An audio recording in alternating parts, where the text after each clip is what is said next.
is, Hang on, we're not recording yet, Lynn. Can you hold on for a moment? thank you. It's just as good. Oh, God.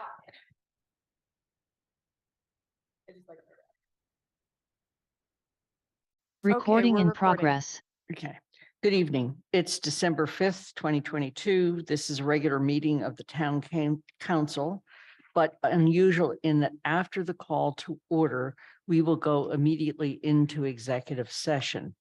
We will return to the regular meeting after the executive session at approximately 6:30.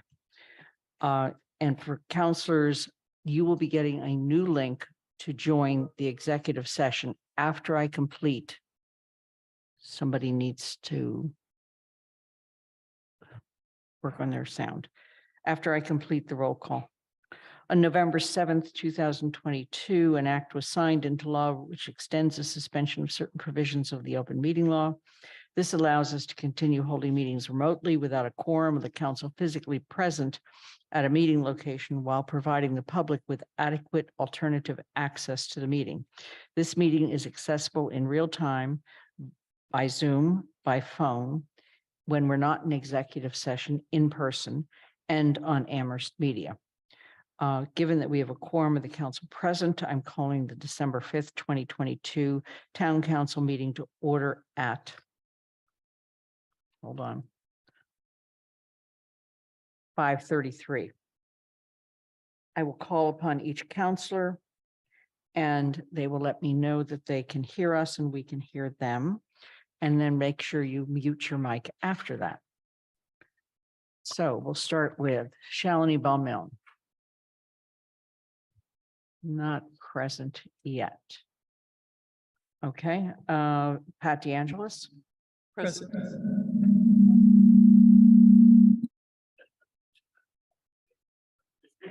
Anna Devlin Gothier. Present. Lynn Griesmer is present. Mandy Jo Haneke. Present. Anika Lopes. Present. Michelle Miller. Present. Dorothy Pam. Here. Pam Rooney. Present. Kathy Shane. Here. Andy Steinberg. Present. Jennifer Taub. Present. And Alicia Walker will be joining us, but she has not joined us yet. Can anybody see Shalini? No. Okay, there's no chat room for this meeting. If you have technical issues, please let Athena and me know. You need to use the raise hand button. And if we have technical difficulties, we will decide what to do at that time. So with that, I just want to remind you, you should in your email now have received a additional link. You're going to go off this link and you're going to go on that link. But before I do that, I have to make a motion, seek a second, and take the vote. To convene an executive session in accordance with Mass General Law, Chapter 30A, S21A6, to consider the purchase, exchange, lease, or value of real property. The chair declares that an open meeting may have a detrimental effect on the negotiating position of the public body. The town council will reconvene in open session at the conclusion of the executive session. Is there a second? Second, Devlin Gothier. Thank you. And I'm going to begin with Pat DeAngelis. Aye. Anna Devlin Gothier. Aye. Lynn Griesmer is an aye. Mandy Jo Haneke. Aye. Anika Lopes. Aye. Michelle Miller. Aye. Dorothy Pam. Yes. Pam Rooney. Aye. Kathy Shane. Yes. Andy Steinberg. Aye. Jennifer Taub. Aye. Alicia Walker has still not joined us yet. Shalini is setting up, so I'm going to mark you as present. Shalini, can you tell me how you vote on going into executive session? Yes. Thank you. That does it for me. Okay, So there's going to be a sign. It'll go up on the screen so that people in Amherst Media can see it on the screen. We're going to log off of this, go on to the other meeting, and then we will come back and log back on to this meeting. Correct, Athena? Thank you.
And Pam Rooney, please make sure your sound is working. Dorothy, can you hear us? Yes, I can hear you. Thank you. Alicia, can you hear us? Yes, I can. Thank you. Thank you. And Pam Rooney, can you hear us? Yes, I can now. Okay, great. Thank you. First of all, thank you for your patience and waiting for us to complete our executive session. We're going to proceed with the rest of our meeting. And the next item is announcements. Next on the December 19th, we will do a state of the town address, and the library and the schools will each make a brief presentation. We have upcoming council meetings of our committees going all the way up to the 15th of December.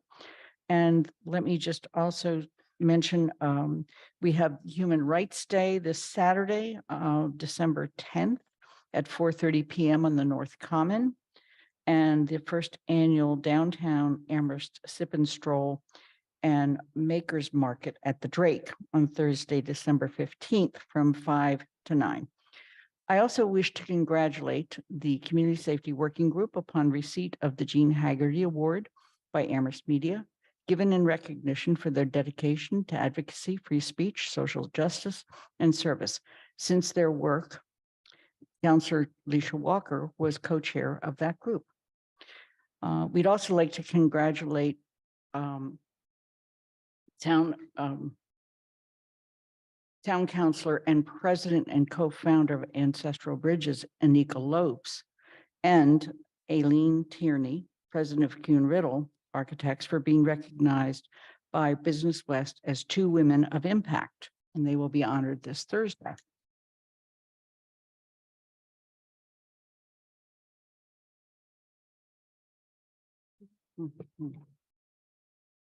Okay. And now the moment you've all been waiting for, general public comment. Let me just mention to the entire room that there are 21 people who are logged on as panelists. There are 35 people in attendance on Zoom, and I'm looking out over the audience, and I'm going to estimate there's another 25 to 30 people who are sitting with us in the town room. So with that, we're going to do public comment the way we have most recently, and that is Athena is going to either call on people whose hands are up on Zoom or call on people who have registered with Athena because you're in the room and you would like to speak, and she'll alternate between that. So what I need now is for those people who are on Zoom who would like to make public comment to please raise your hand.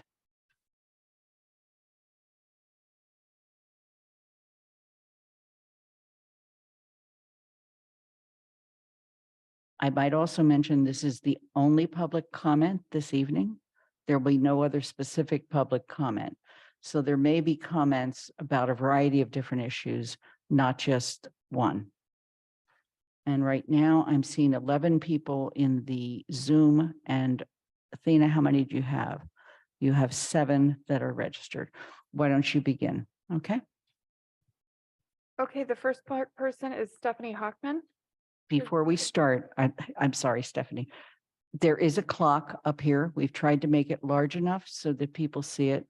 We would love for you to keep your comments to less than 3 minutes if possible, because of the number of comments we have tonight. So Stephanie, you can come up to the microphone. Please say your name and address before you begin your comments. Thank you.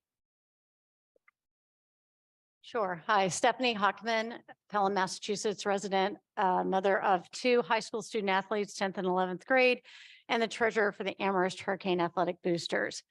As most of you on the council know, I emailed earlier a presentation that I wanted you to have an opportunity to look through.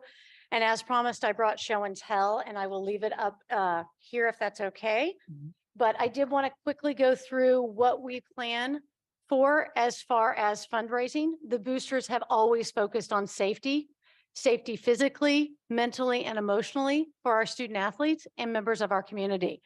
And when we looked at all the options, we found something that balanced that approach. We found an eco-friendly, environmentally friendly, and player-friendly option.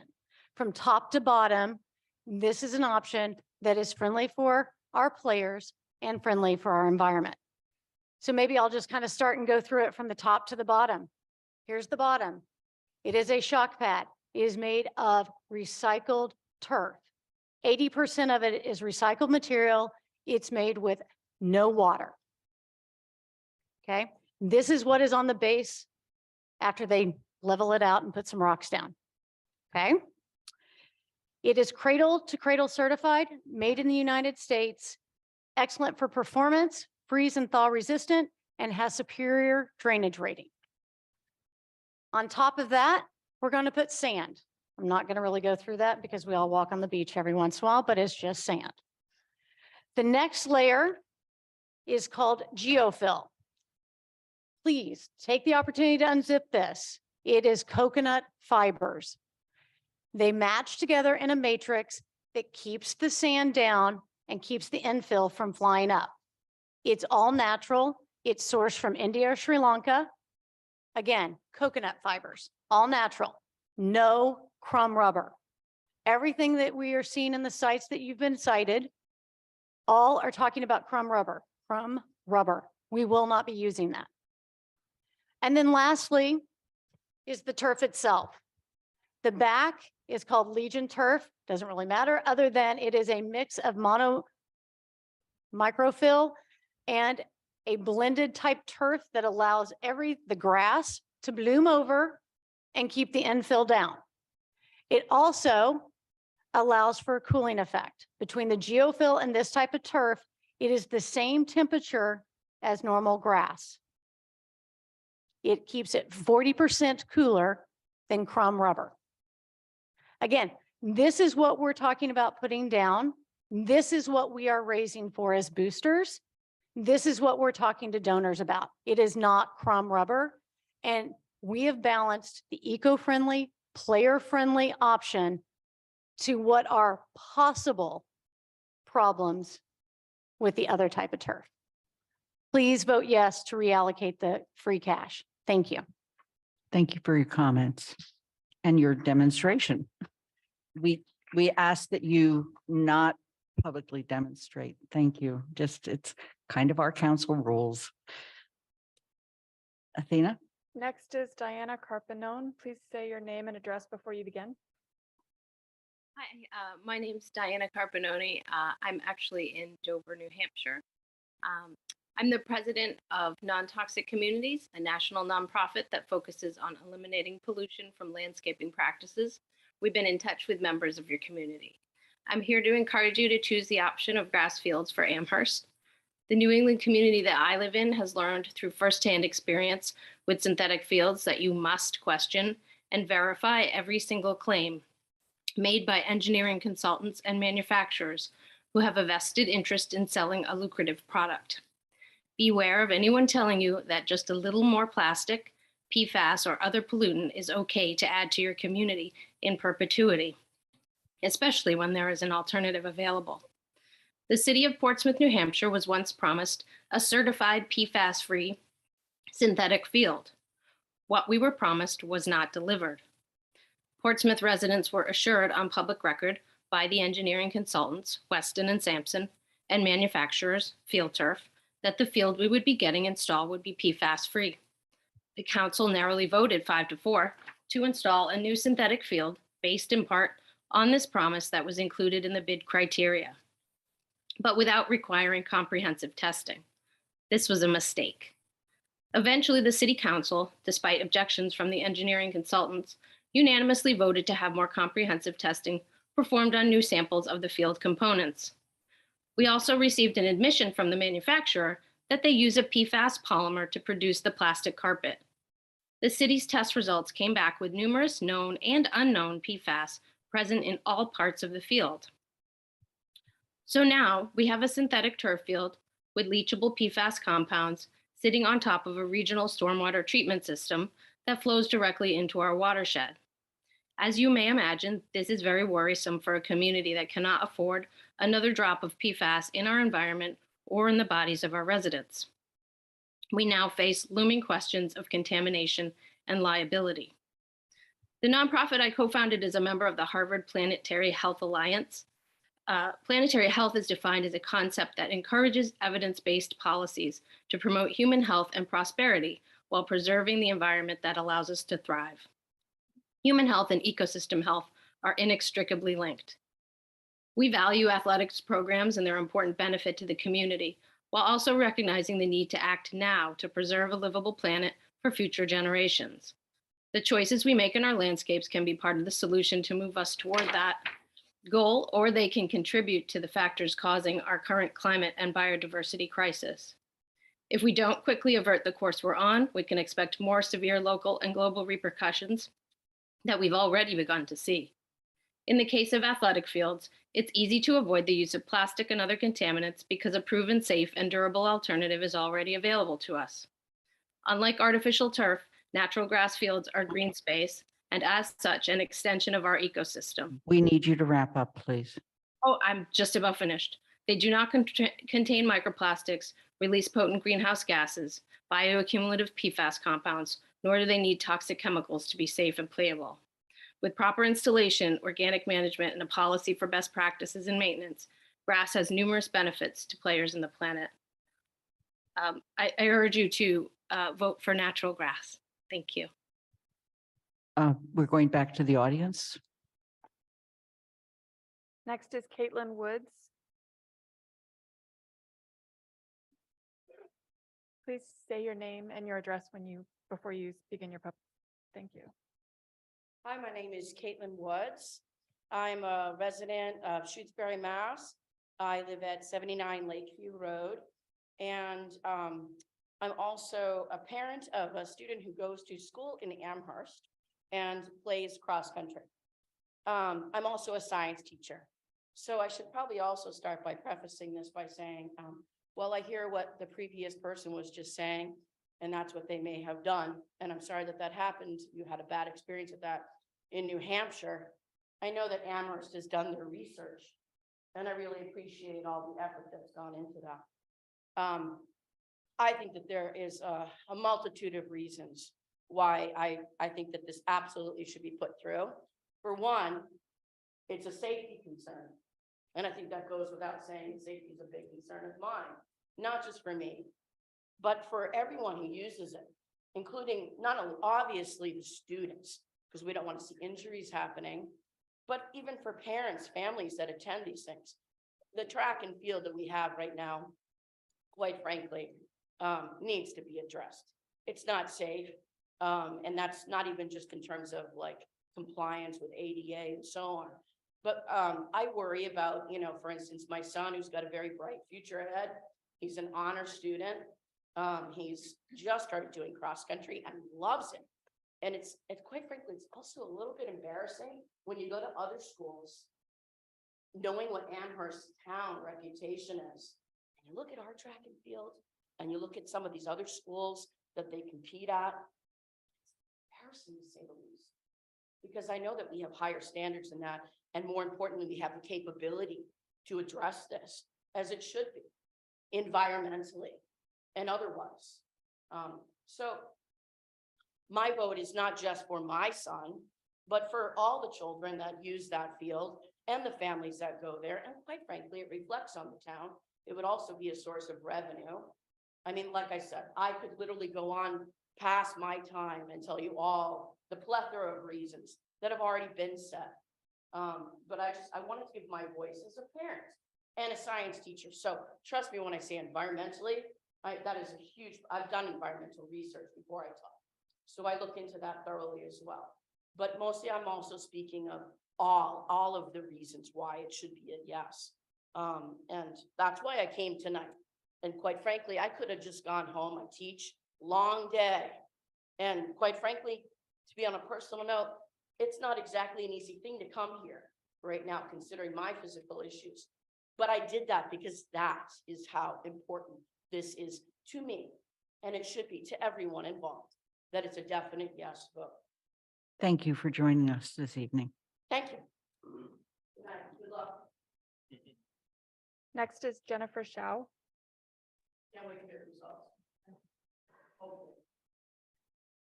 Hi, my name is Jennifer Shao. My address is 291 Potway Lane in Amherst. My comment tonight is about the length and timing of Amherst Town Council meetings. I certainly don't have to tell counselors that your meetings last for hours and often end after 10 p.m., 11 p.m., or even midnight. In my opinion, if a public meeting goes on after 10 p.m., 9 p.m. even, it is no longer accessible to the public, really. Having to stay up until late night hours in order to keep abreast of local government is the opposite of transparency. At your previous meeting, counselors were delighted to see so many young people attending the meeting. And yet, how can we expect young people who have to get up and go to school in the morning, let alone adults who have to get up and go to work in the morning, to attend meetings that end so late at night? You wouldn't schedule a meeting that starts at 10 p.m. If you did that, you would be making it clear that you don't want anyone to attend. So having your meetings continue past 10 has the same impact. This practice discourages people from being involved and engaged and aware of your actions and discussions. It also discourages people from running for town council positions. I want to say to individual town councilors, it doesn't have to be like this. You don't have to accept the meeting schedule, frequency, length, and timing that have been laid out for you by town council leadership. You can figure out a way to have shorter meetings, meetings that don't run into late night hours, and meetings that are truly open, transparent, and available to the public. Thank you. Thank you for joining us. Athena? Next is Deb Leonard. Hi, my name is Deb Leonard. I live at 401 Old Farm Road in Amherst. And I want to say I'm getting really tired of doing this kind of thing. One of my children is a ninth grader at the high school. I have two older children who graduated from the high school, having been student athletes in football, basketball, track and fields, and lacrosse. To me, this is entirely about process. Just like the school building project wasn't really about grade configuration, and the library project wasn't really about moving the garden, this is not about turf. It's about the fact that a handful of people can torpedo good projects by late-stage fear-mongering, advocating for holding out unrealistic alternatives, and actively undermining years of community, community forums, consultation with experts, and elected and appointed committee members. Personally, I trust the judgment of the athletic director. I trust the decisions made by the committee members who have been engaged in this project for many years. I know that non-committee community members provided input at the appropriate time at public meetings. I know that if it were important to me to advocate for a certain perspective, there were many opportunities for that. I also know that my perspective doesn't always prevail. Counselors, don't give overly proportioned weight to the opinions of armchair quarterbacks. It would be bad for the student athletes. It would be bad for the spectators who come together to support their team and to engage with each other socially. It would be bad for the health of the town government and for future decisions. Athletes learn that sometimes officials make flawed calls because decisions are made quickly and officials can't see everything that goes on the field. In the end, the official's primary task is to enforce the rules as best they can in order for the athletes to compete in a fair and safe manner. If withholding funding is truly based on issues of safety, where is the concern for the athletes who play every single away game on turf, with the exception of Longmeadow? And what is the financial commitment necessary to maintaining a grass field like the town of Longmeadow? Because here in Amherst, we have yet to commit to consistently mowing, never mind otherwise maintaining the often rock hard and always dangerously uneven grass fields that we currently have. What is fair? What is safe? And what is the lesson from your decision? Thank you for your work on behalf of all members of Amherst. Thank you for joining us, Deb. Next is Vasudevan Raghavan. Please go ahead. Hi, everyone. First off, thank you for everything you do. I'm Vasu and my address is 10 Macintosh Drive. I chair the Energy and Climate Action Committee for the town. As ECAC, we've been charged to plan and prioritize cross-sector efforts and recommend programs and policies to the town. And our CAR plan is ambitious, and so are some of the plans laid out by other towns in the state. I sent over ECAC's recommendation for town manager goals to Anna, who's our liaison.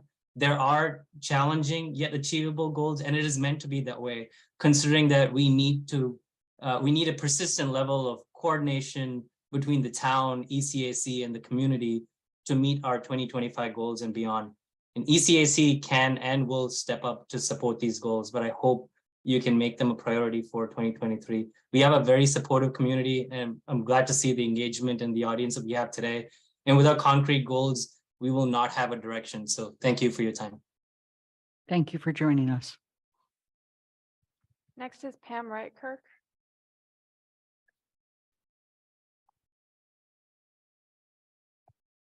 Pam Reitkirk, 102 Wildflower, Amherst. Could you please repeat that into the Oh, mic? sure, sorry. Pam Reitkirk, 102 Wildflower Drive, Amherst. Thank you.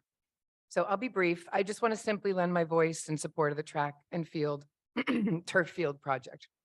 I'm sure you've heard all the arguments in support. And instead of repeating all of those, I'll just say that my 3 kids were and are athletes at Amherst High, and I see a lot of athletes here too. And we all know firsthand how dire the need is for a new and improved outdoor athletic facility, which should include a turf field. Excuse me. I'm on the board of the boosters, and I want to give a shout of appreciation to the planning committee, including Stephanie and Mary, Mike Morris, Vic Dawson, the school committee, and so many others who worked tirelessly to plan, research, secure funding, and so much more to keep this project moving forward. I hope this vote doesn't come down to the loudest or most organized voices. The student athletes, the school district, the whole community will benefit from this project. And I totally trust those planning for it will make the best and safest choices for a new track and turf field. Please vote to approve this project. Thank you for joining us. Next is Richard Farrow.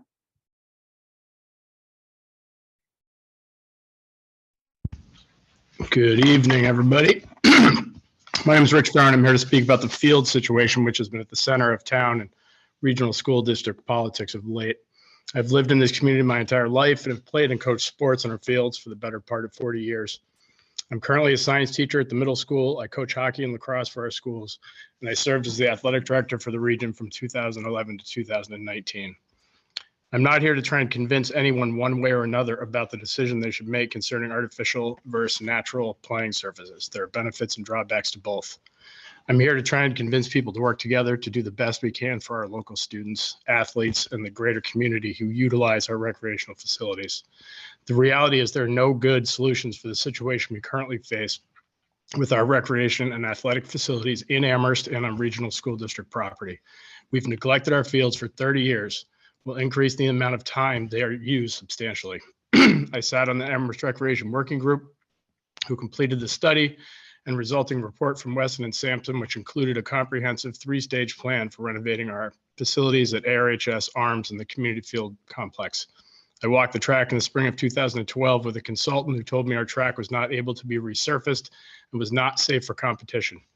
I watched thousands of athletes compete on playing surfaces that were not safe, accessible, or compliant with current regulations and standards for the sports that they are played on.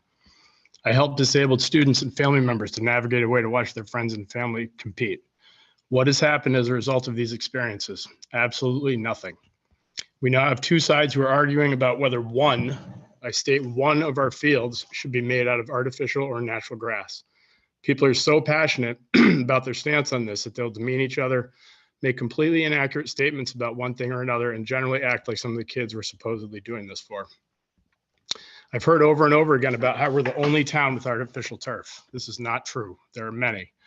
I recently read an email that stated 80 Rich Farrell literally dumped chemical fertilizers on the fields in a desperate attempt to make them better. Also not true. I've heard people talk about crumb rubber that will be used and how bad it is. Never part of the plan. There have been statements made about how we can't afford to renovate and maintain good grass fields. Completely inaccurate. The list goes on and on from both sides. A little bit of history from my perspective, and I'll try to keep it short. So maybe we can actually move forward and do something for the people who utilize these fields. We stopped using True Green in 2013 on our fields for fertilizer because it was not working well. We don't need to go down that road again. Adam Feltman and I, who works for the DPW, we utilized for about 2 years a system of using compost, punching our fields to improve drainage, and they were probably the best they had been in years. Unfortunately, with the minimal budget that he or I were provided to deal with our fields, I literally spent probably less than $10,000 a year on maintenance of our fields if you go outside of what the actual labor was. And I know the budget for the DPW in terms of field maintenance, is not much more for actual things. The equipment that we currently use. Richard, we need you to wind up, please. I will wind up in a second. The equipment that is currently used to work on our fields, a roller, things like that are completely out of date.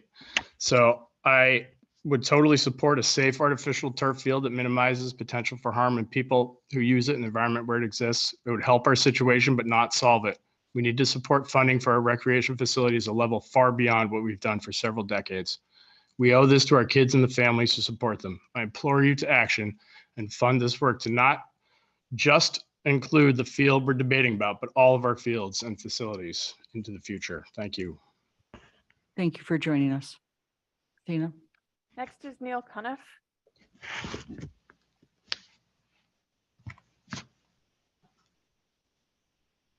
Hi, I'm Neil Cuniff. I'm an Amherst resident, Seven Poets Corner, and I go to the high school here. You guys heard from me last meeting, so I'm talking for the people who couldn't be here today. My little sister Kira has a statement, and I wanted to share it with you. So, my name is Kira Cuniff. I'm an 8th grade student at Amherst Regional Middle School and a 3-sport athlete. On the topic of our current fields, I would like to point out last spring I played lacrosse for the JV girls team, and the only time I got a serious head injury or any injury was at our home field. But the injuries that you can get from overworked fields aren't the only important factors. Because of the status of our school fields and the overall look to them, many families decide Amherst programs aren't best fit for them. Well, that's why a lot of people choose to bring their kids to private school. So these sport programs in middle school and early high school are starting to fade away with more people going to private school. I realize that some people at this meeting tonight might not even care about the sports in general, but I'd like to stress what they've done for me. Sports have given me a voice and an opportunity. They have guided me through the pandemic, anxiety, and trauma with family health issues. I would not be the same person I am today without sports. Even though council members, you may not be affected personally with a new track and turf field, I will. So please take this opportunity we are given to support Amherst students and the future of Amherst programs. Along with that, I just want to say, because of many families now deciding to bring their kids to private schools, she is right with the Amherst sports are dying. Baseball is a big reason. I play baseball, and we've had teams with around 12, 15 kids, and it's been falling off since then. So I just want to really push forth the idea of we want to bring this community together, and I believe that a new track and field will actually help with that. Thank you. Thank you to both you and your sister for joining us. Next, we have Dan Kaplan.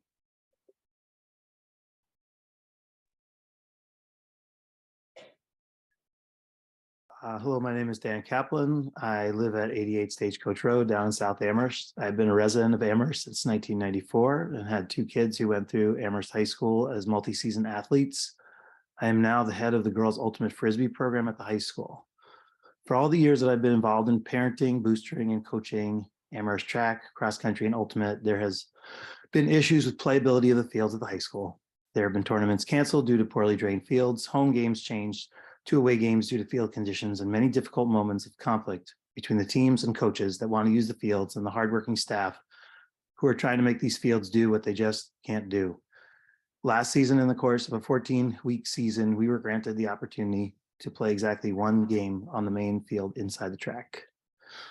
The fields around the high school are built on poorly drained soils, as are the fields around the Fort River School and the fields of Plumbrook and Groff Park. There's just no getting around that. One solution that has been broadly successful has been to use a targeting amount of artificial turf to help the grass fields meet the needs of the athletic endeavors. That's why Amherst College and UMass have really nice turf fields and won't let anyone rent them.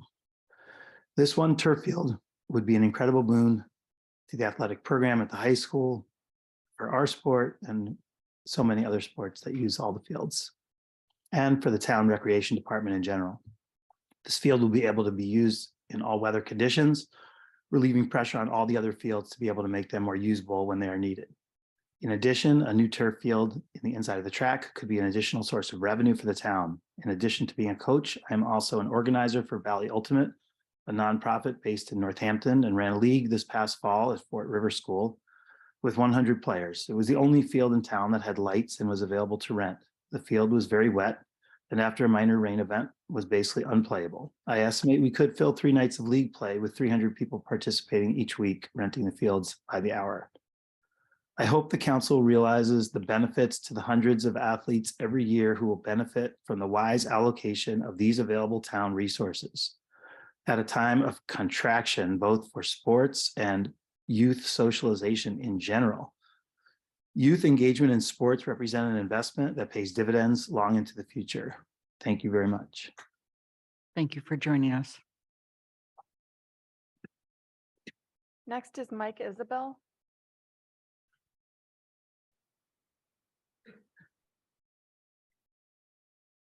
Good evening. Mike Isabel, 7 Cadwell Street in Pelham. 1992 graduate of Amherst High School. I have played, excuse me, on the Amherst fields. I was just thinking since about 1984, there hasn't been a year whether I wasn't playing or coaching on these fields. When you want to talk about safety of grass over turf, properly maintained grass fields are safer than turf. You do not want to know how much it costs to properly maintain an athletic field. I work at the university and I've taken care of all of the athletic fields at the university for 27 years. I can tell you everything there is to know about maintaining the turf and grass fields, from fertilizer to aeration to top dressing to seeding on a regular schedule. It is a race car of a project. Okay, we aerate 4 times a year, we top dress 4 times a year, and we seed twice a year. On top of your chemicals that you're going to put down, and you can go organic, which is going to bump up the cost of everything else. I will say that grass fields maintained like that are going to be safer than your turf, injury-wise. Having I won't say it's a terrible system because of money. The fields are, they're neglected on a regular basis. There was a divot on the football field that happened the first game this year that is still there. We could go out and see it right now. Nobody maintains them on a regular basis. You can roll an ankle in this. I fixed it because my son plays out there. I have 2 children in the school system, and both are athletes. They play volleyball and football. And I am voting, I'm hoping you guys will vote for the turf fields. Thank you. Thank you for joining us. Next is Darcy Dumont. Can you hear me? We can, Darcy. Thank you. Good evening. My name is Darcy Dumont and I live in District 5. Today, the council is going to be discussing its commitment to climate action in both the town manager goals and in the FY24 budget guidance. We can't put off climate action for another year because climate change won't wait. This year, it became very clear that it's coming at us at a rate faster than was previously predicted. First, the town manager goals. We have very bold overall climate action goals that were adopted in 2019. In order to meet our 2025 and 2030 goals, a strong commitment to yearly progress needs to be made, along with a plan outlining what will be done each year. I commend ECAC on their recommended goals, which they sent Anna. They very much track the actions recommended by the Amherst Climate Justice Alliance, including the completion of the manager's 2022 goals. They also both request the implementation of a town contracted waste hauler system, including universal curbside compost pickup. That goal needs not only to be after town council adoption, it needs not to be after town council adoption, but to enable the staff to do the work needed to enable adoption and then implementation. So the hauler goal is supported by a wide array of town organizations and has been endorsed by the Board of Health. Regarding the format for the goals, I urge the council not to give away their power. Please retain a list of specific town manager goals under each main goal and evaluate each sub-goal too. The balance of power in town is delicate, and creating goals and then evaluating the town manager on them is the council's most meaningful power as electeds. On the FY24 budget guidance letter, please make a strong affirmative statement of commitment to implementing the climate action adaptation and resilience plan as stated in last year's letter. Seems to be missing. The FY23 letter mentioned climate action 19 times. The FY24 draft 7 times. Please strike this sentence that's new in the FY24 budget that starts out, the town will likely need to forego taking on some new efforts unless revenue neutral until we have the funds needed for the major building projects, required work on roads and sidewalks, determine the long-term public safety plan, and have the staff needed for the 3 public safety departments. To my knowledge, the council has never spoken on any prioritization among the 7 policy priorities of climate, racial equity, affordable housing, the capital projects, public health and safety, et cetera. We can't sacrifice any of our policy areas that we have committed to. And lastly, on artificial turf, on behalf of the Amherst Climate Justice Alliance and Zero Waste Amherst, I urge you to vote for natural grass, for the environment, for zero waste, and for the new normal. Thank you for joining us. Next is Shilpa Kanif.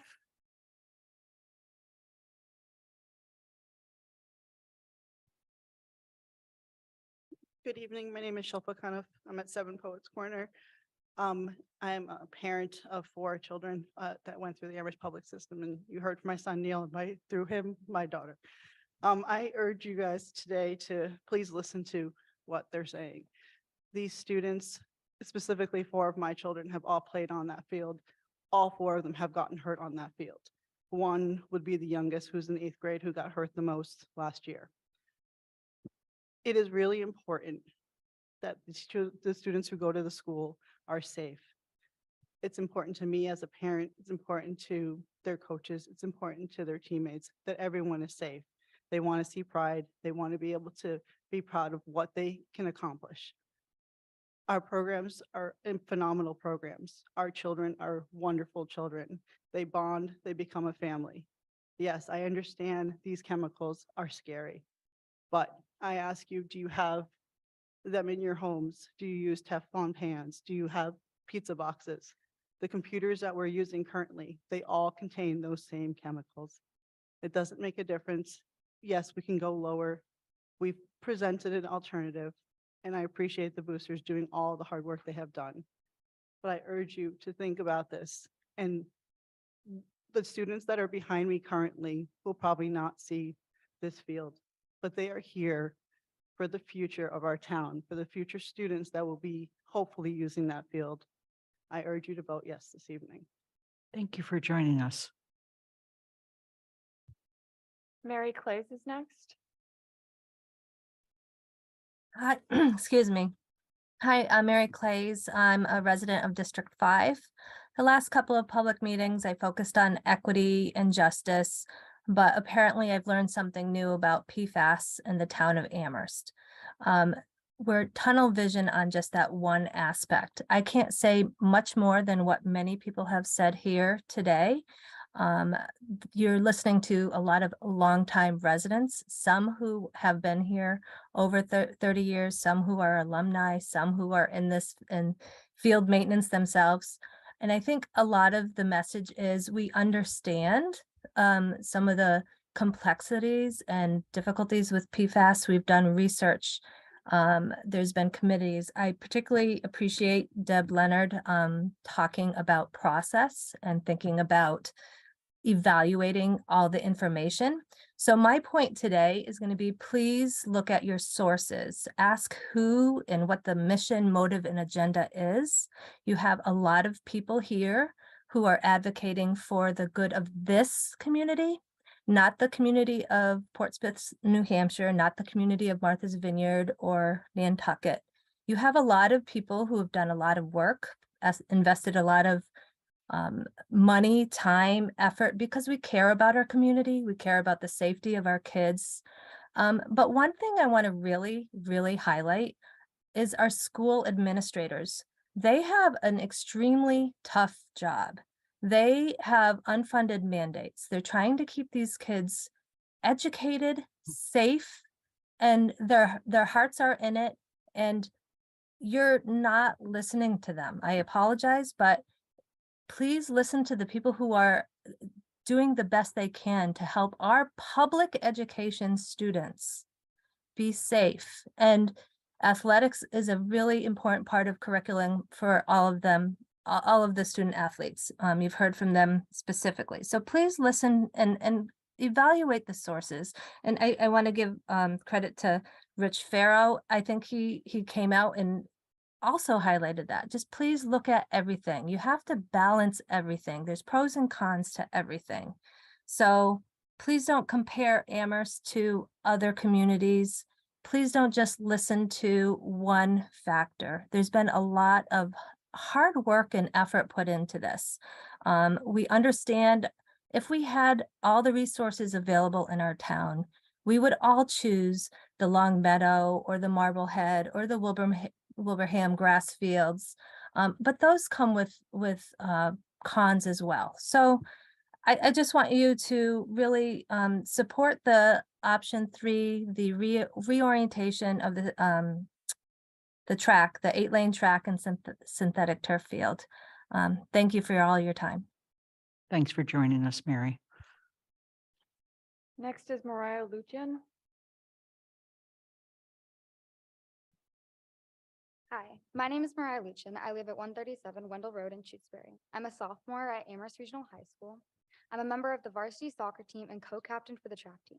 I've been unfortunate enough to have to train on unacceptable facilities, and I'm here tonight to ask that you support me and my teammates for a year-round facilities that allow us to train and play competitively. First, I want to talk as a starting player on the varsity soccer team. Our grass fields, no matter how many days or months of rest and rehabilitation, they may have their topography combined with 1 to 2 days of rain reverted back to its treacherous condition. The DPW and other more knowledgeables can speak better than me to the upkeep needs, but it seems that no matter how hard they work, the fields and Mother Nature are consistently defeating them.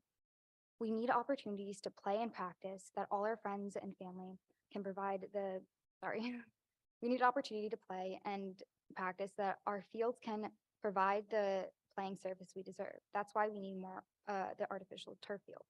Now, as a member of the track and field team, I want a track where I can run races in front of my family and friends. I am not currently given the opportunity to feel supported by my community. I take time from my studies to borrow the track at Amherst College. When our team went to Western Mass, we could not host. We had to compete at Holyoke High School. Although some could travel, it's not the same as competing in front of a home crowd. Our team placed second, but I feel we could have done better if we had the support of our student body there and had facilities to practice consistently throughout the season. By the end of the season, I competed nationally. I don't like to talk about my accomplishments. That's not why I tell you this. I'm providing this information because I work hard to achieve my goals. It's not just about resurfacing the current Commandment 6-lane track. Yes, that would help for practicing and maybe hosting some meets, but it does not allow Amherst to host regional or state champion meets. Our team deserves the opportunity to not only train on an 8-lane track, but to have our classmates support us from the start. I love being a Hurricane on the track and the soccer field. I want to be able to share my love of my sports and the accomplishments of my team with my friends, families, and fellow students. Please vote to support financially and with your votes to reorient the track and field, install an 8-lane track, and install an artificial turf field so that I can be proud Hurricane and help my team bring pride to our school and community.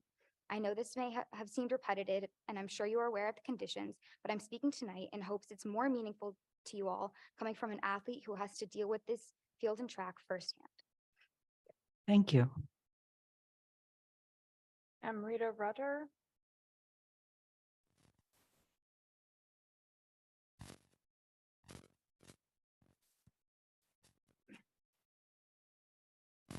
Please go ahead. And we need the clock, Athena, thanks. Amrita.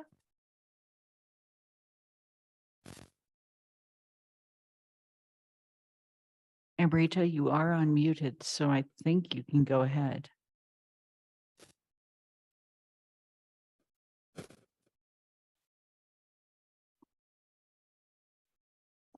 Let's go to another person. We'll Thank come you. back. Yes. The next is public employees Or in the for environment. environmental responsibility. Thank you so much. My name is Kyla Bennett. I am the Science Policy Advisor for the national nonprofit Public Employees for Environmental Responsibility. I am located in Massachusetts. I live in Easton, Massachusetts. I am here tonight of my own volition. Nobody is paying me. I was one of the 2 scientists who discovered PFAS in artificial turf in 2019. And the reason I am here tonight in front of your city is not because I want to make trouble for you, but because I'm trying to help you not make the same mistake that my town and many others have. PFAS is an extremely dangerous chemical. In fact, in June of 2022, the U.S. Environmental Protection Agency said that there is basically no safe level of at least 2 of these chemicals, PFOA and PFOS, in drinking water. We have yet to find an artificial turf product that does not contain PFAS. We have scientists, myself included, and a number of them at Notre Dame, Michigan State University, the Ecology Center out in Ann Arbor, Michigan, all over the country. We have tested dozens of samples of brand new artificial turf, and we cannot find a brand that does not have PFAS. If you put artificial turf into your town, it will leach PFAS into your soil, into your groundwater, and ultimately into your surface waters. You say that you want your athletes to be safe and have a good playing surface. Artificial turf is more dangerous than well-maintained natural grass. It is a huge problem for climate change. They are heat islands. They are not much cooler if you use coconut or anything else. They're a little bit cooler, but they're still much, much hotter than grass. I submitted a letter with 2 other scientists to you. I hope you get the chance to read it. These fields will emit greenhouse gases and methane. They create heat islands. The PFAS will leach off. The state of Massachusetts is poised in 2023 to lower their limits. Right now, they regulate 6 PFAS to the point of 20 parts per trillion. That number will probably come down.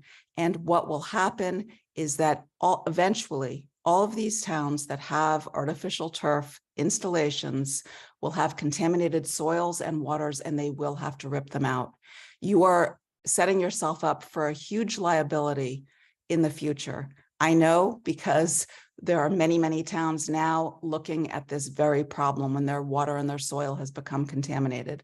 I urge you to think very seriously about putting in organic natural grass. As one gentleman said tonight, it is safer when it's done well. There are several towns in Massachusetts, the town of Sharon, Concord, Wayland, they have all issued moratoriums on artificial turf because of PFAS. The city of Springfield uses natural organic grass. They're a big city. Everything is working out great. I really urge you to do some research by listening to the scientists who don't have a pony in this race and who really just want you to do the right thing for your citizens and your environment. Thank you. Thank you. Next is Andrew McDougall.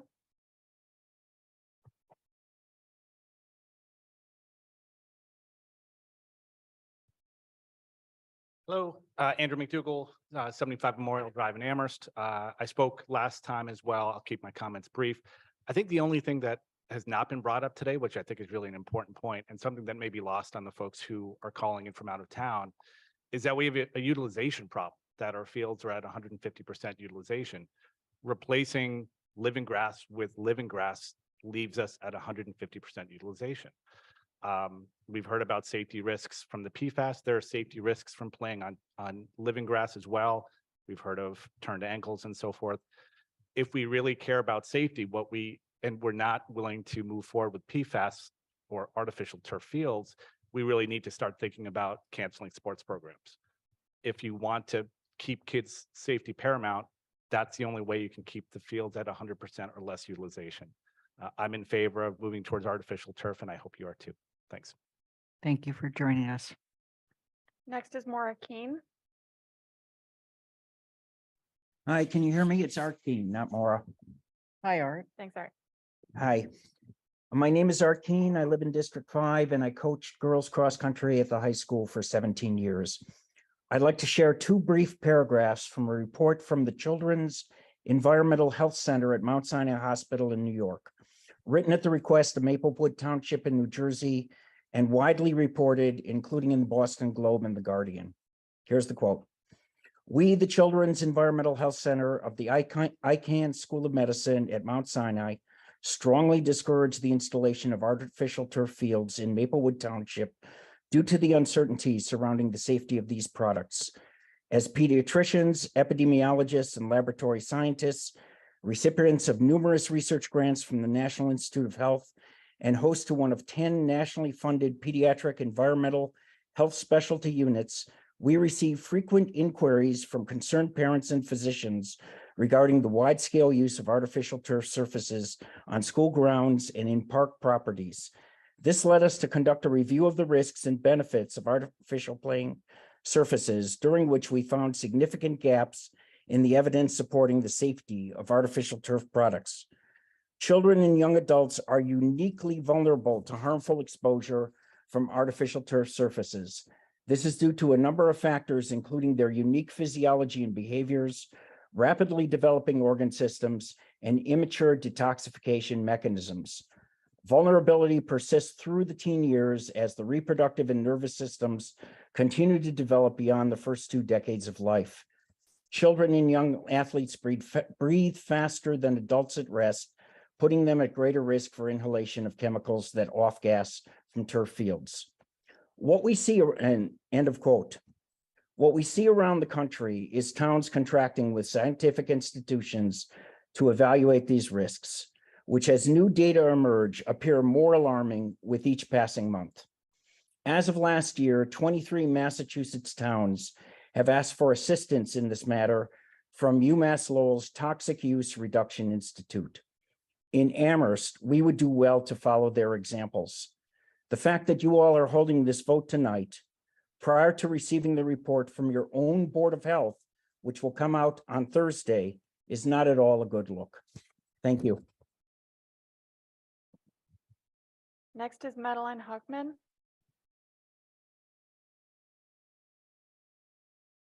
Hi, I'm Madeline Hawkman. I live at 61 Arnold Road in Pelham. I'm a current student athlete at Amherst High School. I'm a 3-year starting varsity athlete on the girls' soccer team. I have watched my teammates come out of home games and practices with injuries that have taken players out for the season. I personally have come out of practices with swollen ankles along with teammates who have lost their entire season due to our fields. As you know, my soccer coach, Don Frazier, spoke at the last meeting. Besides him being dissatisfied with the outcome of the vote, I can say with full confidence he is mostly scared to lose more players to injuries. As he stated last meeting, to the poor conditions of our grass field, we ended up having to play 12 games in 24 days. That probably seems like a lot, doesn't it? Well, it's because it is. And to quickly touch on the emotional damage this can create to our student athletes that you all claim to care and want to support, I can say that the days that even the slightest bit of rain causes us to cancel practices or games, I go home unsatisfied and honestly very upset. I should be able to practice daily to improve my own skills and release my long day worth of stress. Me personally, along with several other athletes I have talked to, rely on our after-school sports to release our mental stress. I take my sport very seriously as my goal is to play at the collegiate level. I was very close to going to private school next year where I can get the practice and fields everyone should be able to play on. I am very, very fortunate to have the means to move to a private school, unlike so many. So many student athletes in our school rely on our fields and our athletics to go to college on scholarships. I chose to stay due to the care and loyalty to my teams and with hope that you make the right decision and vote yes tonight. Thank you. Thank you for joining us. I'm just going to be very clear. We have about 10 more people in the Zoom thing. I'm cutting it off at Charles Edwards and in the Zoom, and I would really encourage people to go to 2 minutes if possible. Maria Krupicki. Can you hear me? Yes, we can. Thank you. Maria Kapicki, South Amherst. Briefly, I want to urge the council to make sure that the hauler reform moves forward and does not get tied up into any bureaucratic snafus and stumbling blocks. But I want to speak now about this debate. The students and coaches and everyone in town should be upset about the state of the fields. This has been something that has been a problem for a long time and has not been adequately addressed. But the fields that we're talking about installing, that Weston and Sampson themselves are talking about installing for a grass surface, are not going to be the same fields that you're playing on right now and having so many problems with. In addition, there's several other fields, not only at the region and on community fields and throughout town, several other grass fields that need to be better maintained. And that does take investment and that takes money, and we should be doing that. The problems with artificial turf fields are not limited to the significant issues of PFAS and other chemicals. They're not limited to the injuries, the heat injuries, the orthopedic injuries, the skin injuries.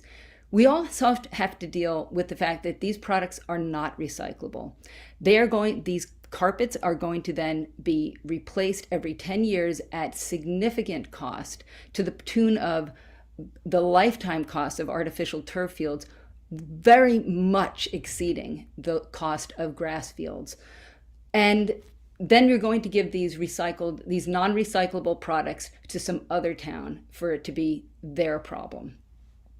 So we need to maintain our fields. We need to spend that money. We need to maintain the grass fields aside from this track and field.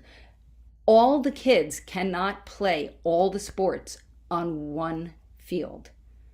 The town council has to make a commitment to repairing and maintaining properly all the fields at the region and in town. This is a false issue to say that what we have now versus an improved, well-draining, well-constructed grass field, that is absolutely not a rational comparison. We do need to fix this, but you need to do it right, and you need to do it without adding unnecessary risks that are involved with artificial turf fields. They're going to be gone in a few years. We don't want to be the ones that buy the last couple of artificial turf fields and cause these problems for our town and for the environment. Thank you. Thank you for joining us. Kristen Wargus. Again, I want to repeat that Charlie Edwards is the last person I'll be calling on. Hi, Lynn, it's Kristen Wargus and I'm at 680 Bay Road. I'm actually here with my 11-year-old son, Kalen, who would like to read a statement. Is that okay? Please. Hi, my name is Kalen Wargus and 11 years old and play football and baseball. I'm speaking to you because I would like you to vote in favor of the turf field and new track orientation. I attended the entire town council meeting on Tuesday, November the 22nd. The town council meeting was very frustrating for me because I feel that some of the town council members were not listening to our athletes and only focusing on environmental impact. In the meeting, they failed to recognize that there are other options other than rubber turf, such as what Tintasco High School put in, which uses organic materials like renewable cork, coconut fibers, coconut, rice husk, and walnut shells, which reduces the surface temperature by 20 degrees. I felt that some of the town council members didn't realize that a no vote means we get nothing but a resurfaced track. Did you know that all tracks contain SBR rubber, which produces heat and contains toxic chemicals? If we don't want a turf field, we should might as well run on dirt or gravel. We will continue to not be able to host championship games, but also we can't even play on any of our fields for a regular season game or practice due to field conditions during or after rain. This leaves all Amherst sports at a disadvantage. This causes some of our best athletes who can afford it to move to private schools. When I attended the town council meeting, I heard various people talk about grass field, which is simply not an option. If we were to put all grass fields in, it would run us well over $10 million. If we were to put in a turf field, all the sports could be played on the same field, which is a way more affordable option for our community. I'm in 6th grade, and most of my classmates think that athletics are just as important to us as school. We are the voices you should be listening to. Thank you. We're just to the list now, right? Okay. Kristen Mello, please go ahead. Thank you so much. My name is Kristen Mello. I'm calling in from Westfield, Massachusetts, and you have most of my statement in an email from earlier today, but some of the information from earlier speakers has moved me to raise my hand. I wanted to thank you for the opportunity to speak with you, but to tell you that PFAS contamination from these fields occurs in 3 communities. The communities where they're manufactured because you ordered it, the community where you install it because you ordered it, and the community where it ends up getting disposed of later. And the first speaker said that the underlayment shock pad was made of recycled turf. And so in this case, and what prompted me to raise my hand, in this case, you are that 3rd community where the material gets recycled, and that is exceptionally dangerous. And I would not say yes to this without extensive testing and consulting with the people that know this the best. Part 1, but part 2, if out of character for me, I may speak about non-PFAS things for just one moment. Listening to your field, maintainers and your athletes, you have a stormwater problem. You don't have a field problem. You have a water problem. And by replacing a grass field with a plastic surface that is labeled as impervious surface by the EPA, even though it infiltrates water, it is considered an impervious surface in the state of Massachusetts by the EPA. You are going to increase the amount of stormwater in that property dramatically. And so by trying to solve the problem, you're actually going to make it much worse, and it's going to cost the taxpayers over and over and over again to fix it repeatedly, when instead you could have made a vegetative buffer with wetland plants next to Tan Brook to mitigate that water, and then recreate your grass fields, maintain them properly. Reorient it north to south was a good idea because it'll get it off of your utility line. And if you ever had a sewer problem there, you would be able to dig it up without disturbing the fields. You can satisfy your community needs without polluting anybody. But if you install a plastic field here, you're going to have more water to move. dramatically more water. And I haven't heard that said yet tonight. And so that's why I raised my hand. I thank you for your time, and I'm at your service if you need to speak with me. Thank you. Marisol Pierce Bonifaz.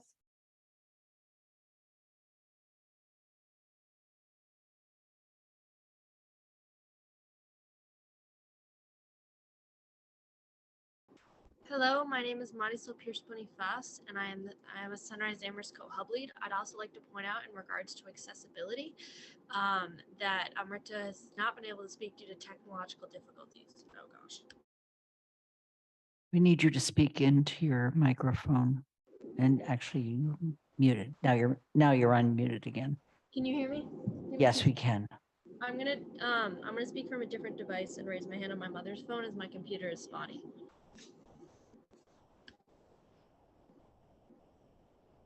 I should be raising my hand as Lisa Pierce Bonifaz.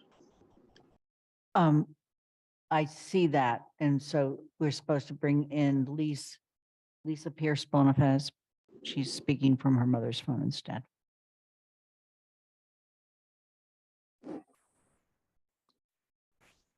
Thanks.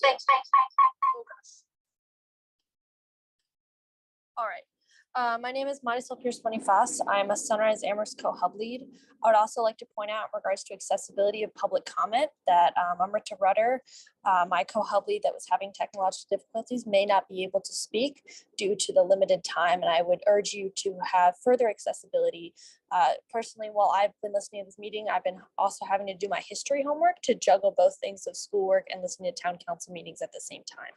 I'd like to speak to a letter Sunrise Amherst published in the Amherst Indy this morning, which says that Sunrise Amherst opposes the GOL proposal to remove specific climate action, affordable housing, and racial equity priorities from town manager goals. Sunrise Amherst demands that the town sustain climate action and racial equity priorities in the town manager goals to be presented at the town council meeting right now. We denounce the suggestion by Councillor Haneke to disregard large sections of these fundamental priorities. The removal of mandates for climate action provides a direct message to our generation.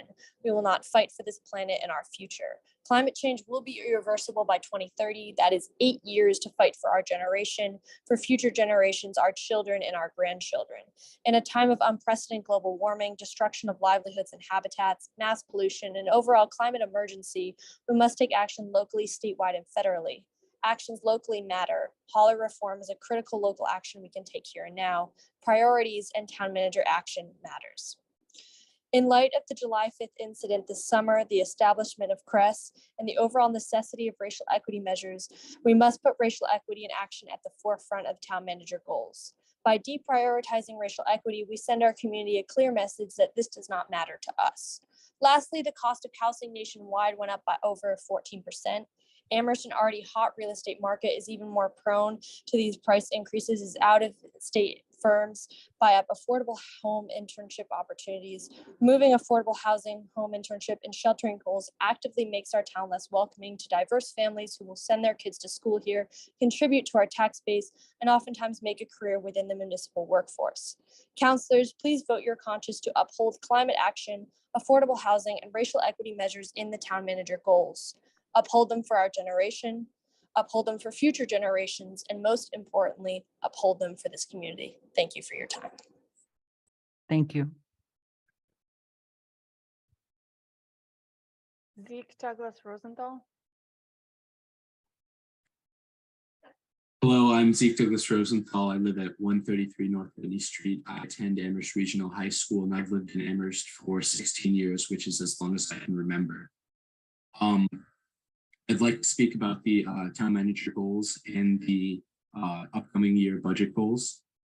I'd like to say that while you are elected officials and your responsibility is primarily to your constituents, you also have a responsibility to yourselves and to your family to do what is right, not only for the people in the town of Amherst, but for the people all over the state of Massachusetts and all over this country. And I think that it would be shameful for you to vote for an action that could harm this climate and primarily harm people of low income who do not live in Amherst. So I think that we as citizens of this great town Amherst, who are in a very fortunate position, and to be mindful of how our choices can affect those less fortunate than us. And so thank you, and please vote to work hard to meet the emissions goal by 2025. Thank you. Divine Moisten.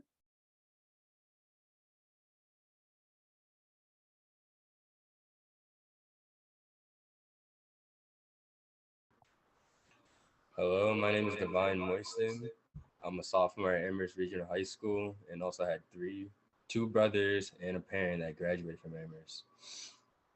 I do not want to talk about the horrible conditions of the field. Instead, I would like to talk to you about the benefit of good fields. I play football and lacrosse. Lacrosse is no doubt my favorite sport. Lacrosse motivates me to do good in school. My mom, who I'm sure many of you know, can always find me on the field.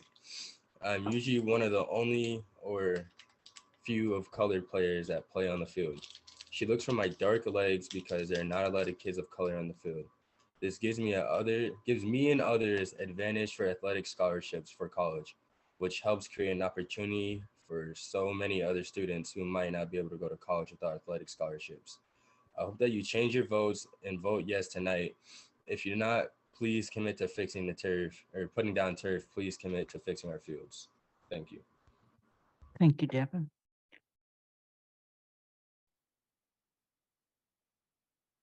Julian Hines, please go ahead.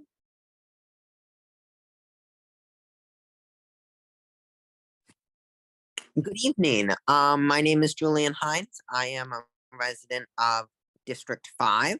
And I am here to speak to you today about our town budget guidelines. I recently read over what the Finance Committee has put forward in our budgeting guidelines for the FY 2024 budget year.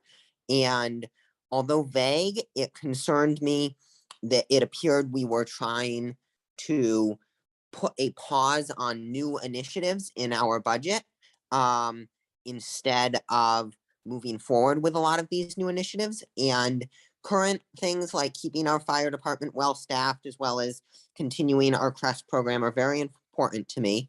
However, I also noted that we have to prioritize our capital projects and other public safety departments, and that concerned me to the extent that it seemed as though we were foregoing new capital and operating budget opportunities in favor of funding these other four main capital projects. I believe that we should not forget about smaller ticket items, such as $40,000 in the tree planting fund, affordable homeownership opportunities and affordable housing, a DI center and youth center, fully funding our CART plan, sustainability office staffing, and solar over the ARHS and ARMS parking lots. I think that these issues, despite being smaller ticket items, will have much bigger impacts to our larger community as opposed to only focusing on our capital projects. I would encourage you to, instead of solely focusing on our capital projects, focus on all of these issues at the same time as much as possible, even if that only means 50 grand this year and then another 50 grand the next year, and moving it along like that as opposed to in one big lump sum. That will show the public that you're making meaningful progress on all of the town's goals rather than favoring some over others during the budgeting process. I urge you to get these funds from Amherst College, from UMass in our pilot payments, from our free cash reserves, over $8 million at this point.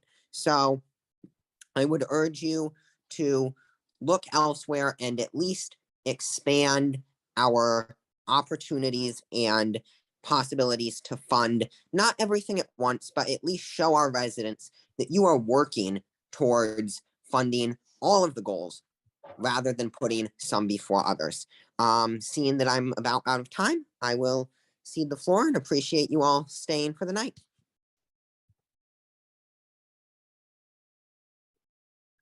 Marcus Smith, please go ahead. Hi, yes, my name is Marcus Smith. I'm a District 1 resident. I just have a question for the council. Why do we keep investing in investigative committees, because I have yet to hear anybody actually agree with the outcomes of these committees. I mean, we have had a school building committee, we've had school fields committees, we've had all these committees to investigate things and have people come out with recommendations. And yet then at the 11th hour, we have the usual Google research crew that turn up and just change things for us. So I would suggest then that instead of putting money into these committees, we actually put money into potentially like fiber internet so we can get better research. But obviously some people are having some issues because, you know, everything needs context, right? So everybody's been lauding up Springfield and their organic grass. Well, I mean, everybody can have organic grass if they've also got an artificial surface to rely on when things rain and when fields are terrible. But I mean, nothing to say about that because a simple Google visit to Google Maps would have seen that for everybody. So thank you very much. And that's my comment. We have two more people that have had their hands up before I announced we were cutting it off. Amrita? Hello, can you guys hear me? Sorry about the tech We difficulties. can hear you. Thank you for joining us again. Amazing, thanks. Hello, I'm Amrita Redder and I'm a resident of District 2 and a junior at ARHS. I'm speaking tonight on behalf of Sunrise Amherst. Every year, our town council sets goals for our town manager to complete in that given year. This year, one counselor suggested cutting most of the language in affordable housing, racial equity, community safety, and climate action. We are opposed to the deprioritization of these goals. We demand that affordable housing, racial equity, community safety, and climate action are included in the town manager goals for this year. The Finance Committee recommends that we don't push new climate justice and racial equity initiatives due to the lack of funding and the need to fund the 4 capital projects and long-term safety plans. Likely included in these are the CARP affordable housing projects and more funding of the CRES. Sunrise Amherst demands that CARP is prioritized. If it is not prioritized, we risk not meeting the 2025 CARP goals. We demand affordable housing and we demand the funding of the CRES program. Thank you all so much. Thank you.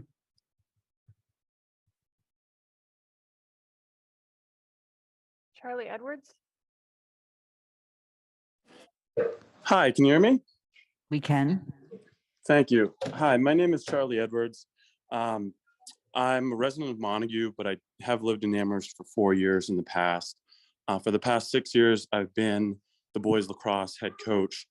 I also coached in camps in town. The Amherst School District mission statement professes a commitment to high quality education that addresses the demands and opportunities of technology in our society. The fact that we have not had a field turf opportunity thus far, to me, is not living up to the opportunities of technology in our society. If you look at institutions such as Harvard, Deerfield, Amherst College, UMass, all have multiple turfs within their institutions. And it's not consistent to demand that we're meeting these opportunities if we're not doing the same. One misconception, I think, would be that this one turf would not be shared. This would be a shared surface that would lessen the grass impact on grass on all of the other fields within our complex. If we have a single grass surface, that cannot take the same shared impact of multiple programs using that surface. So there's been some views expressed that a single grass surface would be a silver bullet. It would not. It would take impact that and be impacted more heavily than a field surface would.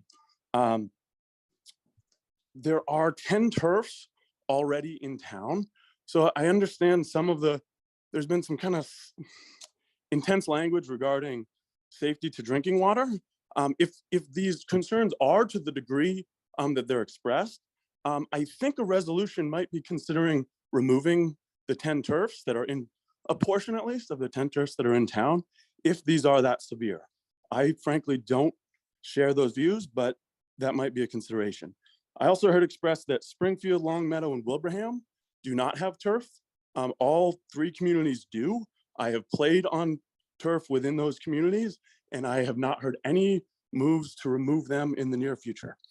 Thank you for your time. Have a good evening. There are 2 additional people. One is identified as S, and I will not call on somebody unless you have a much more fully identified name. So could you please add your name in?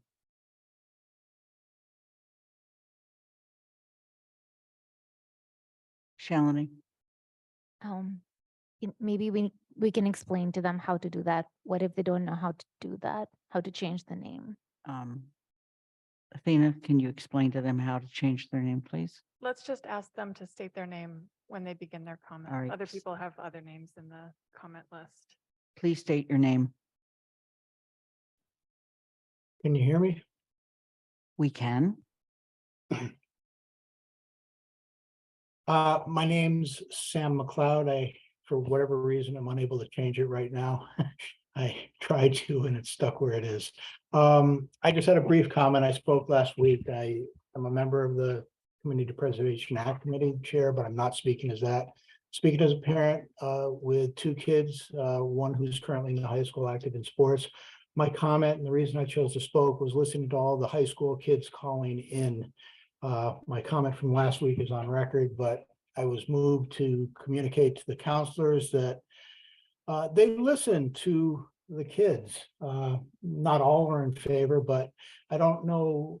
It's very hard, or at least was for me when I was a kid, to speak up in a public meeting as a high school kid or even some middle schooler kids here. I hope that the counselors will give weight to just how important the issues that they're talking about are. If anyone thinks back to their own lives at that age, it takes an awful lot to get somebody to speak publicly when they're a high school kid. So they obviously care quite a lot. And my opinion is that the decision before the town council, certainly the track, it's about the kids, and I hope that will be remembered. Thank you. Sam, thanks for joining us. That concludes public comment. Some counselors have expressed an interest in a very brief break, maximum 3 minutes. Back in and out. I'm not even going to ask people to unmute or anything. Just take your break.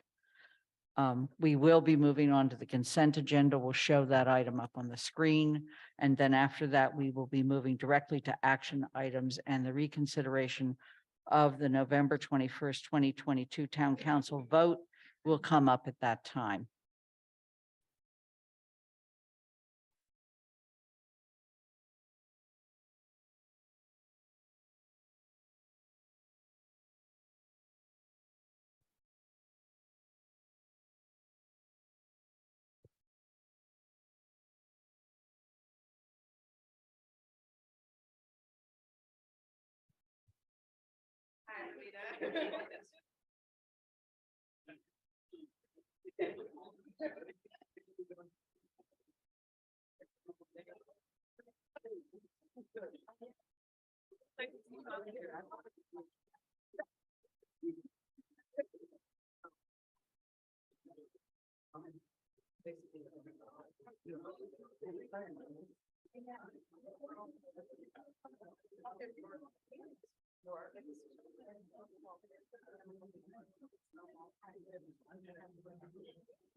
I really, for the sake of keeping the meeting going, would like people to return to their seats.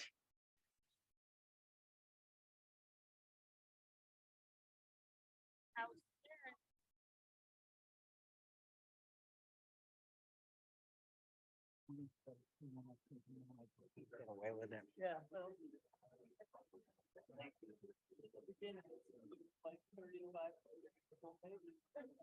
Yeah, right. Good. As you return, please turn your video back on and we're going to get started. Okay, we're all back here. Shalini, Anika, Michelle. Yes. Video on. Kathy. Okay.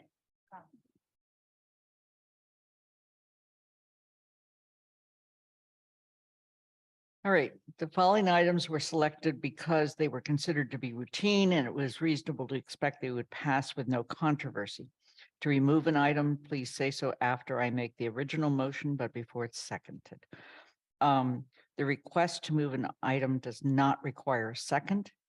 Let me just point out the one item about 457 Main Street is only an item for referral. There will be a presentation later, but this just allows us to do the referral. Okay.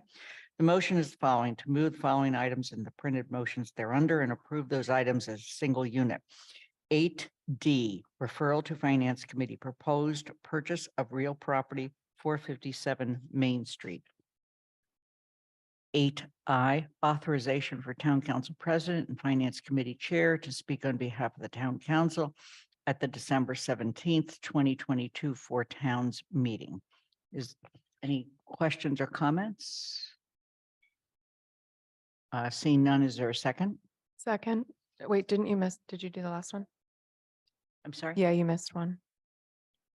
Oh, I'm sorry, 11A, we did not get the minutes completed in time for the meeting. So that has been struck from the consent agenda. Okay, Second, Devlin Gothier. okay. Moving on, the vote, we'll start with Anna Devlin Gothier. Yes. Lynn Griesmer is a yes. Mandy Johanicky. Aye. Anika Lopes. Aye. Michelle Miller. Aye. Dorothy Pam. Yes. Pam Rooney. Yes. Kathy Shane. Yes. Andy Steinberg. Aye. Jennifer Taub. Aye. Alicia Walker. Yes. Shelley Bowman. Yes. Pat DeAngelis. Aye. Okay. We are now going on to action item 8A. It is reconsideration of the November 21st, 2022 Town Council vote. It's an appropriation and transfer order FY 23-05C, an order appropriating funds for a portion of the Town of Amherst capital program, school track and field rehabilitation. Based on the submission of new information, I moved as a member of the non-prevailing side to reconsider the Town Council's vote on November 21st, 2022 on this particular order. I also sought town attorney's opinion, and she agreed that I had the opportunity to do that. In our meeting today, we have with us School Superintendent Dr. Mike Morris and Amherst Regional High School Athletic Director Victoria Dawson. Together, they composed a letter that we all received the day after last council meeting. And our town manager, Paul Bockelman, assistant town manager, Dave Zomack, and finance director, Sean Mangano, I'm sure with some input from Guilford Mooring, were able to respond to the extent possible to that letter. And that information is also in your packet. The order of votes, should we proceed down this path, are the following. First, there will be a motion to reconsider. If you do not want to reconsider this, you vote no. If you want to reconsider this, you vote yes. If you disagree with the president's decision to put this on the agenda, you vote no, because you don't want to reconsider it. If the vote to reconsider passes, there is then a motion on the floor, and that is the motion for the transfer order of $900,000. Once that motion has been placed on the floor and seconded, there is an opportunity for amendments. I also want to point out that Councilor Miller has submitted a resolution around this very issue. It's in your packet. It was submitted earlier. It has since been revised based on some recommendations. And that resolution directly relates to this. That came under the item in your packet of the 48-hour rule, and I've agreed that we will move it up and take it up along with the items that I just mentioned. So as we move forward, I'd like to ask Superintendent Morris and Athletic Director Dawson whether you have any specific comments you would like to make at this time. Pardon me, was there a second on that motion, Lynn? Second. Second. Thank you. Second on what motion? Didn't you just make You- one to reconsider? You read a motion. Okay, thank you. I read a motion. I didn't realize that. Is there a second on the motion to reconsider? Aha. Thank you. Second. All right, with that, So, Kathy, you have a question. I do have a question. Lynn, are you making the motion to reconsider based on new information? Is that what That is gives you- correct. And the new information is what we're about to hear? Yes, it is. Thank you. Okay. So, Superintendent Morris and Victoria? yeah, I think we can be quite brief, actually. So after the meeting, the last meeting that we attended at the town council, we heard significant feedback and input from town councilors who expressed an interest in using a natural grass field. And so I think and I think I can speak, I'll start anyway, speaking for both Ms. Stewart or Ms. Dawson, excuse me, and myself, was that we wanted to actually make concrete what that would look like, because these fields are a problem. These students are expressing not just their opinion, they're expressing their experience and the experience of all the other student athletes who participate in our fields for years and years and years. And when we talk about safety, this is very much a real safety issue, our current fields. And so the words we used in our letter were commit. And I think what we would advocate for tonight is for the town council to commit. There is more than one way to get to better playing surfaces. We are unchanged with our recommendation around artificial turf field. That said, with the town council, when numerous town council members expressed a preference for alternatives to that, and we tried to express what that would look like. And so that was really the genesis of the letter, was that we feel this is an incredibly urgent situation that requires commitment. And we wanted to give, based on town councilors' thoughts and views that were shared at that meeting, what that would look like if they want to oppose artificial turf, but still make a significant impact on this safety situation we currently have. And so we wanted to express that in writing in a formal manner so the town council could consider an option A and option B. It's my opinion that there is no option C. Option C is to maintain fields that continue to have safety risks, that have students not being able to practice, sometimes being able to practice and practicing on fields and playing on fields that the MIAA, our governing agency, continues to find unsafe on a regular basis. And so that was the information we wanted to share with the council so that you had it for your consideration. I want to thank all of you for all the work that you do and the careful consideration. These aren't easy decisions. It's not easy to make a commitment, but I believe that's what we're asking for. I want to particularly express my appreciation for Councilors Miller and Councilor Steinberg, who came to meet with Ms. Dawson and myself, and Councilor Miller, who came to walk the fields with Ms. Dawson and myself in the last week. And so I said this to, I hope it's okay to say in public, but we may not come to total agreement on what to do, but I appreciate the level of commitment that I'm seeing in trying to explore the issue. But I think we are at the place where our students rightfully are demanding a level of commitment to solve the problem. And we wanted to share, we talked a lot about one way to solve the problem at the last meeting, and we wanted to share a different way to solve the problem so that you all would have the information you need to make the commitment one way or the other. And certainly if Victoria has anything she'd like to add. Victoria? You're welcome to. Yeah, I just second everything Dr. Morse just said. And I also want to give a shout out to all the students who said something in the room tonight and online. I think it's really big that they let their voices be heard. And I really applaud them all. Okay, thank you. Pam, I was going to ask the town manager and their team to speak to the memo that they gave us. Did you have a question that needs to be answered now, or can that wait? I'd like to just clarify what is this considered the new information that we're actually dealing with? Yes. And so we listen to this before we talk about the motion on the floor. The motion on the floor is to reconsider.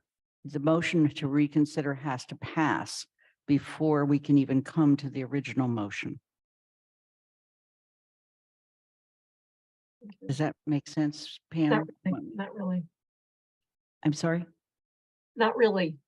Okay, let me explain, try it again. The motion to reconsider is not a motion about the financial order. It's just a motion to basically say, we as a council either agree or do not agree to reconsider the financial order. That has to either pass or fail. If it passes, then we go on to the actual financial order.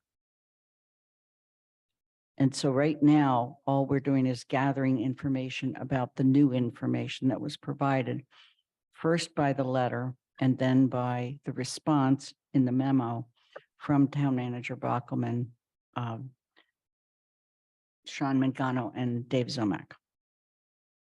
Thank you. And So then this is motion has been made and seconded. Now we're discussing it. we're discussing the information that was new. That is all. Dorothy? You need to unmute. I was listening and then you confused me. To reconsider is not to reconsider the motion for the $900,000. To reconsider just means we'll reconsider, period. Is that correct? That's correct. That is the first motion. And then we talk about the new information. Is that correct? That's what we're doing, yes. Okay. And then what do we do? Then we're going to vote as to whether or not we're willing to reconsider based on the new information. And if you do not feel you want to reconsider based on the new information, you will vote no. And Okay, if you but I'm feel not you, sure. Well, I really truthfully, I can't quite figure out what that means. the motion is 2 seconds while I get it.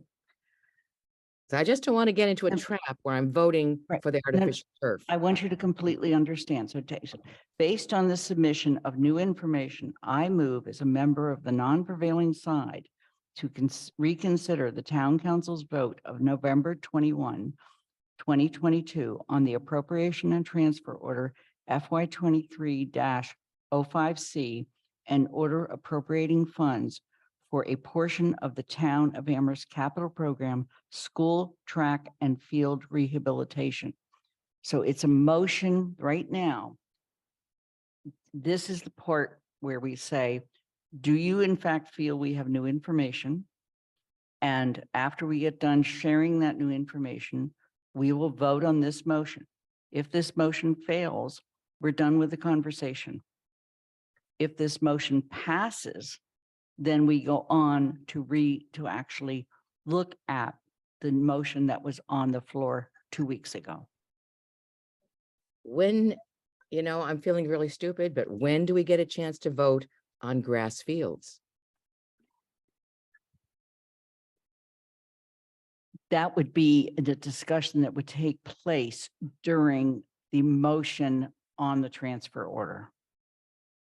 Okay, Okay, I'm gonna need some help here, but, all right. We'll work with you, Dorothy. Thank you. Not to you. worry. So, actually, at this point, Anna, do you have a question? I think I might be able to take a stab at explaining this. All right. All right, so last meeting, we voted, we closed the box on the turf field issue, right? Box was closed. We are now voting whether or not to open the box up. If that vote passes, if enough people say yes to open the box up to reconsider the vote, then we can go inside the box and play around. Metaphors might help. So does that help, Dorothy, at all? So the new information is the reconsideration, right? To open the box up. I can't hear you. I don't know if you're muted. I just want to be sure that to vote to reconsider does not mean I'm voting yes. That's correct. That is correct. It just means we can talk about it again and vote on it again. Thank you. Thank you. You're welcome. Correct. Okay, so I was at the point where I wanted to ask Town Manager Bockelman and his team if they would like to speak to the memo that you've provided us that was written in response predominantly to the letter from Superintendent Morris and Athletic Director Victoria Dawson, but also I do note there were some other questions that were submitted at one point, but time did not permit to, and information is not available to answer all of those questions, but they are in the packet. Thank you, Lynn. So we're not going to read the entire memo, but I will highlight give you the highlights. So one of the first questions is, given the town council's decision at the last meeting, the superintendent and athletic director asked the council to commit to reserving all current and future CPA funding for installing grass fields at Amherst Regional High School until this urgent situation is resolved. What we point out in this is that the town council can only appropriate funds for projects recommended to it by the CPA committee. There's not a proposal to the CPA committee for a project that addresses all of the athletic fields used by the regional school district. The FY24 CPA grant cycle is closed.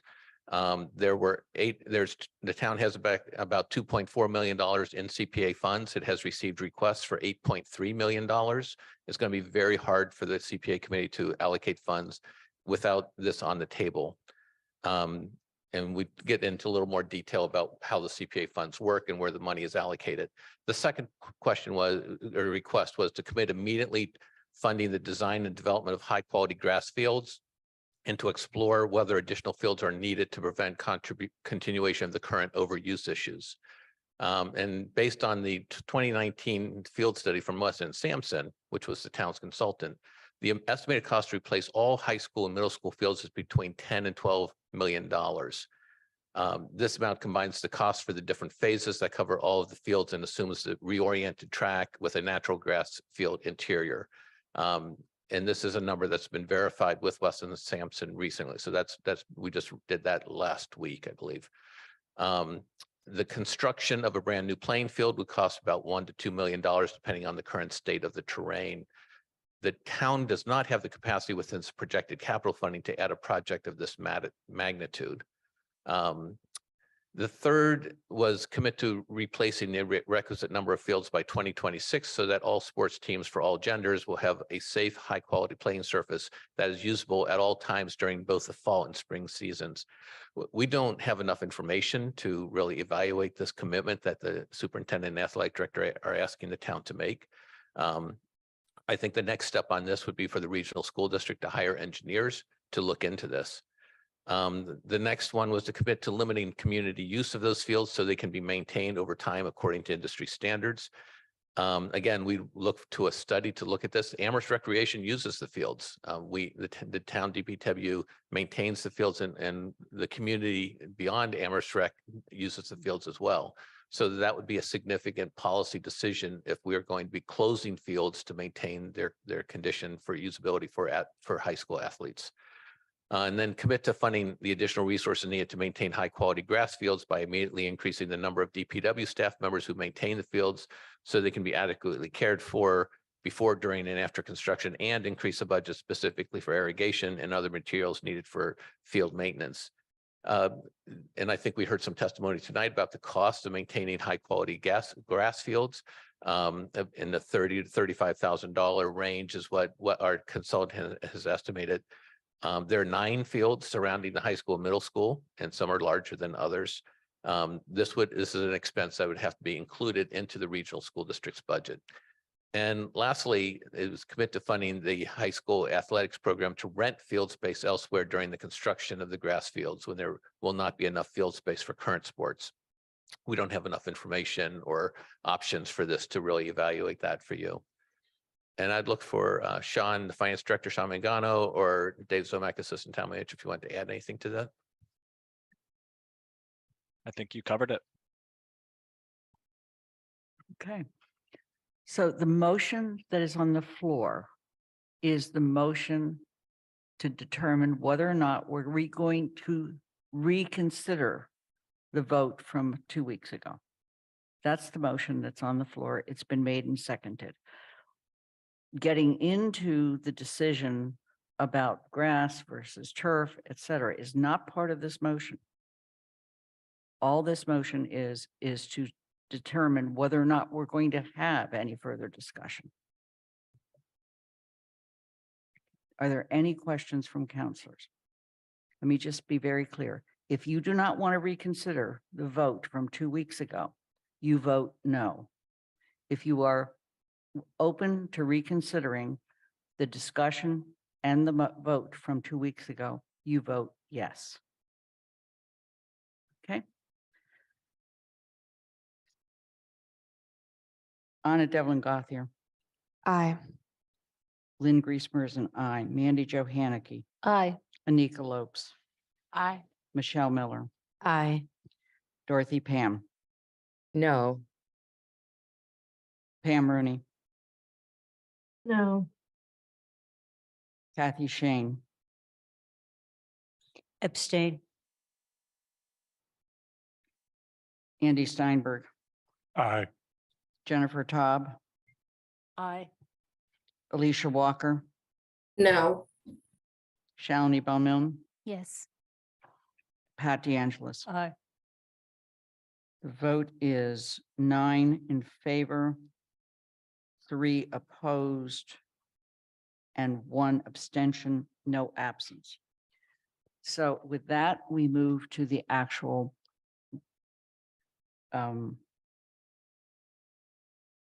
motion. And the motion is to adopt appropriation and transfer order FY 23-05C, an order appropriating funds for a portion of the town of Amherst capital program, school track and field rehabilitation, recommended by the Finance Committee on October 17th, 2022, and shown on page 6 of the November 21, 2022 draft memo sheet. That's a motion. Is there a second? Point of order, it's already on the table with the motion to reconsider. Thank you. It's already on the table and therefore seconded. Yeah, it goes Okay. right back to where it was before. All the right. last vote. So, thank you. All right, the floor is open for discussion. Alicia Walker. I'm sorry, I have a question that is not necessarily pertaining to this motion, but I'm just wondering what constitutes new information. So like in what case, I just don't understand how what was presented to us was something we didn't have before we made the vote last time. And so not like particularly pertaining to this decision itself, but for future reference, what constitutes new information for a decision to reconsider?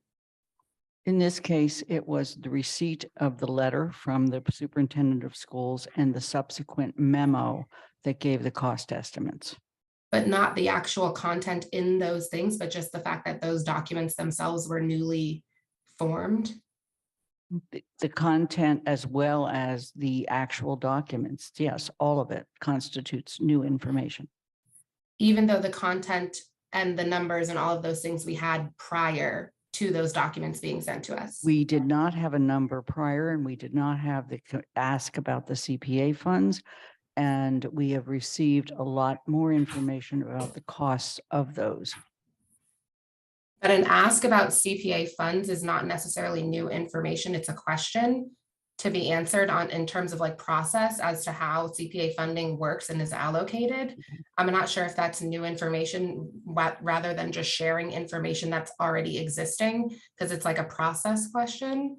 And the numbers were given to us in the Weston and Sampson report in 2019 with an escalation percentage, which can be used to calculate the exact number that was given to us in the memo from the town manager and the finance director.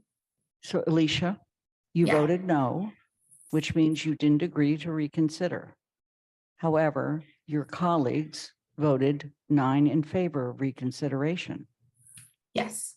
So And I'm again, I asking respect this- your question, but the real question that is now on the floor is the transfer order. Right, but I'm not asking in terms of like, I know the vote has already finished. I'm asking again for future reference because I'm not understanding what like, my fear is that then what stops anyone from reconsidering anything at any given time in the future? And so what constitutes new information to cause a reconsideration to happen? It's more of like a process question than anything else, because I'm not asking, and like the vote has already happened. Okay. In this case, it was my judgment that the letter and the statement and the way the letter was stated and the information provided in the cost constituted new information. That it's a judgment call. And then because that was questioned by one counselor, I submitted it to our town attorney, and the town attorney's opinion is in the folder, is in the packet for tonight. Okay, thank you. Michelle? So the motion's on the floor. It's been made and seconded. Yeah, I am going to move to amend the motion, but I just wanted to say that I was the counselor who asked for the legal opinion on that. And I would like to support Alicia's concerns to have a future conversation where we can maybe dig into that a little bit more for future votes. That's fine. So I am making a motion to amend the current motion on the floor. And I can give you the exact language. Athena has it as well. I move to amend the motion to add the number 2 and the word or after the word option in parens. So with this amendment, the parens would read option 2 or 3 in Weston and Sampson report dated February 11th, 2022. And Lynn, when you're ready for me to speak to this Right. amendment. Could you put it up on the We screen? are going to put it on the screen. Athena is doing that immediately.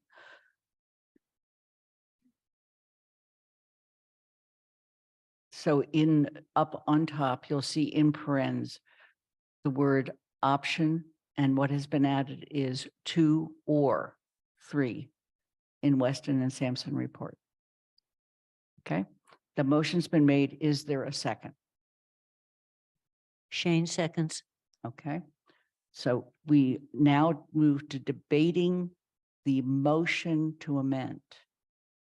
Okay. Lynn, could I speak to the motion before Sure, we do that? please do. Okay. Michelle. And please bear with me. I'm going to speak for a minute or so, maybe more. So as Lynn indicated, I submitted a resolution. So I am proposing 2 actions tonight. This amendment and a resolution concerning the safety of the Amherst Pelham Regional High School Athletic Complex, which is in the packet. While these 2 actions are not conditional on one another, they are complementary. So I'll speak to them together. Before I do speak to the proposed amendment, I want to thank my colleague Andy for helping me to navigate this proposed amendment. Andy listened to my concerns and worked with the appropriate staff to ensure that what I wanted to propose was possible. He was a partner in this, and I'm very grateful for that. So thank you, Andy. Since our last vote on this matter, I've taken some time to meet with Superintendent Morris and Athletic Director Dawson to understand the challenges and needs of our student athletes and school community. The morning after the big rain last week, I walked the fields with Dr. Morris and Victoria. There is zero question about the poor condition of the track and field and the need for the regional school committee and the town to take immediate action to remedy these conditions. I wholeheartedly understand why folks have been working so hard to remedy the poor conditions of the track and field and to make other positive changes to the athletic complex. As I wrote in my resolution, I want the Amherst Regional School community and the greater Amherst community to benefit from a safe track and usable athletic fields, competitive athletic opportunities, and a sense of pride in our schools and community. And many of us have significant concerns about the health and environmental safety of artificial turf and PFAS in our community. Sorry, excuse me. As I was reflecting this past week on the dilemma we are in as a community and as a council, I went back through old regional school committee meeting minutes to understand how it came to be that the town council was essentially being asked to make a decision on materials of which we are not experts for a single athletic field. The council doesn't make day-to-day decisions about these kinds of things. Our job, if we don't like that the town is installing PFAS products or that our firefighters are using suits that contain PFAS, is to pass laws that prevent that. We as a town council can and should take legislative leadership and work with environmental coalitions and our legislative delegation to support actions that keep our community safe. These two actions, the resolution and this amendment, if approved tonight, give our community a path forward. If approved, these actions give the regional school committee the funding they need to move forward immediately and the flexibility to reconsider all available options to remedy the poor conditions of the field while considering, among other benefits and drawbacks, the emerging science related to the health and environmental safety of PFAS and artificial turf. Adding option 2 to the order gives us a way forward without giving up the opportunity as a community to continue exploring the safest and most holistic way to do so. It also sends a message to our student athletes that we have their back, and I think we can all agree on that. Thank you. Thank you. Mandy Jo? I just wondered if the manager or the finance director could speak to if there's any ramifications to this amendment.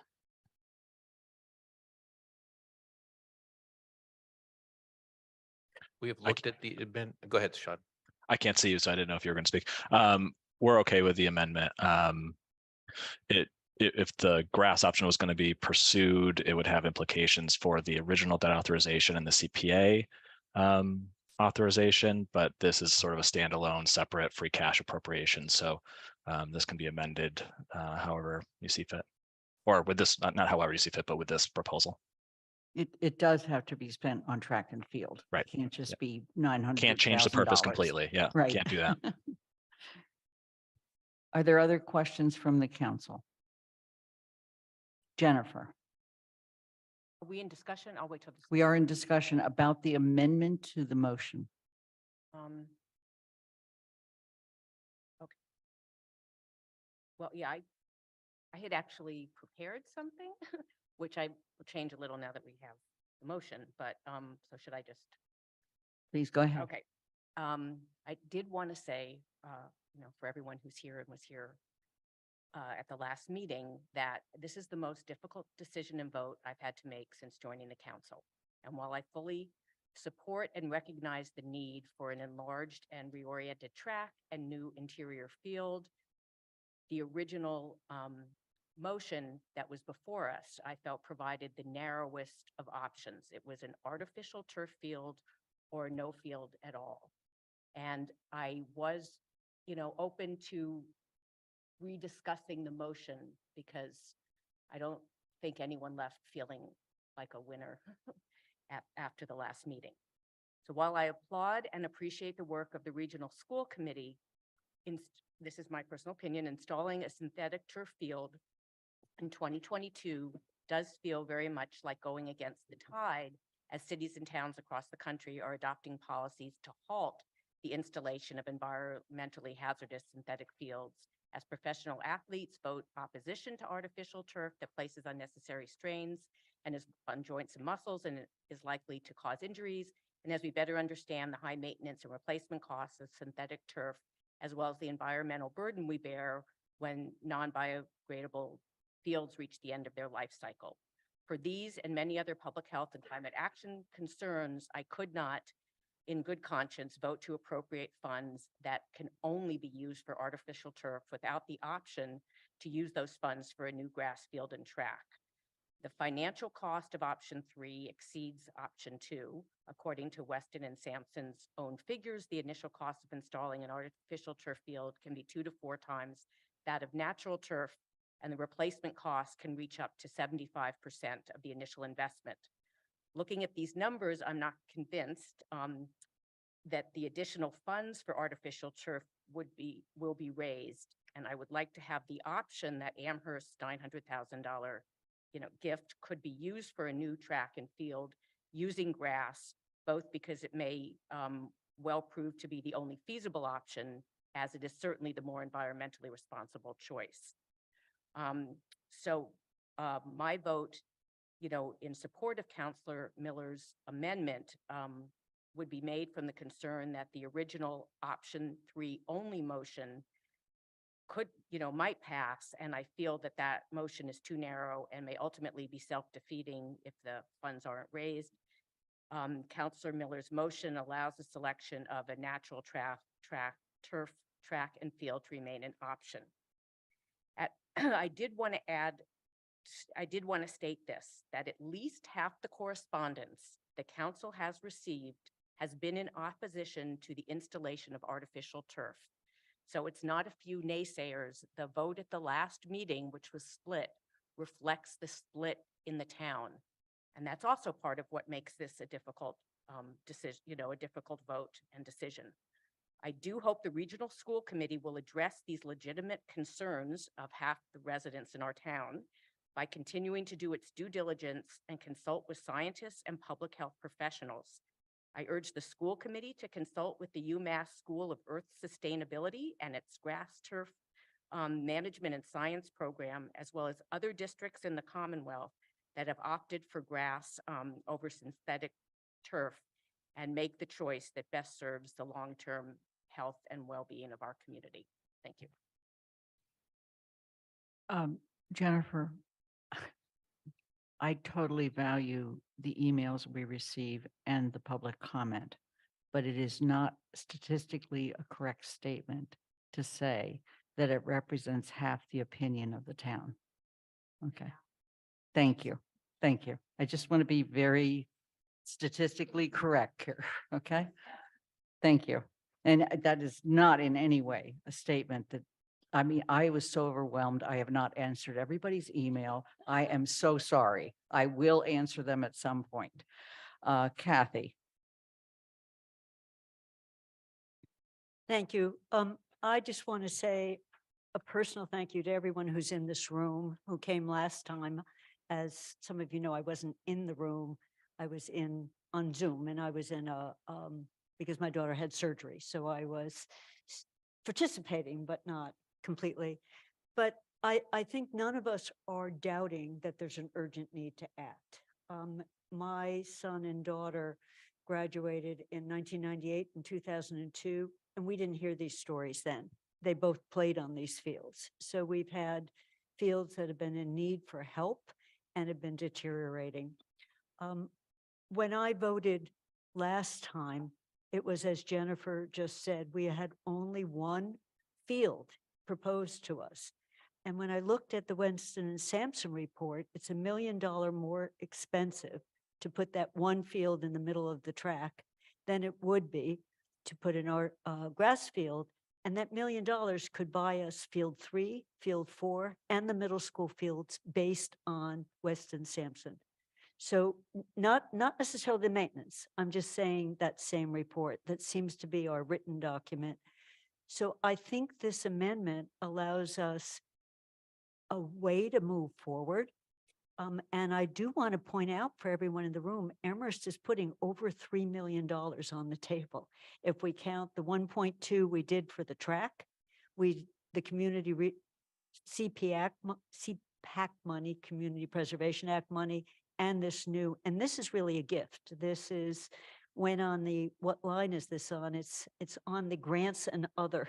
So it's a town gift to the regional school system. So it's a lot of money, and we need to use it well and really think of the options in front of us and proceed wisely. Williamstown just this year reconsidered artificial turf because the price tag came in much higher. And I just saw in tonight's manager report that the price tag is now at $5 to $6 million for, again, one field. And I don't think we can play all of our sports on that one field. We need the other fields, whatever condition they're in. So I just think we should have a close look moving forward. Stormwater is a new issue that's come up, and we've been viewing it all over town with if you put an impervious surface, it runs off. So it makes potential adjacent fields worse than they already are. We need to be thinking about these issues. So I do support amending it, and I won't list the concerns with artificial turf that everyone has raised, but I will say from residents, I have people saying, think about the skin scrapes, muscle exhaustion, and joint pain that some of the elite athletes are now reporting from only playing on turf, especially playing competitive games. We need a mix, and I think we need to be moving forward with that in mind. And I'll stop there. I will say, if my son and daughter were still in the school, I wouldn't want them playing competitive sports on artificial turf, maybe practice, but I want them to be on grass. Thank you. Dorothy? Just asking for some clarification. We're talking about this one field in the center of the track, and yet the discussion has made clear that one good grass field can in no way solve the problem. So my question is, does Michelle's amendment include work on other fields? No, it does Then not. we would have to do that in a subsequent motion. Is that correct? That is correct. Okay. And we would have to do that based on, a direct proposal brought to us by the regional school district. Okay. All right. Okay. So let's just say I welcome such a motion. Thank you. Okay. The amendment. Thank you. Shalini? I have a lot of stuff to share, but first I just want clarification that with the amended motion that Michelle has proposed, like what additional information are we expecting to get? Other than we already had a consultant look at it. And so, I'm just trying to get a clarification. Like, are we saying we're going to hire another consultant to look at alternatives? We already got a sense of what it would cost if we didn't have the turf and to compensate for the overuse of the fields, what it might look like. So we already have a sense of what the costs are going to be. So what are we, what is the additional information we could get that would then allow us to choose between the second or third option? Shalini, what this motion does is gives the regional school district $900,000.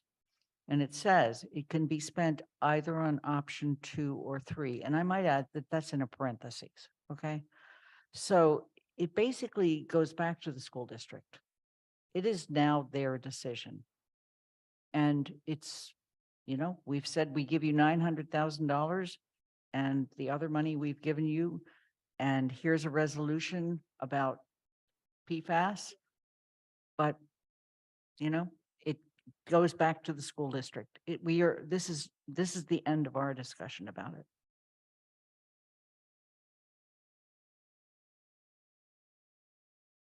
Does it delay the process in any way for the regional school committee and so forth? No. Superintendent Morris, would you suggest you would like to speak to that? Yeah, and I do want to note that the vice chair of the regional school committee, Sarah Best-Kenny, is here as well in the audience. So thank you for being here. I do not perceive that it's up to the regional school committee how they manage it, but I don't see anything in the motion, as I understand it, that requires a slowdown of process unless the regional school committee would like to do that. And I want to make sure that I'm preserving their right to do that. They're meeting later this month, and they certainly may or may not take up, some of the pieces that you mentioned. But I don't see anything that a hurdle if this regional school committee wants to move forward at the same pace they were. I don't read that in the motion as drafted at the current time. I'm happy to be proven wrong if I'm misreading that, but that's how I'm reading it at the moment. Okay, Shalini, any other questions? It's not a question. I just wanted to share at least one comment that, because we've been getting so many emails, like, why would you do this? And why would you put artificial turf? And so I just wanted to share this one email that came today from Dr. David Reckhow. And he was on the task force, in the PFAS task force that many people have sent to us. And he specifically said that the task force did not discuss athletic fields because it was not considered a product of high concern. And that's the same decision that, whether we look at the bill that Joe Comerford is put forward, or we look at the task force, or we look at the European Union, the ban that they're considering is only on consumer products. And none of them have included athletic fields because it's not a high concern. And if we can ask Dr. Reckhow, who is on the task force, and he is an expert in research in water quality, chemistry, and treatment. And he also said that it doesn't leach. So it doesn't impact the water quality because it's not likely to leach. And there are so many other studies that show that in terms of health and so forth. For all the people who are saying, like, why would you possibly do that?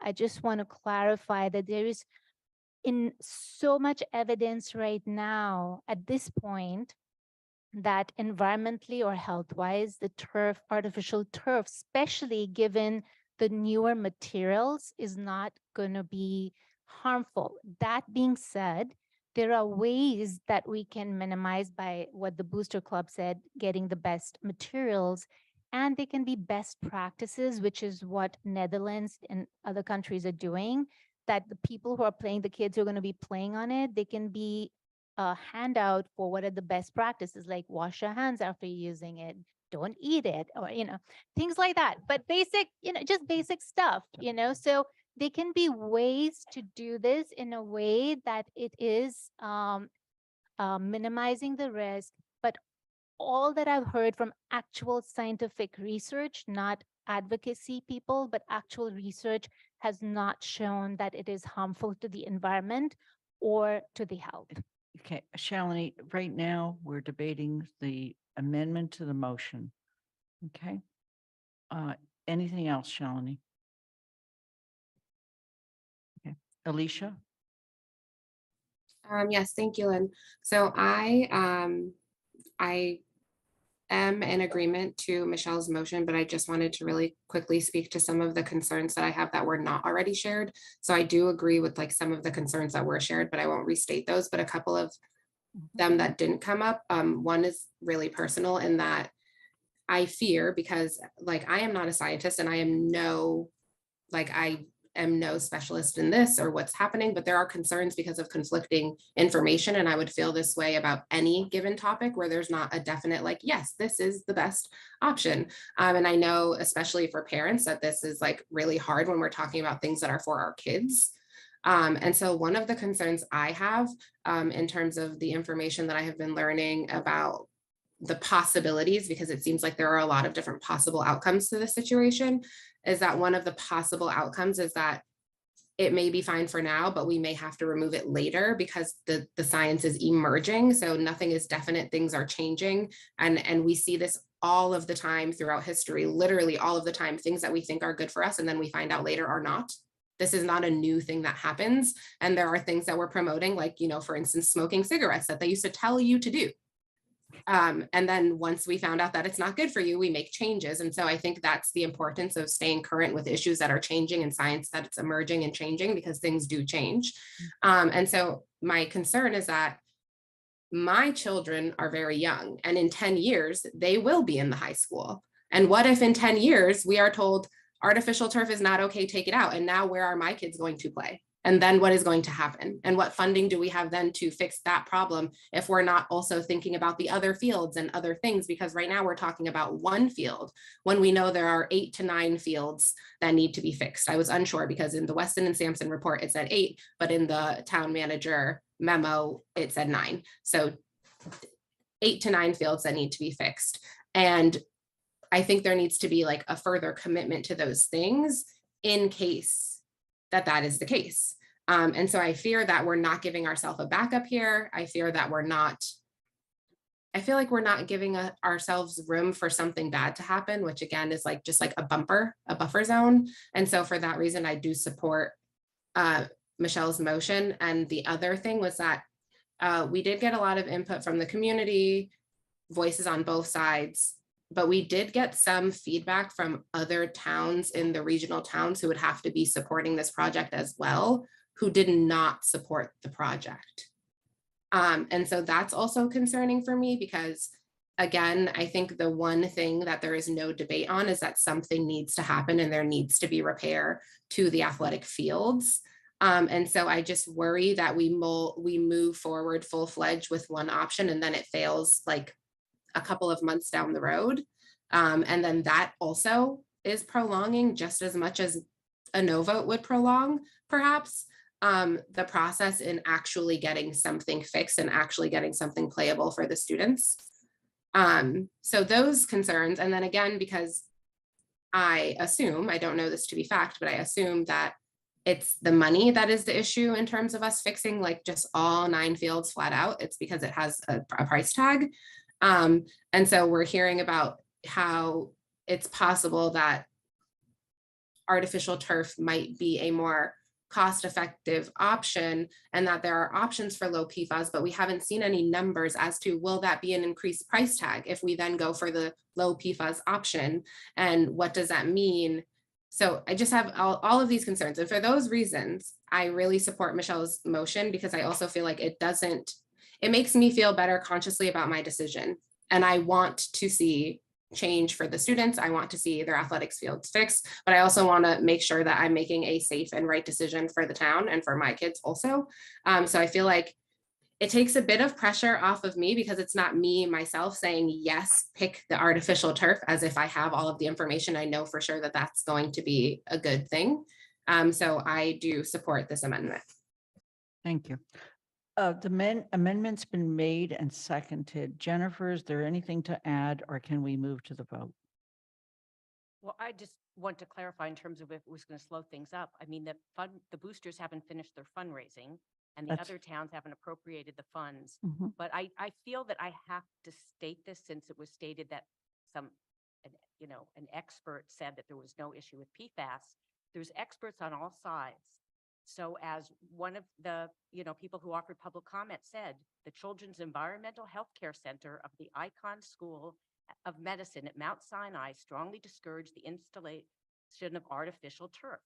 So there are experts on all sides, and I would hope that as it goes back to the regional school committee, since they don't have the funds in place to install the artificial turf, next week or even probably January 16th, that they, you know, really consider all the options. And now that we also have the input about there being a water drainage issue, that more impervious surface is not going to help.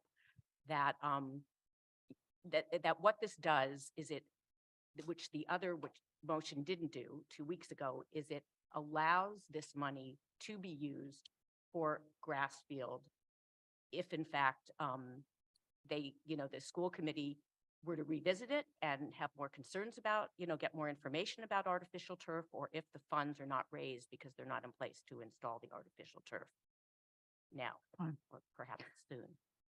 Dorothy? I have a simple question. We received a couple of letters in the last few days from Pelham, and I think some from Shrewsbury, saying that they would not support artificial turf. How important is that to the process?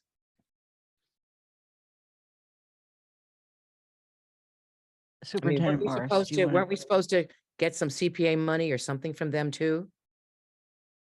Superintendent Morris? Sure. So I think put simply, there's a target dollar amount and for the project to move forward by January. That's a mix of private and public fundraising. And so if there is some public fundraising that does not contribute, then that would make the project more vulnerable to not moving forward. Hopefully that answered your question. Thank you very much. Okay. Pam Rooney. Thanks. I think one of the things that has really weighed on me in this whole process is that there are a number of people from the community saying, you really shouldn't question the outcomes of elected officials or committees that have studied this in great depth. But when it comes to our desk, we in fact are the ones that are having to sign off on the money for this. And I felt that the answer was being fed to us in so many different ways. And part of that was simply in not accurately and carefully comparing apples and oranges, or apples to apples. Some of the incomplete questions just in looking at the differences between the option 1 and the 2 and 3. On the one hand, someone says, well, if we don't get a turf field, we're going to have to use rented fields somewhere else to accomplish our space needs. And in fact, we may have to use rented fields or outside fields anyway during construction, whether it's for option 2 or for option 3. No one has addressed the fact that we might lose fields that are surrounding the reoriented track. I think we're probably going to lose at least one field, especially since a softball field is being proposed as well. So all of these things should have been really in a really nice table that says, this is what you gain, this is what you lose, and who is going to pay for this shortcoming of $900,000 if it was not for this gift from the town of Amherst. Does that it just wasn't clear how a lot of these decisions made, and I just feel like we were fed a lot of carefully worded information to make the desired outcome most evident. And I don't think that's the way we should be doing business. Pat?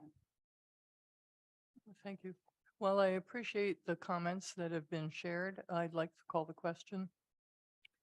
Okay. The question has been called and seconded. We move immediately to a vote on the amendment that's to the original. We have to vote vote on to end calling the debate. question. Excuse me. Thank you. All right, we're going to vote on calling the question. I'm going to start with myself, Lynn Griesmer, and it is an aye. Mandy Johanicky. Aye. Anika Lopes. Aye. Michelle Miller. Aye. Dorothy Pam. Yes. Pam Rooney. Yeah. Kathy Shane. Yes. Andy Steinberg. Aye. Jennifer Taub. Aye. Alicia Walker. Yes. Shalini Bowman. Yes. Pat DeAngelis. Aye. Anna Devlin Gothier. Aye. Now we go to the actual motion to amend. The motion to amend is to add the number 2 and the word or. So it reads 2 or 3. And we will start in this case with Mandy Jo Haneke, Aye. Anika Lopes, Aye. Michelle Miller, Aye. Dorothy Pam, Yes. Pam Rooney, Sadly, yes. Kathy Shane, Yes. Andy Steinberg, Aye. Jennifer Taub, Aye. Alicia Walker. I echo Pam Rooney's yes. I'm sorry, I need to hear that again. Yes. Yes, okay. Shalini Bowmill, Yes. Pat DeAngelis, Aye. Anna Devlin Gothier, Aye. Lynn Griesmer is an aye. That is unanimous. We're now going to move on. I'm sorry. No, she voted yes. Sadly, yes. Okay. So it is unanimous. We're now going to go to the.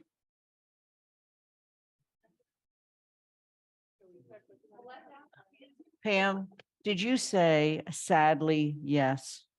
I did say sadly, yes. Okay, thank you. Thanks for that clarification, Pam. All right, so now we are back to the original motion, and the original motion. No, we have passed the amendment. Now we go back to the motion. And the motion is for the purchase order and our financial order. And the financial order is where the actual sentence is that we just amended. Okay? So the motion that is now on the floor is to adopt appropriation and transfer order FY 23-05C and order appropriating funds for a portion of the town of Amherst capital program school track and field rehabilitation recommended by Finance Committee on October 17th, 2022, and shown on page 6 of November 21, 2022 draft motion sheet as amended. Okay, that's the motion. Second. Do I need a second? It's already there. It's already there, right? Thank you. We're going to move to the vote. Unless there's discussion. Is there any further discussion?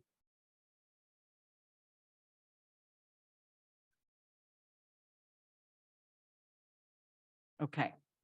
Anika Lopes, Aye. Michelle Miller, Aye. Dorothy Pam, Yes. Pam Rooney, Yes. Kathy Shane, Yes. Andy Steinberg, Aye. Jennifer Taub, Aye. Alicia Walker, Yes. Shalini Bowmill, Yes. Pat DeAngelis, Aye. Anna Devlin Gothier. Hell yes. Come on. If Pam can be sad, I can be hell yes. Lynn, it's these young kids, you just gotta watch them. Lynn Griesmer is an aye. Mandy Jo Haneke. Aye. It is unanimous. I would like to now put on the floor the motion to adopt the resolution concerning the safety of the Amherst Pelham Regional High School Athletic Complex as presented. Is there a second? Second, yes. Okay. Jennifer, did you want to speak to it?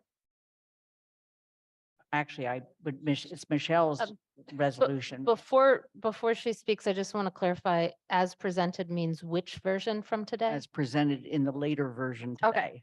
Thank you. Okay, Michelle? Well, I think I've spoken to it in my initial commentary, and I do thank Mandy Jo for making some very good amendments and suggested edits to it, which have been incorporated. It really is just to very strongly say that the town council is fully committed to remedying this issue.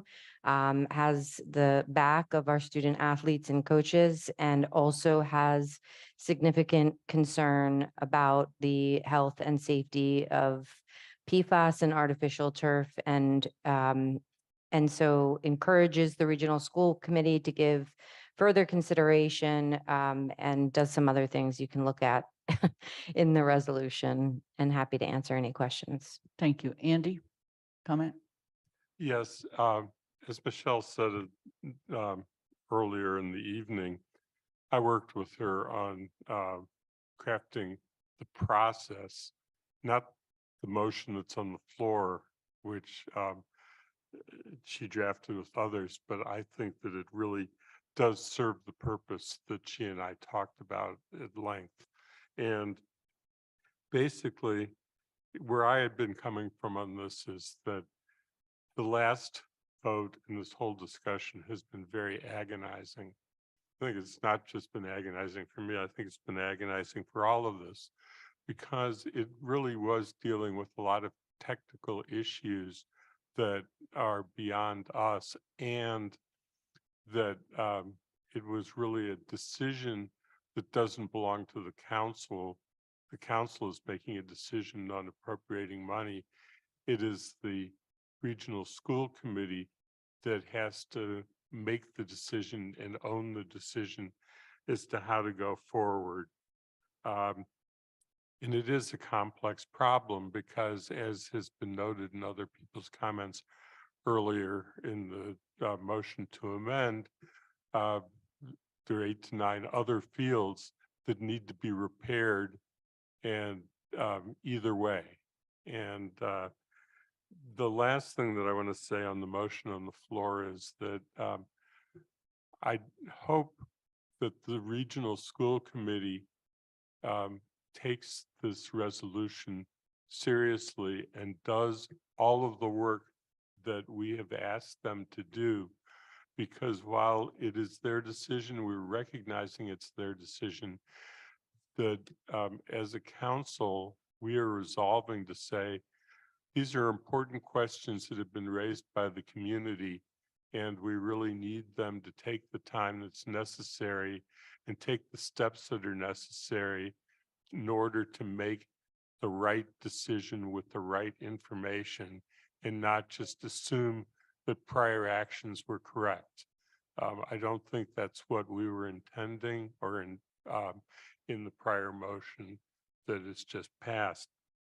So I hope that in addition to everything else, that if more time is needed, that the regional school committee will look at the question about whether it can propose a process to give itself enough time, because I think that's what this entire community, all 4 towns, need, is a regional school committee that considers the information and takes the time to do it, to do a very thorough study and make a very knowledgeable decision. Thank you. Jennifer. Well, I first want to thank Andy for that was, expressing that. I think that's, we all, no matter how we voted, sure appreciate that. But I just wanted, I guess, to address the resolution because, as I think Michelle said, and that's probably what led her to draft the resolution, is that the town council, is tasked with passing laws as a legislative branch. And I know that I felt with all the different information, I mean, I know where I came down on the different information, but I also knew I was out of my field of expertise in really trying to act on the different information that I got. Although I would personally choose natural grass turf. I would err turf field. But I think what the resolution asks us to do as the town council is decide if we want to look into passing a bylaw that addresses artificial turf fields or PFAS. And I think we should consider, because that's, within our mandate to do. I felt I couldn't approve funding that had to go for artificial turf, but it is the school, we approve funding for the school committee. But I think if we want to not have any more turf or PFAS or whatever chemicals we don't want to add in our town, that we should consider, I don't know if we form a committee, but addressing how we might keep that from happening in our town. So I hope we would follow, the spirit of the resolution. Anna? So I'm really struggling with this resolution. I think for a couple of reasons, and partly this is new on our plates, and so I'm still digesting. I think that there's a couple specific lines I'm concerned about, right? I don't. I can't count the whereases. We gotta start numbering these things. 1, 2, 3, 4, 5, 6. The fifth whereas. It talks about the Amherst Town Council acknowledges that artificial turf has recently come under scrutiny with several Amherst Town councilors, one Amherst Pelham Regional School Committee member, and many members of the public expressing concern about the health and environmental safety of artificial turf, et cetera, et cetera.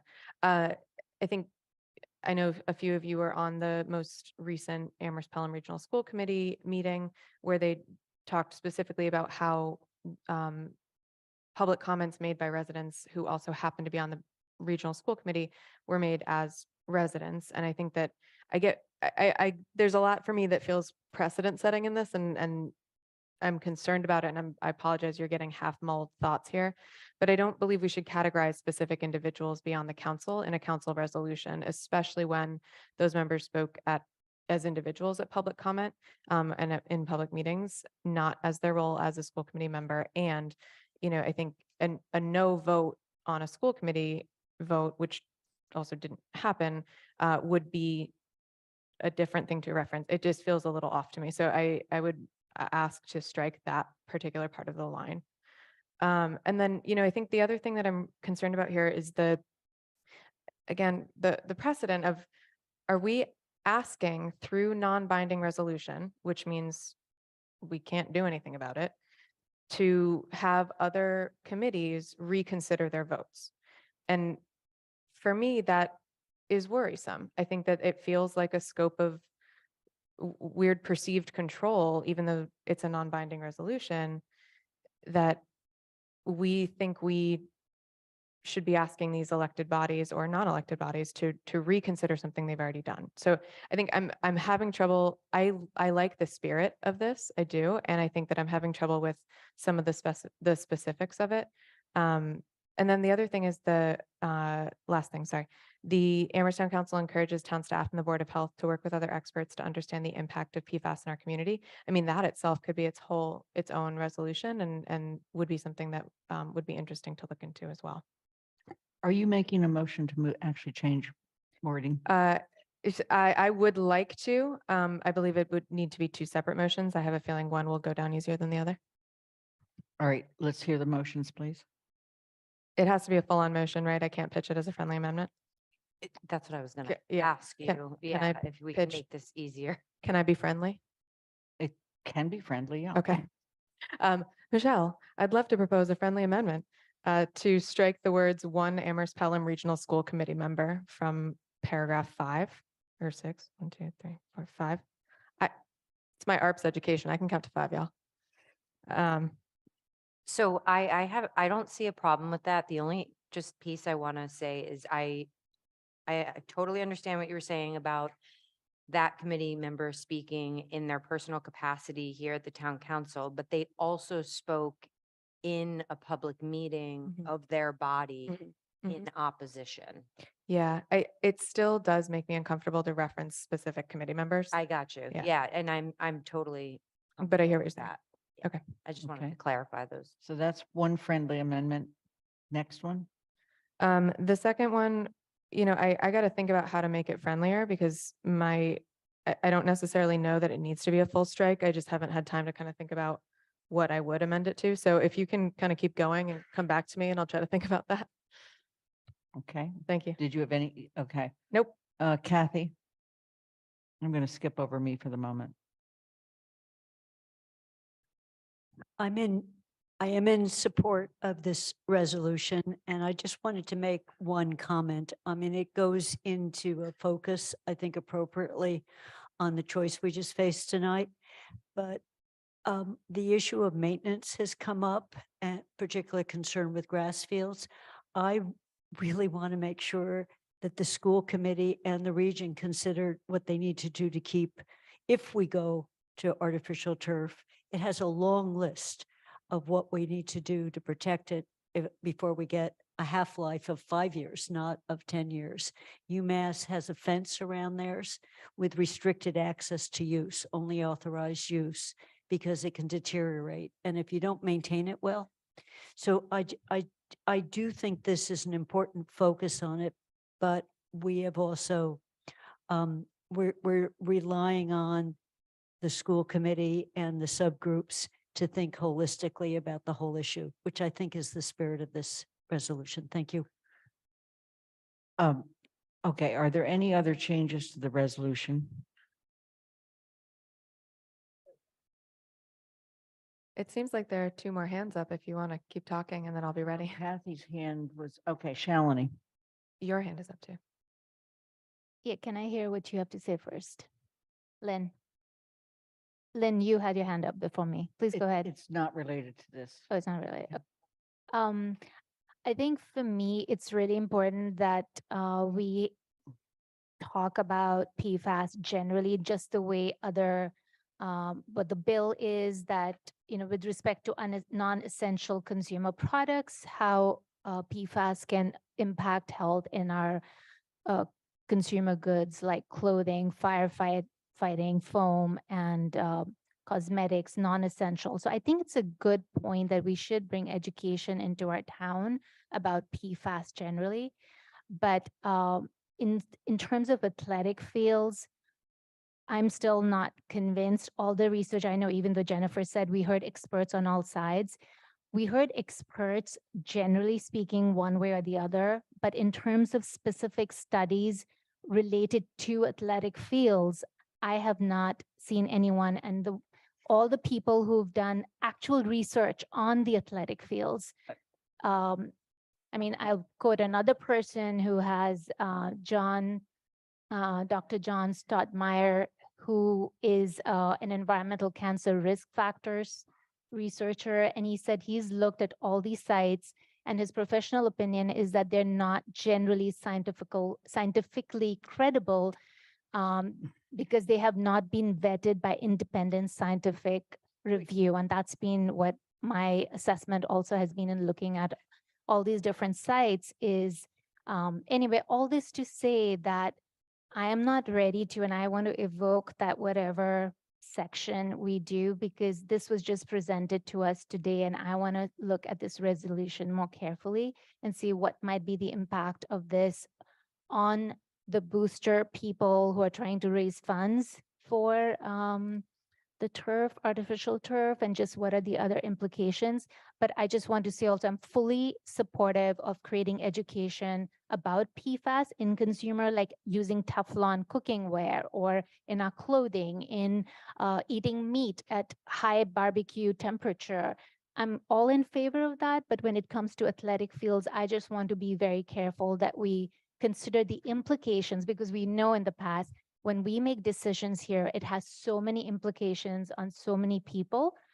And without knowing what those implications are going to be, I don't feel ready to vote today. So what I'm hearing, Shalini, is that you're exercising your right to postpone on this. Huh? That's not, if she exercises her right to postpone, that's it. No, I meant like we can have a discussion now, but I'm just saying I want to then, I don't want to vote today. I want to hear everyone, what people have to say, but I won't be ready to vote today. I just want to caution people. We are not going to get anywhere tonight by sitting here and debating PFAS one more time. We don't have any more information in front of us than we had an hour ago. Right now, we have a motion in front of us. If you don't want to vote on this motion tonight, then vote to postpone it. But spending another hour of council time debating PFAS is not in anybody's best interest. Okay, so I can keep calling on people or I can call the question. Yeah, what's your quick question? Not debating. I am not an expert today. I wasn't 2 weeks ago. Nothing has changed within the time. I just had a question because I cannot find the resolution that is it centered on athletic fields alone, or is this about PFAS in general? I just had that question. That's Athena, do you have it in front of you? It's essentially asking that the school committee as they're considering their decision, consider the information about PFAS and about the body safety issues. So it's not targeting and saying that we know everything there is to know about artificial turf. It's simply asking the school committee to use that lens when they're considering their options. okay. So it's directed towards a school committee. It's not like town-wide and what PFAS is used. Yeah, no, this is for like the title is a resolution concerning the safety of the Amherst, I don't remember. Excuse me, I don't know why I Yeah. can't see. Pat, you have your hand up. No, Mhm. The first now, therefore, the word seriously, consider all available options. Seems to me to be. I'm sorry, I can't hear Pat. I forgot to turn on my microphone. She's turning her mic on. Thank you for Who was that? that. It was Michelle. No, it's Alicia. Oh, Yeah. okay, thank you. Yes, thank you. Now therefore it be resolved in the first one. I believe that the word seriously is it's inappropriate. I think that the school committee seriously considers things. Oh, you're looking at an old copy, Pat. Yeah. We it's not removed on this the, Okay, yes, that was all Mandy. Get that out of there. And Okay. so we did. Pat, So maybe- Mandy.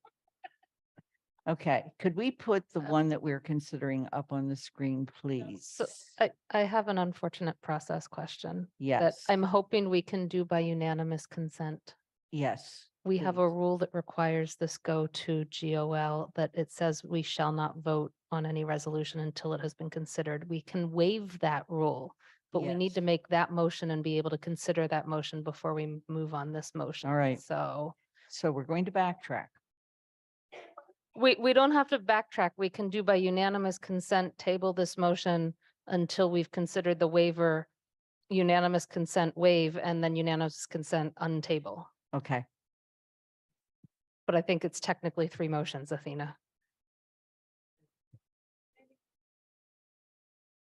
I think you can vote a motion if it needs to be voted first. Okay, I think that there's, in the priority of motions, I think you can act on that one before you act on the main motion as a sub motion. excellent. That's just one motion then.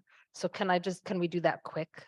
yes. Thanks. So I move to waive Council Rule 8.6 for this resolution. Is there a second? Okay, the motion's been made and seconded. Let's see if I can find space to record it. Anika Lopes. This is just to waive. This is No, it's a waive GOL review. Aye. Michelle Miller, Aye. Dorothy Pam, Yes. Pam Rooney, Yes, Kathy Shane. Just remind me what the waiver is. It just means that it does not have to go to GOL for review before coming to the council. Yes, Meaning we can vote on it tonight, right? Andy Steinberg, Aye. Jennifer Taub, aye. Alicia Walker, Yes. Shalini Bowman, No. Pat DeAngelis, Aye. Anna Devlin Gothier, Aye. Lynn Griesemer's an aye, Mandy Johanicky. Aye. It's 11 in favor, 2 opposed, no absence, no abstentions, no absence. Now we're going back to the motion. The motion is about the version that is on the screen. The word seriously has been taken off. I'm sorry, Lynn. I only heard one opposed. It was Shalini and who else? Thank you. Yes. I'm sorry. Did you get that now? Thank you. Anna, are you ready? For what? For Oh, any other yeah, I'm change? ready. Sorry. You had me nervous for a second. Okay. Yes, I'm ready. So I wanted really quickly, really quickly. That's like my worst nightmare. It's like, Anna, you're up, and I have no idea what you're talking about. So just quickly to Anika's point, it does generally, yes, it is about the athletic complexes. There is one line that is very general and broad. And so I want to, and again, it's a line I agree with, so I'm not arguing against it, but I want to make sure that it's very clear that there's two lines that are not about athletic fields at all, and it's the last two further resolved. So just to clarify that. All right, so we're on the now therefore, the first now therefore, the only now therefore. What about, just throwing this out there, if it said, now therefore be it resolved that the Amherst Town Council encourages the Amherst Pelham Regional School Committee to prioritize the remediation of the poor conditions of the high school athletic complex and in determining which option to pursue, ... So I would strike reconsider all available options to remedy, and I would, in its place, write prioritize the remediation of. That's been accepted as a friendly amendment.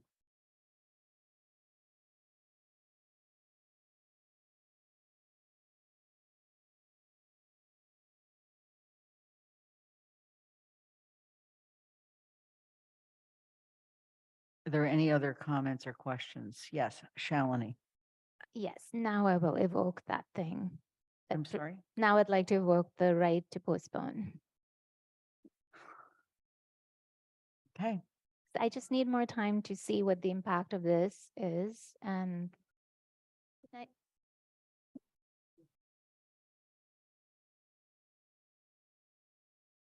So you're voting to postpone. It means it will come back up on the 19th.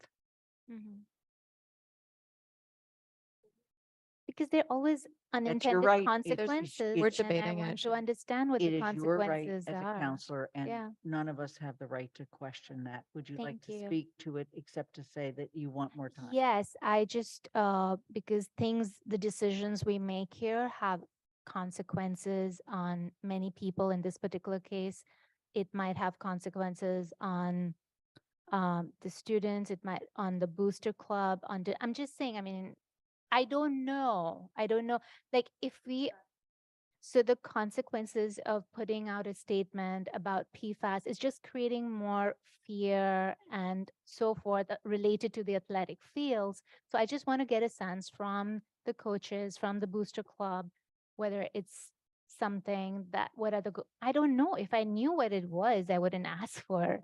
It's just, I don't know. I just want to speak. Normally how I go about things is I just go and speak to many people. How do you feel about it? And what are the consequences? Essentially, I am totally in favor of us as a town looking at PFAS in all our consumer products. And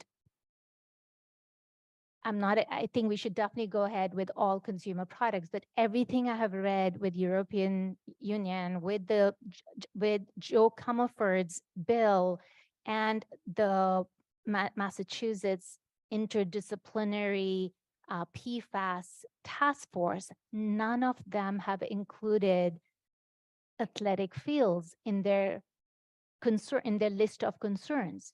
So for us to go above all of those different experts and say that we are concerned about it might create fear amongst people who are making donations and not be willing to do that. So I would like to look at Okay, it. you've exercised your right. That stops the debate, and we continue on. Okay. It will be, when you postpone, it's postponed till December 19th, which is the next time the full council meets. I have been informed that Alicia Walker would like to speak. Alicia? Yes, thank you, Lynn. I have another motion that I would like to propose at this time, if possible. I sent it to Athena. Could you go ahead and read the motion? Yes. Sorry, give me just a second.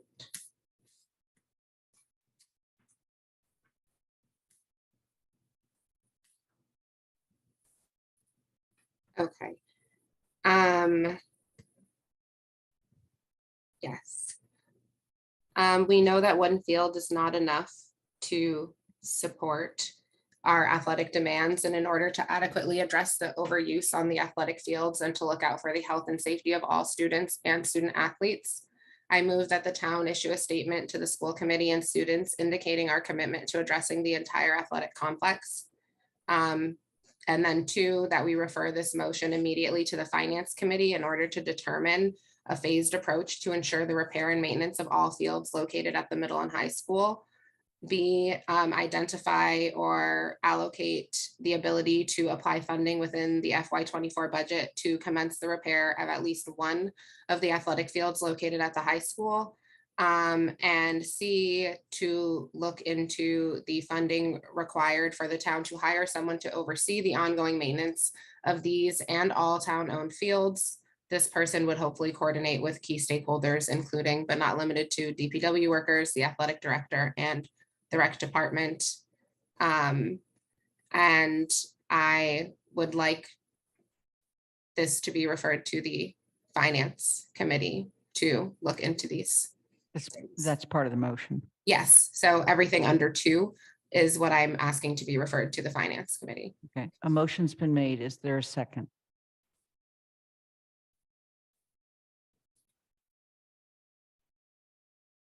Dorothy, Second. I second it. okay, the motion's been made and seconded. Are there any questions or comments? Point of order. Yes. The memorandum from Michelle has been set aside until the 19th. It only addresses Michelle's resolution. So this is a new motion.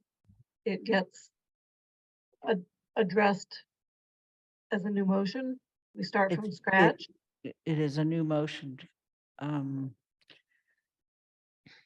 The tricky one. It's a new motion somewhat in the same area as what we have been discussing.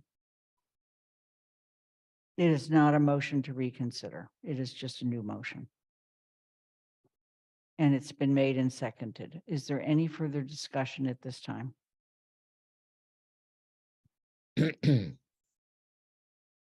Mandy Jo.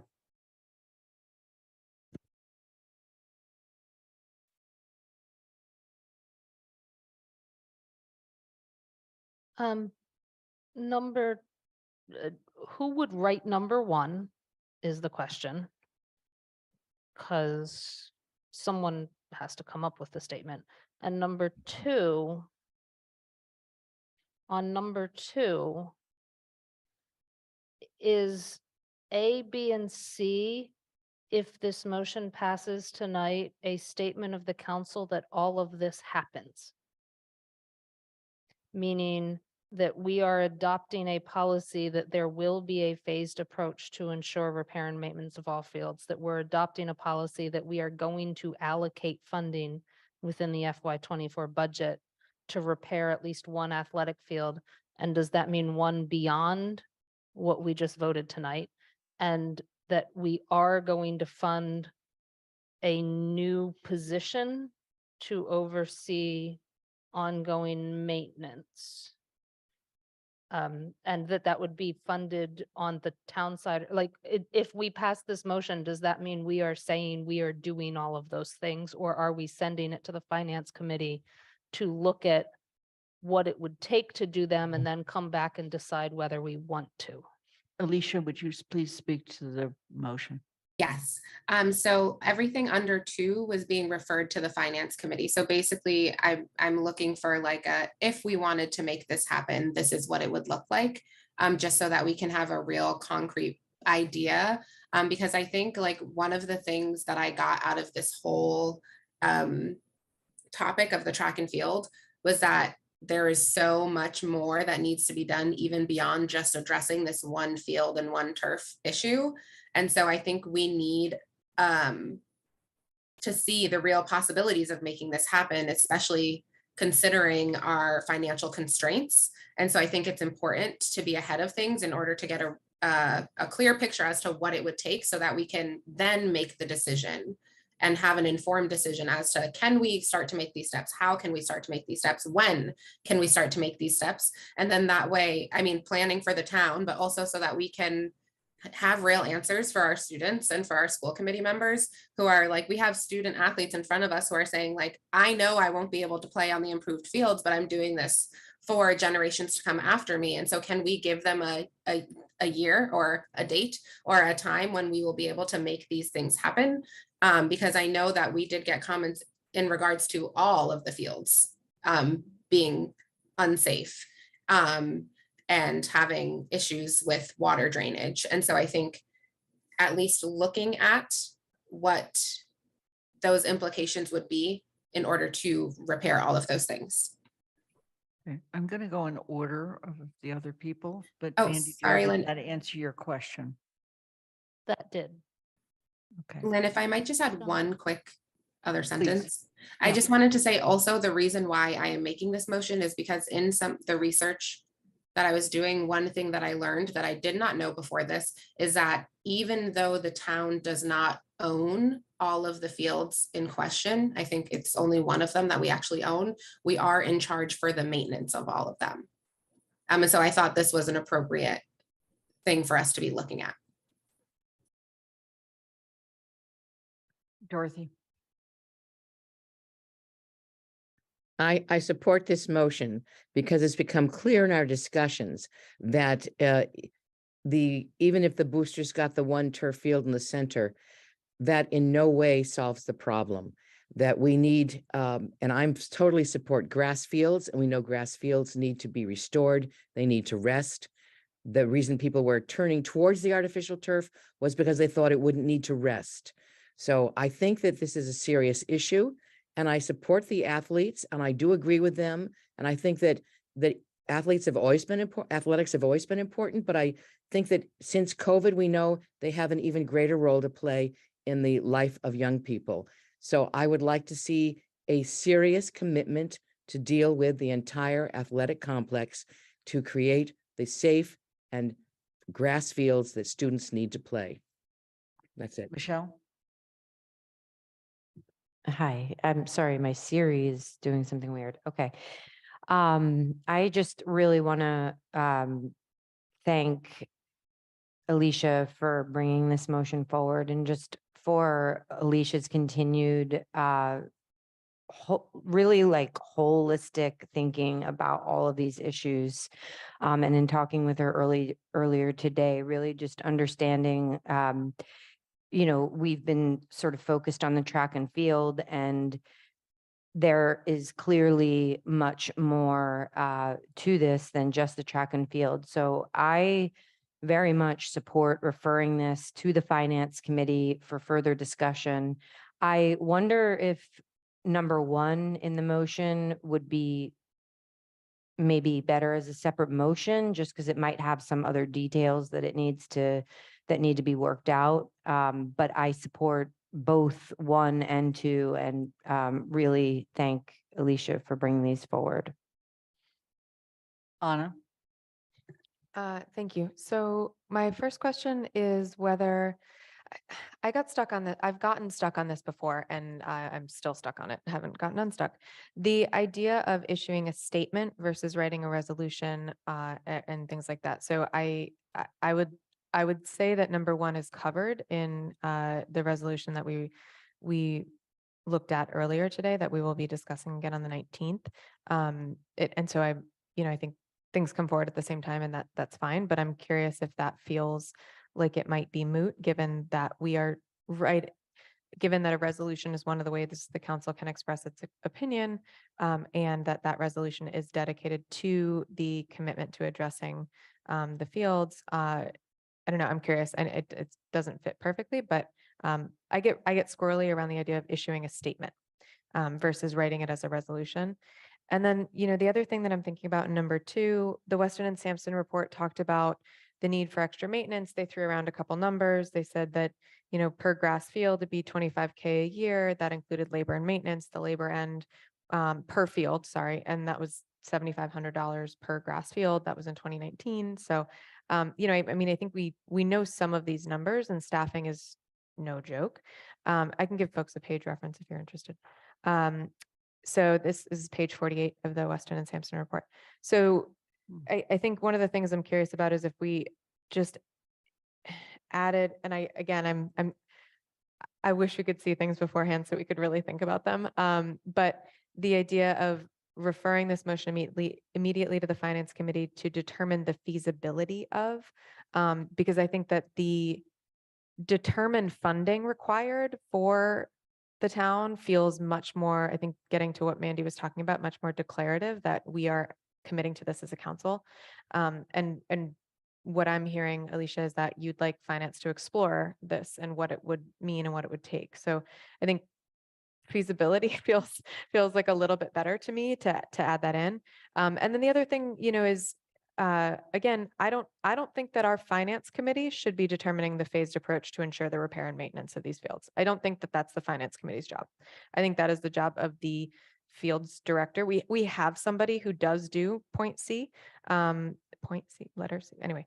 And so I think that that's, it's important to kind of look at where we're at and make sure that we're sending things to the appropriate place. I do not believe that specifically point A is within the purview of the finance committee. I'm going to call on the town manager and then on Sean Mangano. Yeah, so it seems to me, I'm a little confused about how this motion will interact with the financial guidelines that the council is considering. Are they part of the guidelines? Does this take a priority over the guidelines? And because these are really things that you're putting into as a guidance to the town manager as I prepare the FY24 budget. You obviously can't appropriate something without a recommendation, a request from the town manager, or else it has to come through the regional school district. It also is confusing to me in terms of how this will fit in with the regional school district because it's their property. And so, but in general, it seems like this should be an amendment to the financial guidelines. And I think, Sean, did you want to weigh in on that as well? No, I was going to say the exact same thing. So I think this to me feels like it should be part of budget guidelines just to make sure that they're consistent. Because I think there's pieces of this that would conflict with the first draft of the budget guidelines that I've seen. And then also the school committee issue too. I think that really is the school committee's job to come up with a phased approach to dealing with the fields. It's we do help maintain the fields, but it's out of necessity. It's not like we don't own them and say we're going to take control of them. It's just the regional school committee has had a need for us to help maintain them, but they still own them and control them. So I think it's really a regional school committee decision. Thank you, Paul and Sean. Andy. Well, Paul and Sean have certainly made my statement a lot easier to make because they've covered a lot of the territory that I was planning to cover. But there is one additional thing, and I know that Shalini had a right to do what she did, but I can't pass it by without saying that I am worried about the consequences of the action that's been taken, because what Michelle was proposing at the beginning and I was supporting was that we turn this back to the school committee, but we give the school committee guidance. Now we have turned it back to the school committee, which has the right to act before we have an opportunity to give them guidance. And so I think that we're now really missing a piece that's very important, which is that we should be saying something to the school committee about asking them to consider the issues, but to allow us time to provide further guidance, because that's kind of where we are at. So I have those concerns in addition to the ones that I was going to express that Paul and Sean have taken care of. Mandy Jo. I didn't, what Paul and Sean said was basically what I was going to say, which is at least as to 2A and B, that's not our purview. the fields are owned by the region would need to request funding, and they haven't yet. And they're the ones that should come up with a phased approach, not us. They own the fields. And in that sense, and they could request funding. We could gift them money. We just did gift them money for some stuff, right? We could do that, but there was a plan with that gift of money that came from them. They're not our fields, they're the region's fields. There are 4 towns in the region. The more we do, the less the other towns may feel they have skin in the game. And frankly, I want them to feel they have skin in the game because I want them to help maintain the fields their students compete on, play on, do classes on. And I don't want us usurping the school committee's duties related to that. So I can't support this motion tonight. Paul, you have your hand up. Alicia? Thank you. I just want to respond to some of the comments. So I would be happy to change the wording that Anna stated, because I do think that it more accurately depicts what I was trying to say with this motion. But also just speaking to the fact that I know it's difficult to have something just displayed right in front of you, but the track and field was such a complex issue, and I really my time to look at council stuff is always over the weekend, and so it was just over the weekend that I was really grappling with this idea and trying to figure out how to finalize it, and I wasn't able to actually finalize this what I was trying to say until today. So I apologize that you all didn't have a lot of time to look at this ahead of time, but that also I hear Mandy Jo's concern in that we don't own all of the fields. And so I would also be happy to change the wording to the field that we do own, because there is one of them that we do own. And so maybe we can commit to fixing that one. And I would be happy to change the wording I'd be happy to merge A and B and change the wording so that it's to look at that one field that we do own. But I would like to keep C, because regardless of whether or not we want the other towns to be helping with the maintenance, it is still our responsibility, the maintenance at this current time. And again, my idea with this motion is that we can then learn the implications of, not that we're making any definitive decisions. So just that we can see, if we were to do this, then what would happen here? Or is this even a real possibility? So I don't see this as making any definitive decisions, but just one, moving forward or moving closer to having, I don't think there's an argument as to whether or not the school committee would like the entire athletic complex looked at. I don't think they would say no with that. And we can take initiative in our part in what we can do.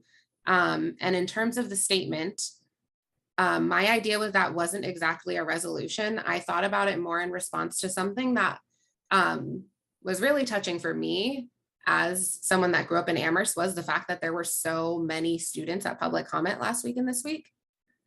And to even be discouraged and come back and talk again, that again takes a lot of courage and a lot of commitment. And I know how scary that must be. And I think we should say something to them.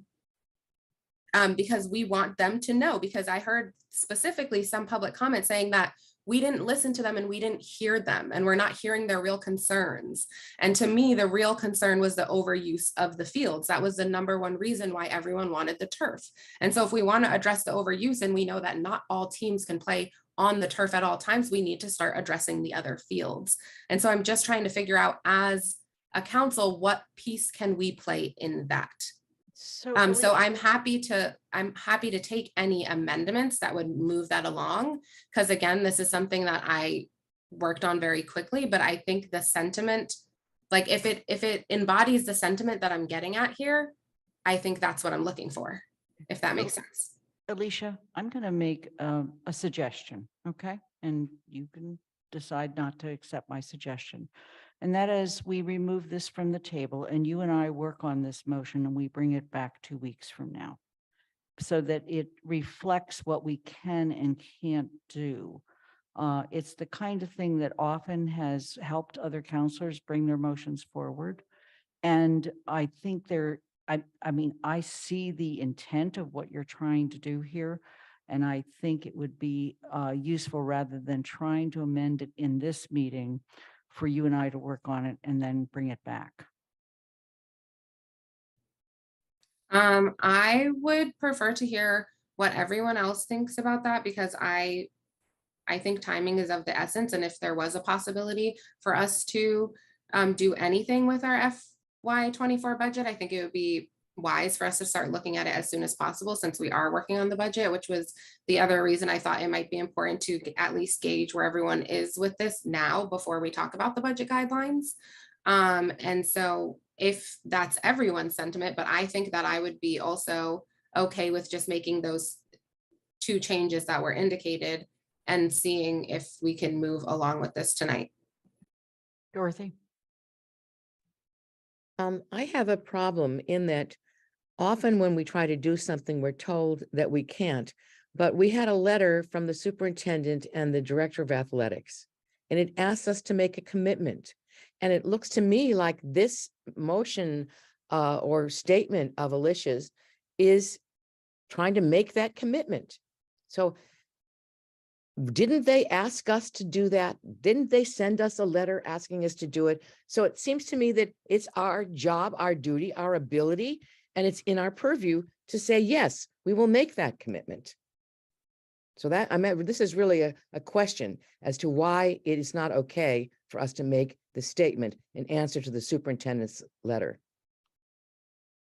The superintendent's letter was written to basically tell us what the alternative was to the vote that was, or the motion that was on the table. And if we want to make an additional commitment, which I have no problem with exploring, I just want to make sure that we balance out what is our land, what is the regional school district's land, and some of the other points that have been made.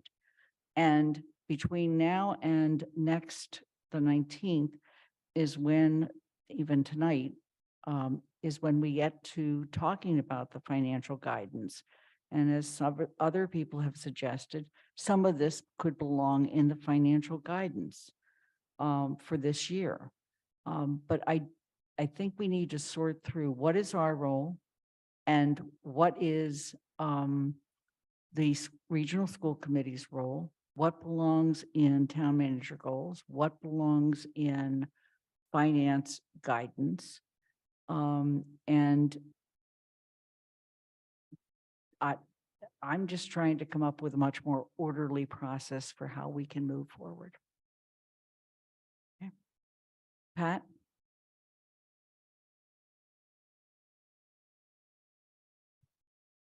I really appreciate the work that's gone into this.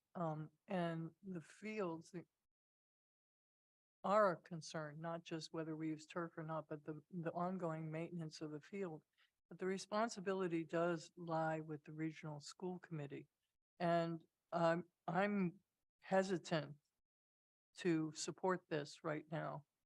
And I'm also concerned that we're shoving it to the finance committee and to Sean Magano when isn't Doug Slaughter, shouldn't he be involved in this because he's the finance person for the schools? And so somehow or other, I feel like right now, the way it is, I can't support it. I support the idea, but I couldn't vote positively for this tonight. Kathy? I also support it in concept, but I don't support doing this now. And I also wanted to say on number 1, not during our tenure as counselors, but before us, the town of Amherst did a CPA award to do a master plan for all the fields. So that first step, we might not like the results because the numbers were pretty scary. But if you go through the 81-page document, you'll find all the fields, not just the regional school fields, with what's their current condition, what was it take to fix them, and then how many hours would it take to maintain it once we fix them. So I think we have that. And the question, and I do want it to be able to do that, get to financial guidelines, is we had a little whisper on the side that if one of us had a giant foundation that could give the town of Amherst a huge influx of cash, we would do it in a flash, but we have to live within the budget we've got and the revenues we've got for the regional school, for the elementary school, for the town of Amherst and everything else. So we can't just throw this into the works. So I'll stop there because we do need to get to the guidelines. They have a line in there for the manager to think of all the lands we have, all the conservation area we have a plan and how we're going to be moving forward, a multi-year plan. So that is in that. The question is going to be, how do we pay for it? So I don't support moving this to the Finance Committee in any of its parts or even a broader statement. Thank you. Pam? I like the concept of this. I appreciate what it's trying to accomplish. I think I would agree that it probably ends up in a couple of different buckets for study and action. So I would also support sitting with Lynn and figuring out what some of these pieces, where some of these pieces belong. But I really appreciate the work that went into it and the thinking. Alicia has put in. Anna? Okay, so read it a couple times now. So second question I have on number 1, the town or the town council? So just want to be clear on who's issuing the statement. And then generally, I'm just curious where the directive goes. Is it to Lynn? Is it to GOL? Is it something that Alicia, you were thinking that you would write and bring forward? I'm going into logistics here, but I think I need to go there to try to figure out if I can support this or not. So I want to clarify that this means the town council, not coming from Paul, and on behalf of the town. And if so, who writes the first draft? Thanks. Alicia?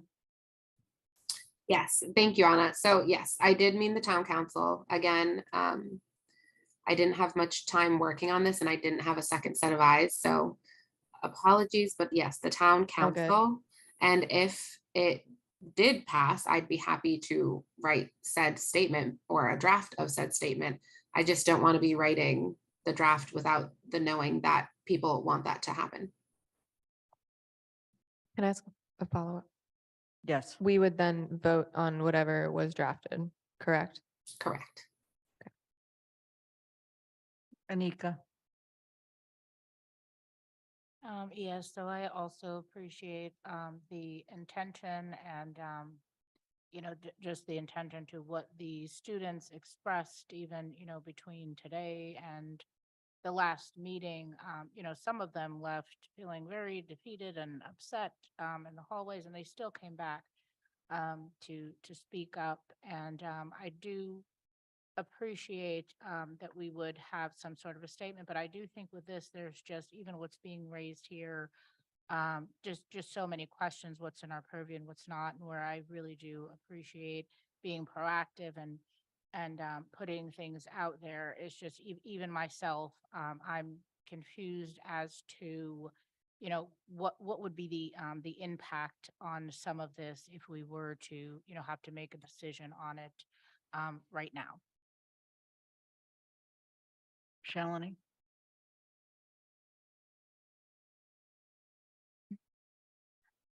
I'm just trying to understand, in my mind, what the superintendent had written to us is very similar to what this statement is. And we got a breakup of what that would look like from Sean was something like $10 million. And so is that what we're saying, that we want the finance committee to look at how to fund that overall development of all the grass fields? Alicia?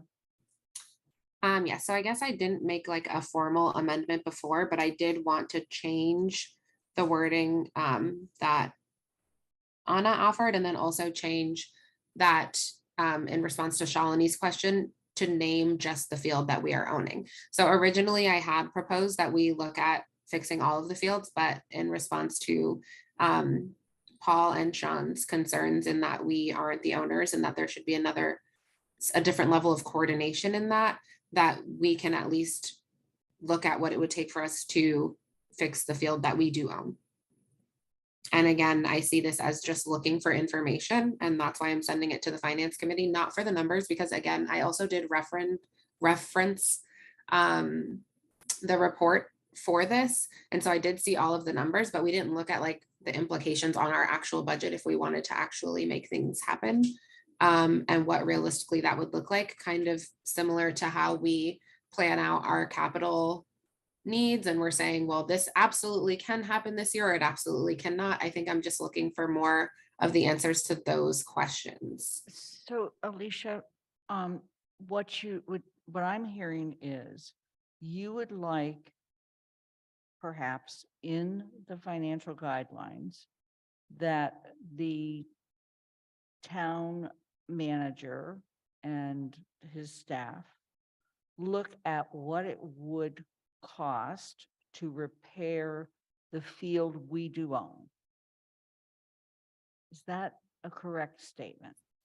That's part of this, yes, because I also wanted to look at the maintenance concern, because we do also have to consider maintenance, because that was also brought up as part of the main concern in terms of the usability of the athletic fields. So I wanted to look at like what the realistic possibilities there are. So it would be to repair and maintain the athletic field at the high school that we own. I Yes. don't even, I mean, do we own one field at the high school? The community field? Okay, so in the financial guidelines could be a request that the town manager explore the cost of repair and ongoing maintenance of the field that the town owns at the high school.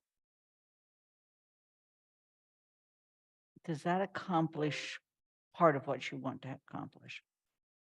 Yes, but I want it going to the finance committee, because I want it as the implications to the reality of what we can do as a town. Like, that's what I want to know about it. So when the town manager gets the financial guidelines, he develops a budget, and that budget does come to the finance committee, and we sit there for day after day during May going through that. Is that sufficient, or you But- want this? How can I tell him to put it in the guidelines if we haven't passed it as a vote of the council as something that we want to see happen? Well, the guidelines are actually on the agenda tonight, and you can say, I would like this to be in the guidelines. And then when the finance committee meets tomorrow, we'll begin the discussion of what we hear tonight on the guidelines. I guess I'm not exactly sure what the main difference between the two options are, like between just voting this now, because it would. Right, this is a motion. A motion requires action, and in this case, there's some concerns that I'm hearing about some of the wording in the motion. The financial guidelines are guidelines that ask the town manager in developing the budget to explore various options and come forward in the budget with a balance of all of those options. And sometimes we can afford them and sometimes we can't. And that's the budget process. So I'm trying to, I mean, maybe Andy or someone else has a better So way of I see expressing how it. that might address number 2A and B. I'm not sure how that would address C, because that's also like, I'm not formally making a recommendation that happen in FY24. I just want to know what the financial implications would be, and like, what is this something we need? Would it be beneficial? Is it cost effective? Like, I want to look at these things. So for example, B and C. Really, when we look at it, it's our town field is the field we're talking about. And you're asking that we identify or allocate or at least explore what we could do in the FY24 budget to repair and maintain that field. And C is a much broader thing because, as you mentioned before, DPW they do the repair and maintenance of all of our fields, but that is in agreement with the regional school committee. I'm just trying to figure out what we can do with what we've learned, what you've brought forward, and sort it through the process that we have for budgeting. Yeah, no, I appreciate it, Lynn. I think so kind of, but then the other thing is that, like, I know that maintenance funds are not just FY24, right? Like, especially also if we were to commence the repair of FY24, I'm not sure maintenance funds would come into play right away. Like, I think it's just a little bit more complicated, which is why I wanted it to be referred to the finance committee to look at in more depth, because the implications of this aren't just funds being appropriated in FY24. This would then become an ongoing maintenance thing that we would have to continually keep up with. And so what are the real implications of that on our budget, which we already said is strained, so I just want to know that, I think, a little bit more And deeper. basically referring it to the finance committee is referring it to the town manager, because the finance committee would have to turn back to the town manager and Sean Mangano and say, what would it cost? So that can be done through the budget guidelines.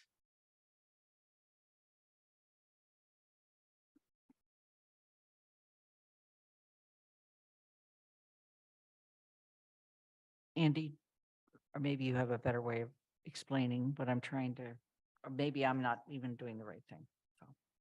Yeah, actually, I have two different things, because one is about the guidelines and the other is about the process that we're involved with right now.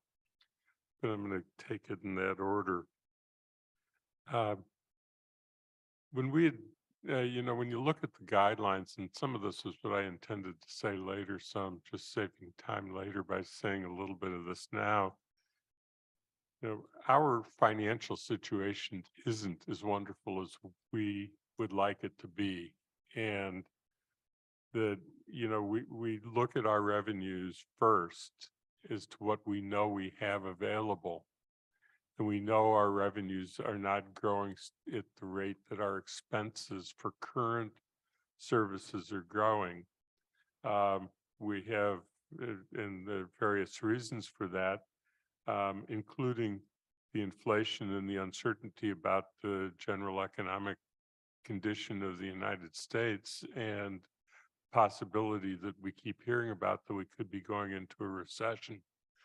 That we have a lot of future year challenges. We are ending, because the funding is going to end, the ARPA funding that we received during the pandemic, and we have to absorb some expenses into the budget that we're committed to ARPA.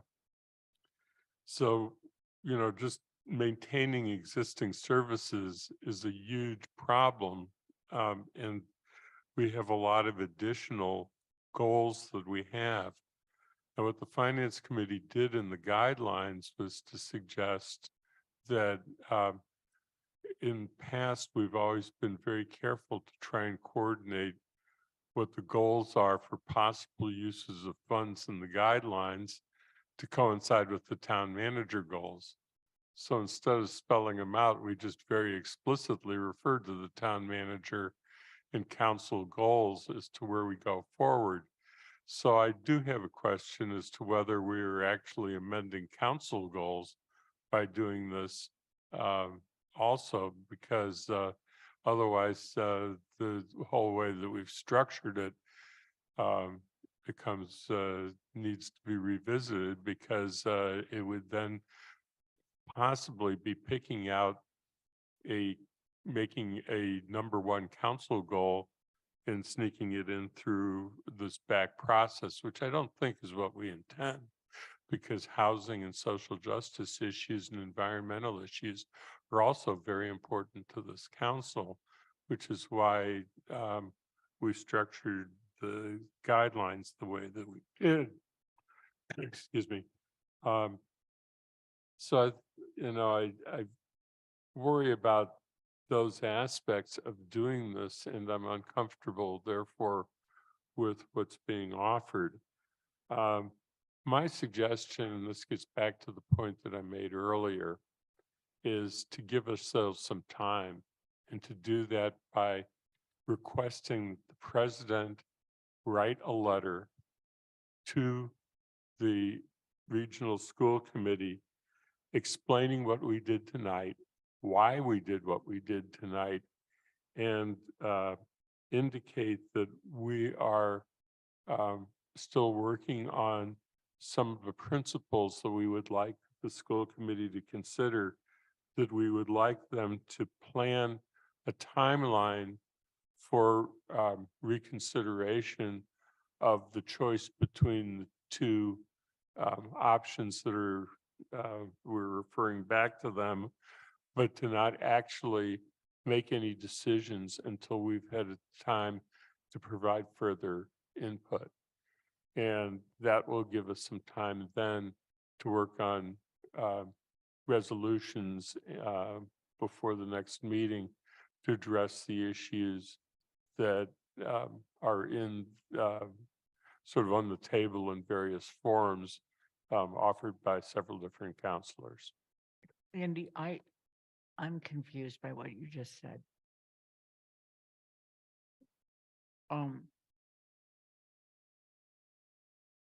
President write a letter about our vote tonight, and particularly to clarify the 2 or 3, and the principles for reconsideration of timeline. I don't, that wasn't part of our vote. No, but we also are intending to send them some additional statements of concern through a resolution that we haven't passed, and through a possible additional resolution or motion that we still are trying to perfect.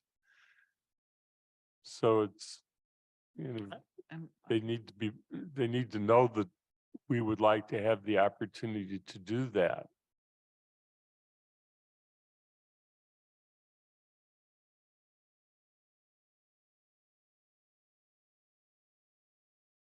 Okay, I'll work on that. I'm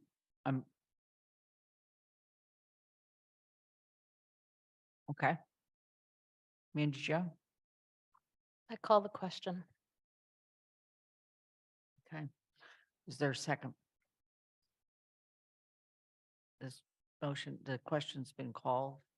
It's been seconded. We move immediately to a vote. Wait, can you put it up on the, because I Yes. feel like there were some changes.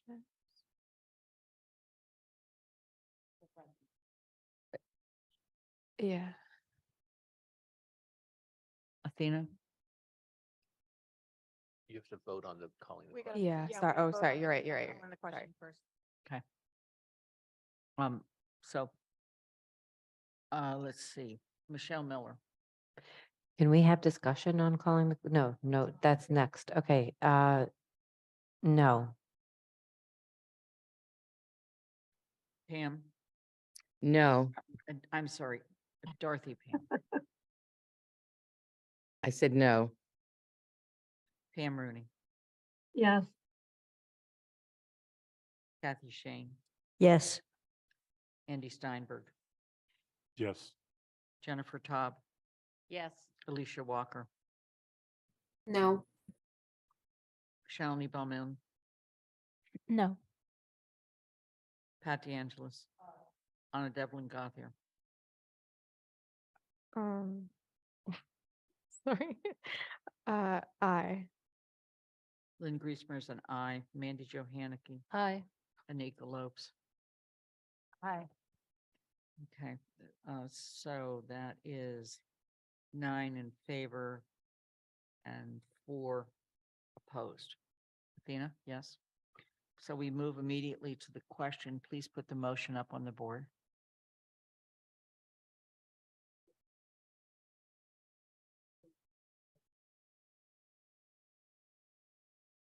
Right. And do we, were there any official changes to this?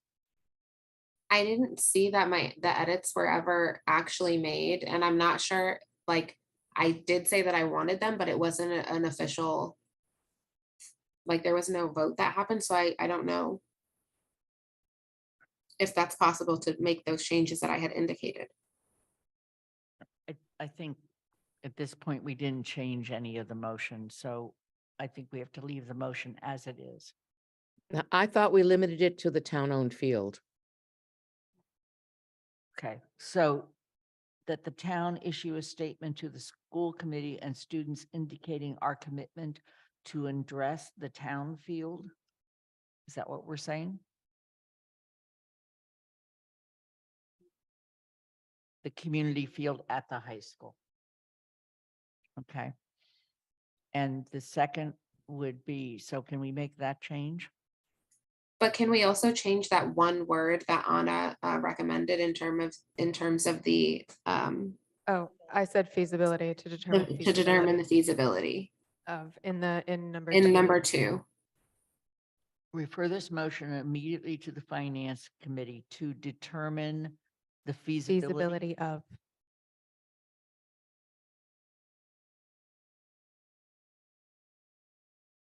Okay. And we need to change the number 1.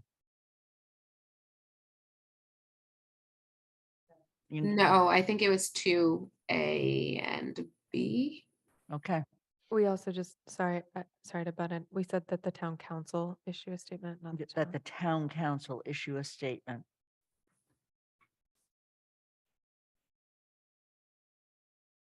To the school committee and students indicating our commitment to addressing. I don't think we're saying we're going to address the entire athletic complex. I don't, was there an amendment proposed to that part? There were no amendments. It was just. There a was not. suggestion. So I think that now we've crossed the line into, we already agreed. I to the agree. motion. Okay, so the motion's been made and seconded, and we have to come to immediate vote. We did accept one change, which was the feasibility of. Andy, you still have your hand up. Mandy Joe, you have your hand up. Mine's for after this vote happens. I'm sorry. It's for after this vote happens. Okay. Alicia, you have your hand up. Yeah, I just thought that we also had changed the field. Like to indicate that it was the community To field. and not- addressing the community field. Yeah, that we were addressing the community field and not all fields. In number 1, addressing the community field instead of the entire athletic complex. It was number 2. No, it was number 2. It's in both places, yes. And so in number 2A, it's the community field. We really need to vote. Sorry, this is like way over the line of debate or It is discussion. so far. All right. We're going to move on. Take the vote.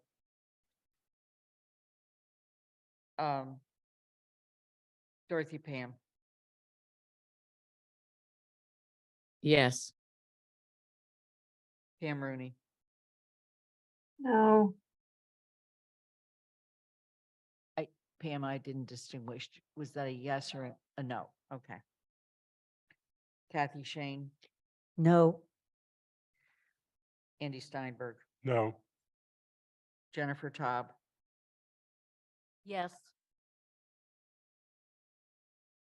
Alicia Walker, Yes. Shalini Palmel,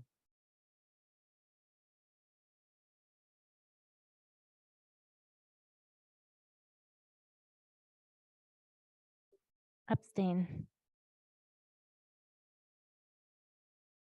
Pat DeAngelis, No. no. Anna Devlin Gothier, No. Lynn Griesmer's a no. Mandy Jo Haneke, No. Anika Lopes, Abstain. Michelle Miller. Aye. Okay, so I got 2 abstentions. 1, 2, 3, 4, 5, 6, 7 no's and 4 yeses.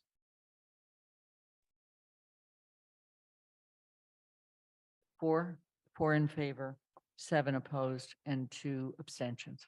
Okay.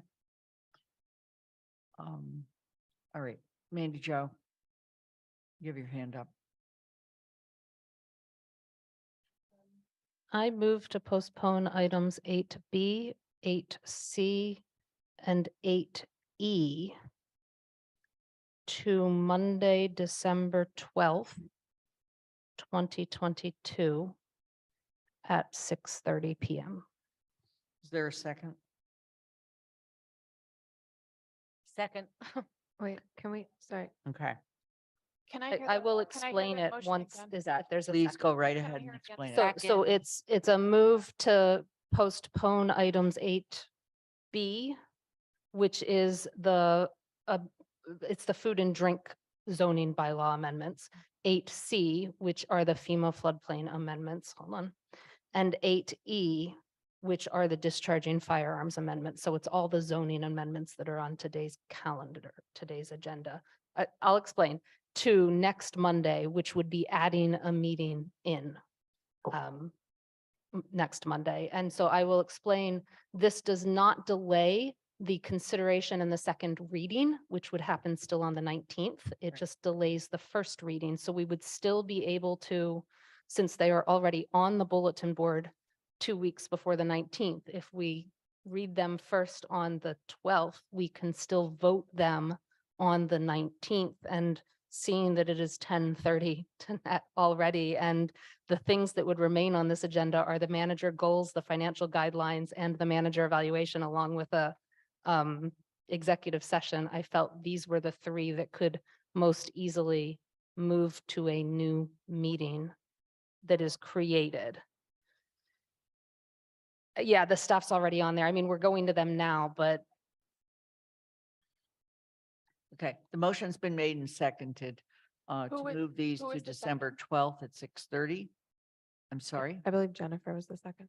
Or Jennifer, was that you? Mandy Jo, you've spoken to the motion. Anything, any further comment? I have a comment. Okay, Michelle?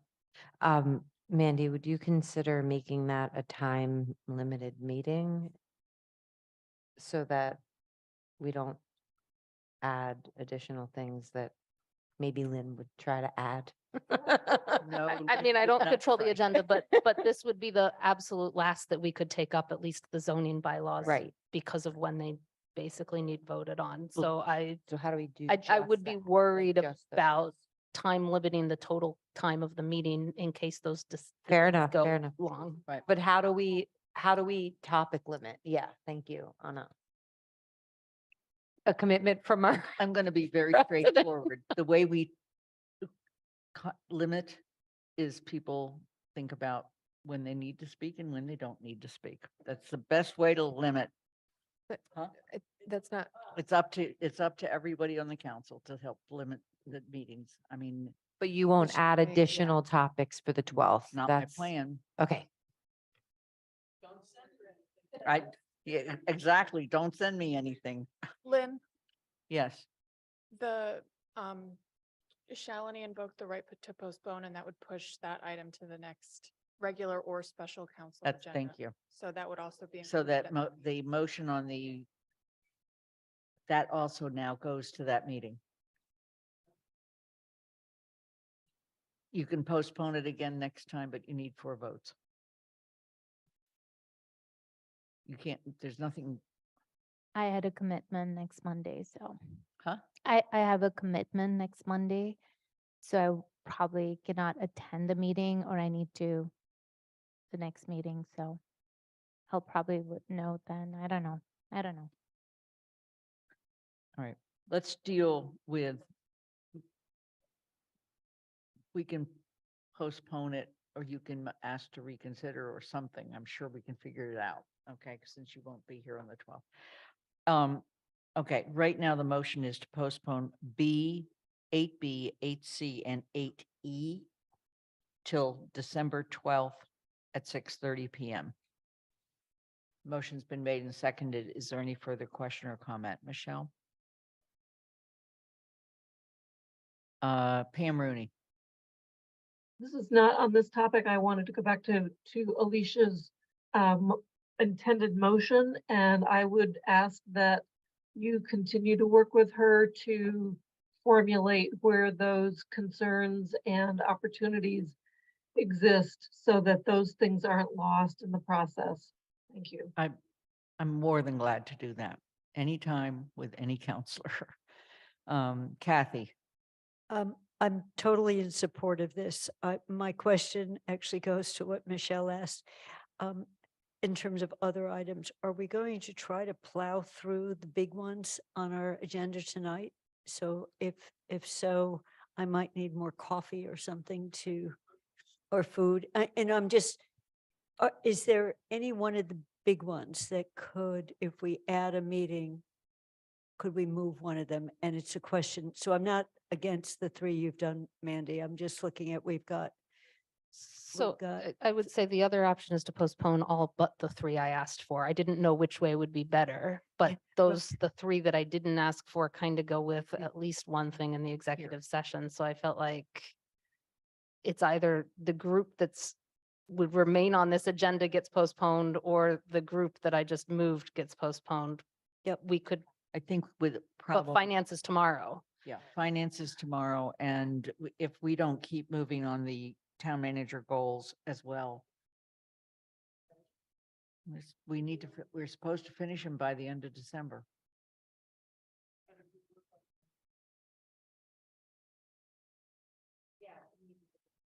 When is GOL meeting? All right, let's add the town manager goals to that list too. And do the financial guidelines tonight. 8F is fine to add. Okay. So we are postponing B, 8B, 8C. Hey, listen, the bathroom is between me and you're talking at this point, so let's. Yes, go. ma'am. We are postponing B, C, E, and F to Monday, December 12th at 6:30. That is the motion. Dorothy?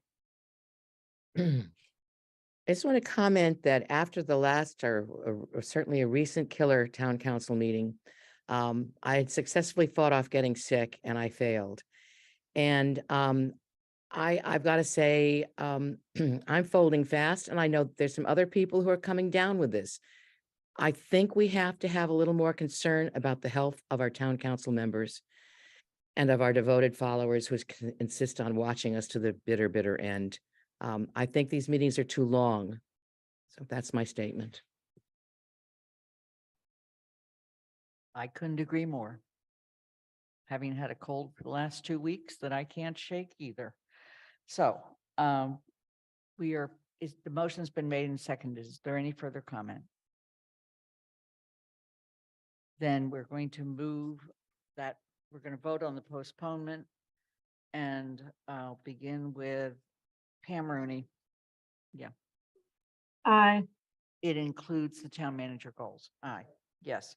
Kathy Shane, Yes. Andy Steinberg, Yes. Jennifer Taub, Yes. Alicia Walker, Yes. Shalini Bowman, Yes. Pat DeAngelis. Aye. Anna Devlin Gothier. Aye. Lynn Griesmer's and I, Mandy Johanicky, Aye. Anika Lopes, Aye. Michelle Miller, Aye. Dorothy, Pam. Yes. Okay. We're going to take a 5-minute break. And when we come back, we're going to plow through.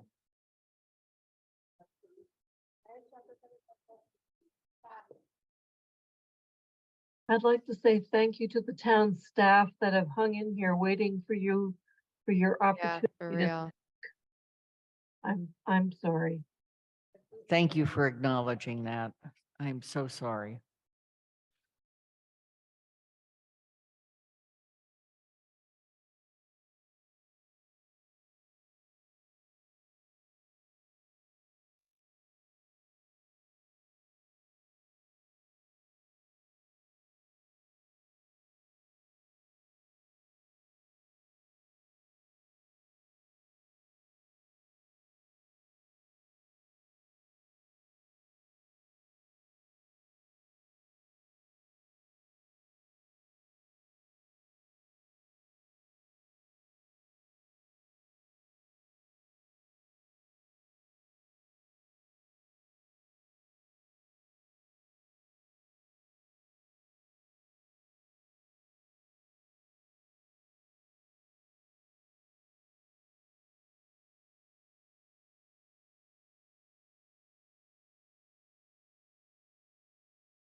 please turn on your video to let me know you're back, and we need to get reconvene as soon as possible.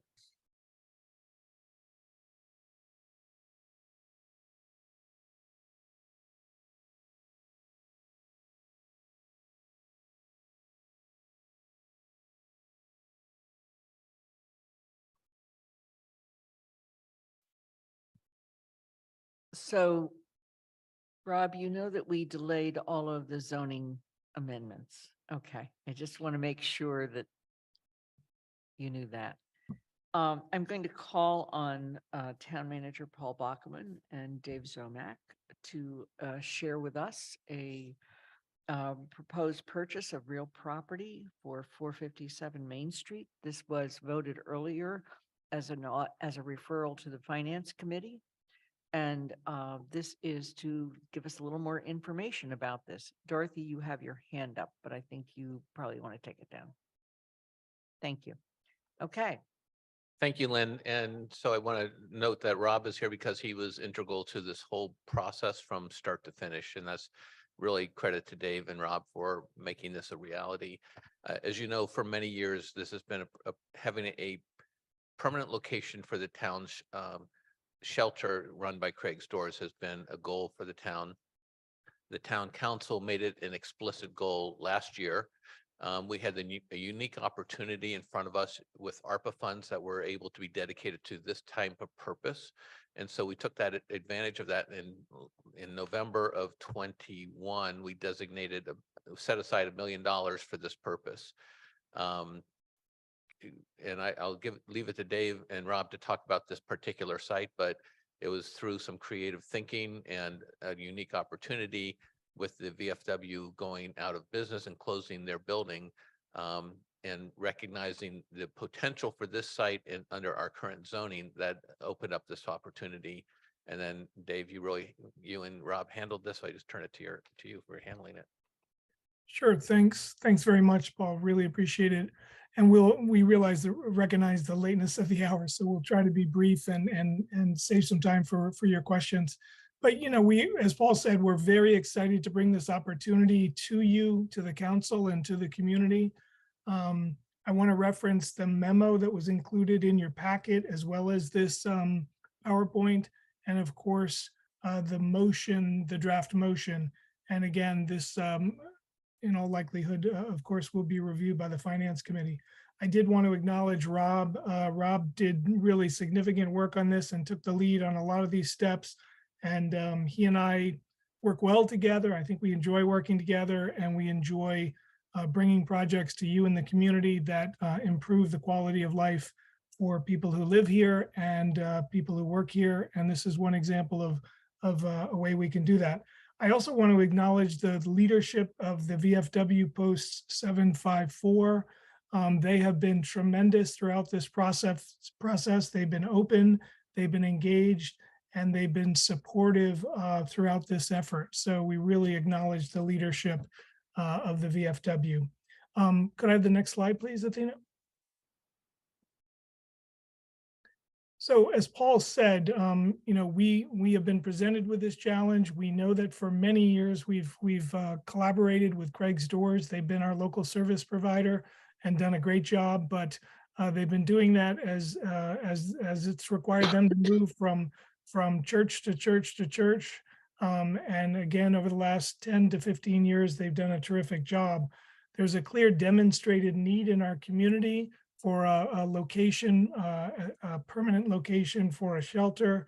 And as Paul said, the council established a goal for Paul and his staff, all of us, to find such a location.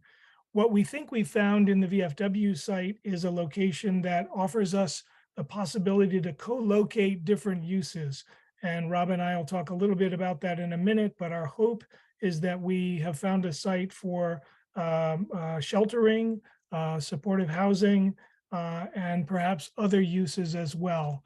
And we've also made a commitment to the VFW, the leadership there, to look at offering long-term supportive housing for veterans who are in need. So let me turn it over to Rob. If we could have the next slide, and he'll run you through a couple of those slides, and then we'll conclude as quickly as we can. Thank you, Rob Mora. So things are aligning nicely here. You'll see with the opportunity here, as Paul and Dave mentioned, the funding being available, the VFW interested in selling the property. When we look at this property, it's located in the business neighborhood business district. It's a very small district. There's in fact only 10 parcels in this that make up this entire district, and this is one of the larger parcels that exist. It's about 0.9 acres. The zoning is appropriate for the intended use. The combination that Dave just mentioned, sheltering alone, sheltering with supportive housing, and other services would all be appropriately zoned by site plan review with the planning board. So no special exceptions or any lengthier process needed for the use. It fits well. There's public utilities at the site, which is always a benefit for thinking of redevelopment of this size. Location, as mentioned, and close to other services is key. If we could move to the next slide, please, Athena. So the location of the VFW is highlighted there. About 50% of the site is existing with a building and paved area. The building is an early 1960s, very low quality construction, not better than fair condition in our assessment.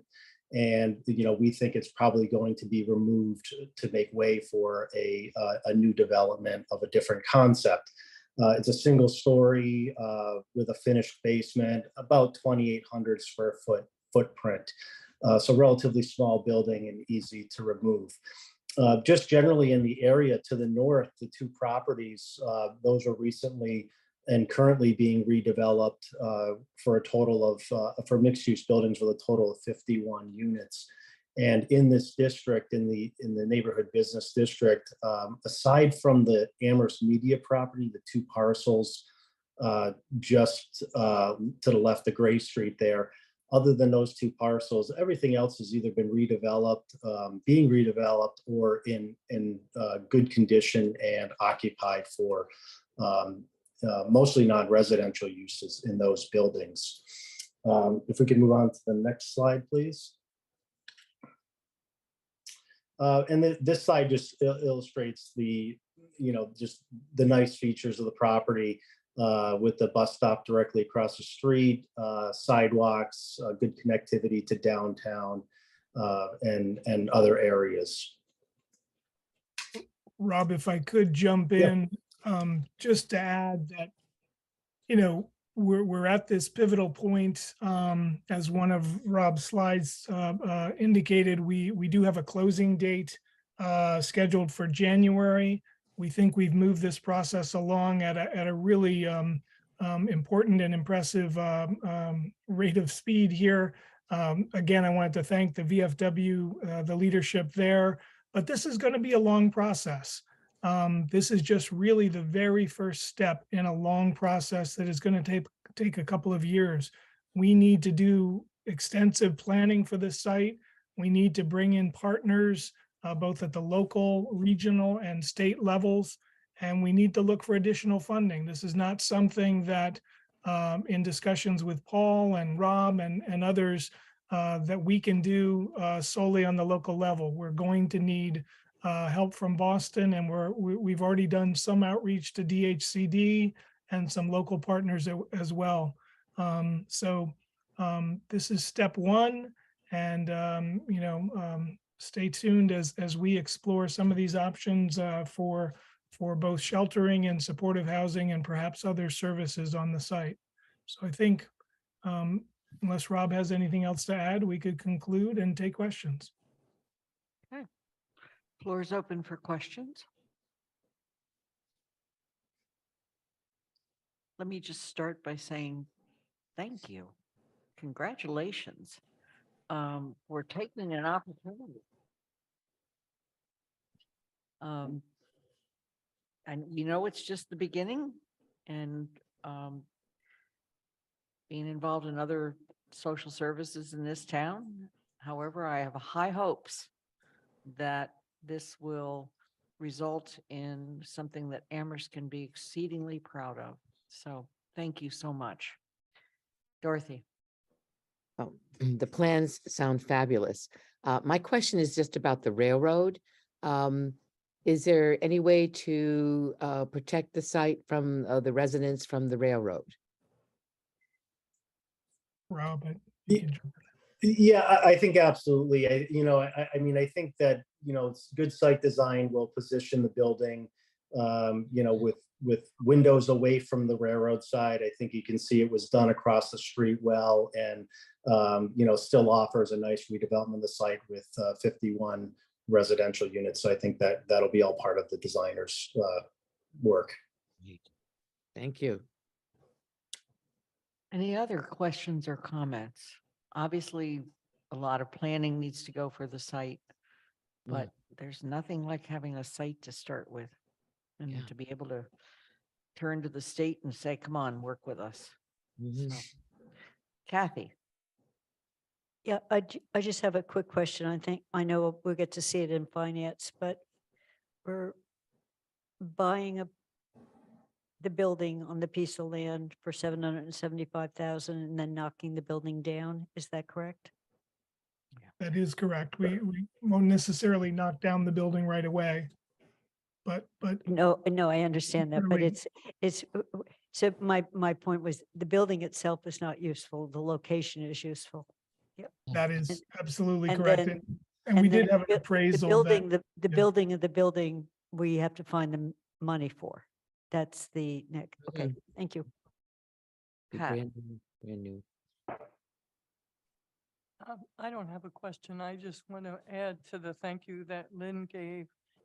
So many of the people that I have come into friendships and relationships with through the Survival Center will be utilizing this shelter. And I'm just so grateful that this town took this seriously and really is stepping forward instead of waiting. Thank you so much. Great. Any other questions or comments? We'll stand by and see what the next phase looks like. Maybe not stand by. Let us know how we can help. Okay, anything else? All right, then we're going to go on to town manager. No, we're going on to financial guidelines. Right. Andy.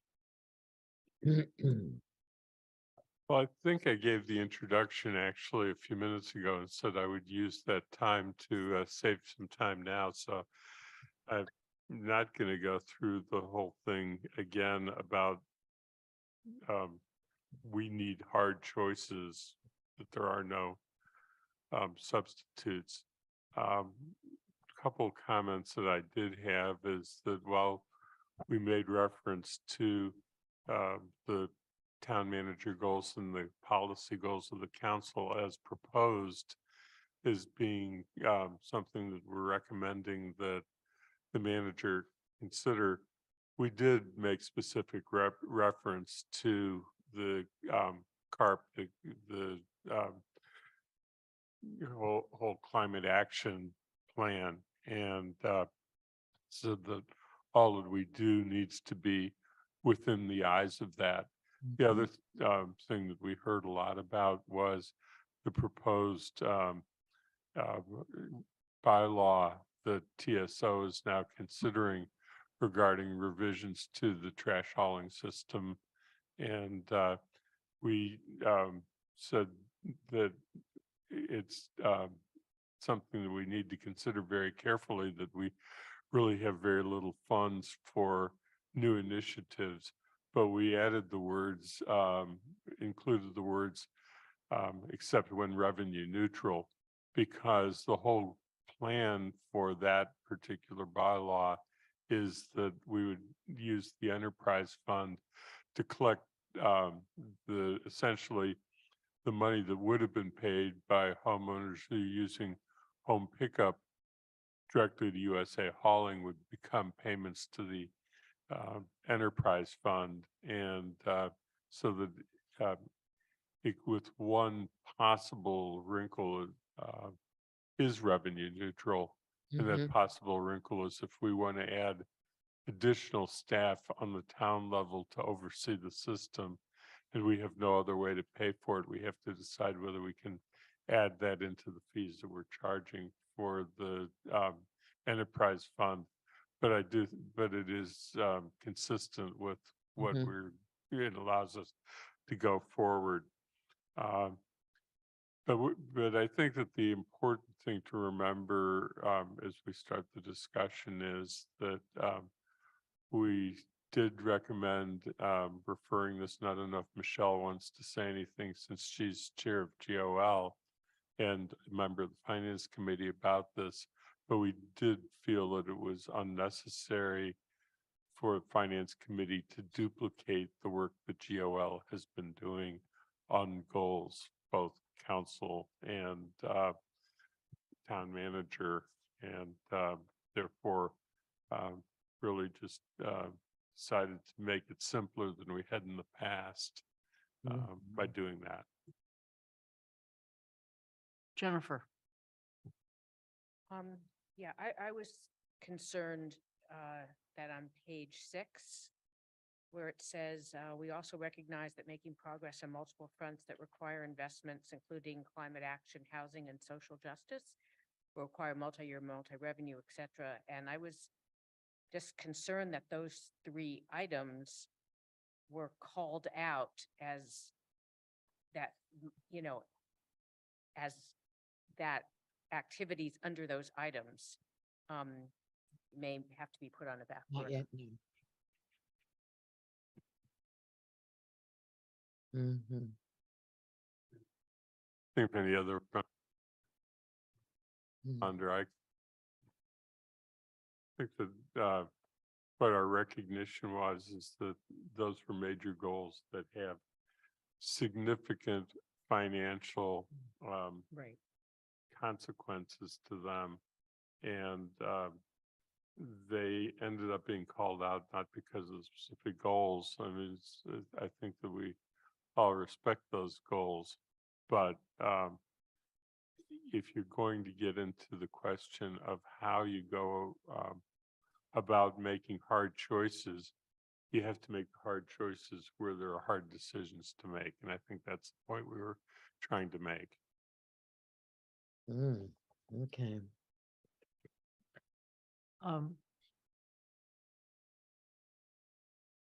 But there are goals within those categories we can pursue.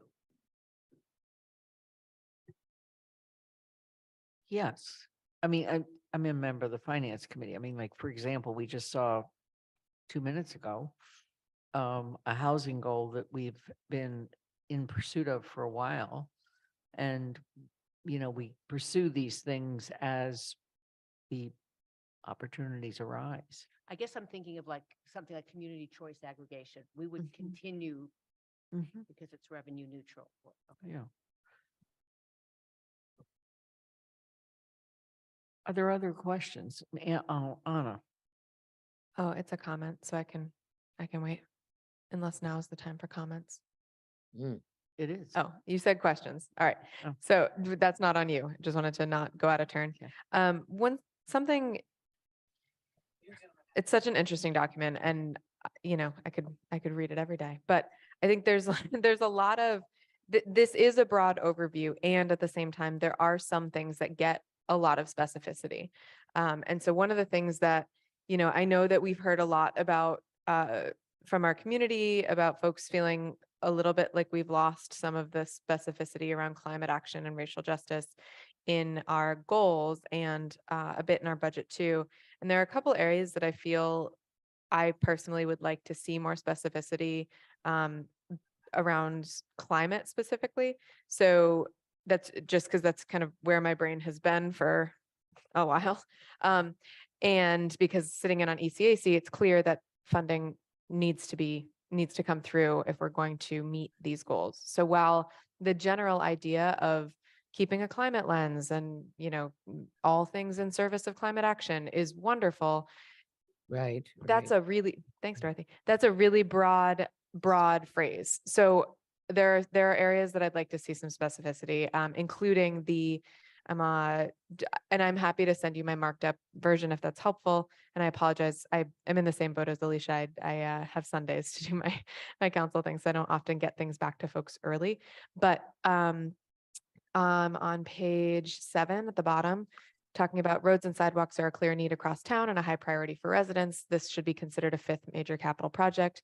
We are also aware of future needs and recommendations by various boards and committees. We look to you to present a capital improvement plan that provides a strategy to meet these high priority needs. And then I would say this is another spot where I would say with consideration for our climate action goals specifically, including bicycle and pedestrian access.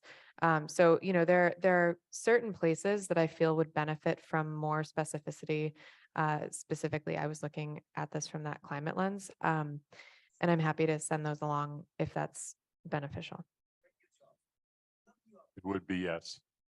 Happy to do it, Andy.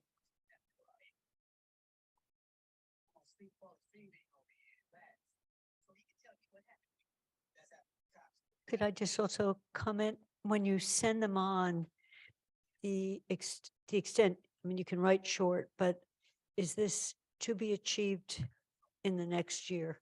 So some of Right, that was yeah. multiple year phrasing was when we then come, what we think we can do, it's a budget Mhm. guideline. Yeah, what we yeah, can- absolutely. So just if you could, Sure. Yeah, thank you for that. If it's possible to send along a Word document, that's a lot easier for me to do track changes if that's possible. I think I only have the PDF. Thank you.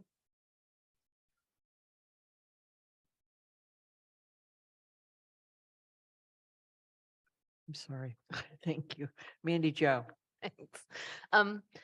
4 comments / questions or requests. The first one's on page 4 with the paragraph beginning in 2021, we established a reparation stabilization fund. The last sentence of that says when transfers are made, we hope that we will be able to transfer an amount to the reparation stabilization fund closer to the 205 ceiling so that we continue to make progress to achieve.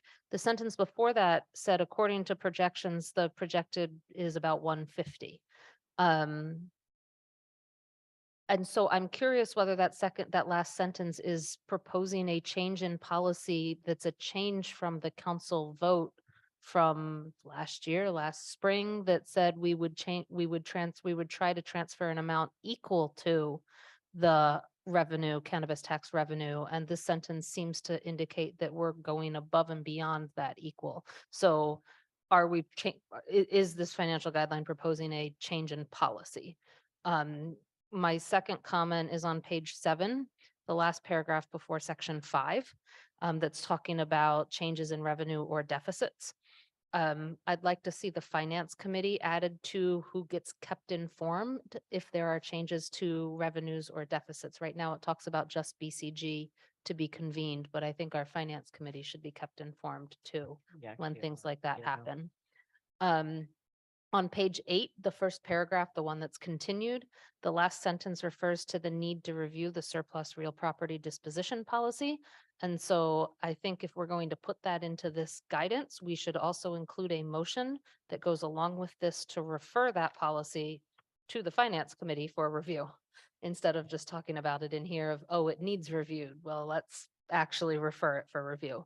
And on page 10, the first full paragraph that talks about advocacy at the state level. I think it's missing from this, but we always seem to get shortchanged, and I'm going to use that word, when the state allocates its own pilot money for state-owned land, in that Hadley gets more money than us for state-owned land from the state. This is different than the local negotiations. This is the state one. And so I think we should add to that, if it's not in there, state level advocacy to redo that formula for those pilot allocations. Mandy Joe, could you just go back to the one before that? The page 8, Yeah. surplus real property disposition policy, top of the page, the last sentence in the continued paragraph. Yep, seems I to got say it. that it needs reviewed, and so I'm suggesting we should include a motion in our motion sheet when this comes up for vote to refer that policy to the finance committee for review. Okay. I think that's a question that we need, it's a council process question. GOL has taken on reviewing policies and we will be handling this one differently. As Paul has pointed out, some of the corrections in that policy is that it refers to town meeting and select board. So a lot of the revisions are around those issues and not about the underlying policy question. The question of the final decision on what it is that we would dispose of if a proposal is made to sell a piece of property because it's no longer needed. Ultimately, it does require action of the council. So we're not going to avoid the finance committee or the council. And so some of this cleanup question is really who's the most appropriate committee for that kind of a problem, that we all felt that it was our reaction that we basically have a good policy, but it's severely outdated as written because it was written in the days of the select board. Yeah, so maybe it's TSO, but if we're not going to take action to actually refer it for review, then I would recommend we delete that sentence. Because why put it in there it says the town council needs to review. If the town council is not going to then take the action to do so, you either change it to the town manager needs to review or you delete the sentence, is what I'm saying. Could we just say refer to an appropriate committee and then let the president decide? Still needs to be a motion to refer though. But yeah, I'm asking that the motion be put on the motion sheet when we do this. And whatever their appropriate committee is. And I would like an answer to my question about page 4 in the reparations fund and whether the finance committee is proposing a change in policy with respect to that. Yeah, I'm going to ask Finance Committee Member Miller if she would like to respond or if she would like me to respond. We've had a conversation about this, and I think this was sort of Andy's thinking that went into the guidelines based on these projections. I think that you're raising a great point in that we should have a discussion if that's going to be a trend that cannabis tax revenue is going to be at 150 or go, below where we had anticipated.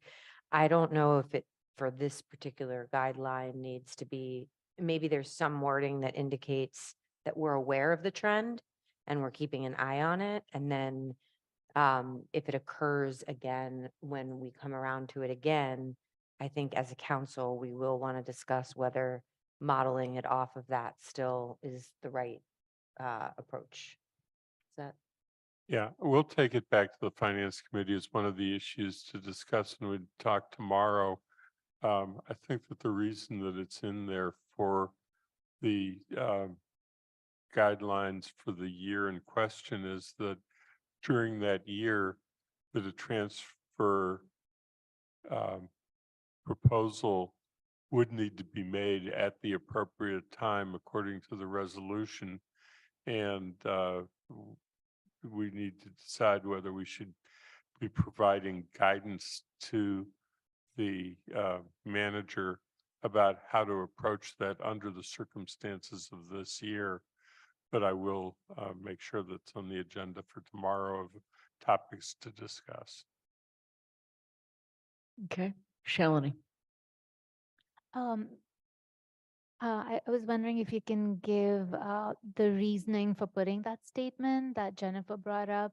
On page 6, the town will likely need to forego taking on some new efforts unless revenue neutral, related to, again, climate action, housing, and social justice, because it's one, we want to bring that lens of social justice and climate action to all our decisions. And it's understood that, we're going to come up with specific goals that we want within each of those. And it's understood that, we're only going to do certain things. So why are we singling out these three things as opposed to, I mean, why is that statement even needed? I don't understand. That the I time, think that I think the finance, I mean, it can come out, but in the end, the finance committee was trying to make a point to the community as well as to the town manager that hard decisions are required. And it was also recognized, as I said a moment ago, that these are areas of major investment need. And they are going to call for the hardest decisions to have to be made. And we didn't feel that it was our role to duck that hard question, but we wanted to pass it on to the council as a whole. So I'm glad that it's come up. But it is still a hard issue that that we need to be thinking about. Is we're setting limits. And I think that the other thing that's very implicit in this, and I will point it out very clearly, is that we did also propose in the guidelines that we value all of the services that we currently provide in the staff, and that in and of itself essentially takes up what increase we foresee in the year ahead. And I think it's important to consider both of these questions as to whether you feel that they're appropriate. In the end, we did the drafting to get issues on the table, but it's the council that the guidelines belong to, not the committee.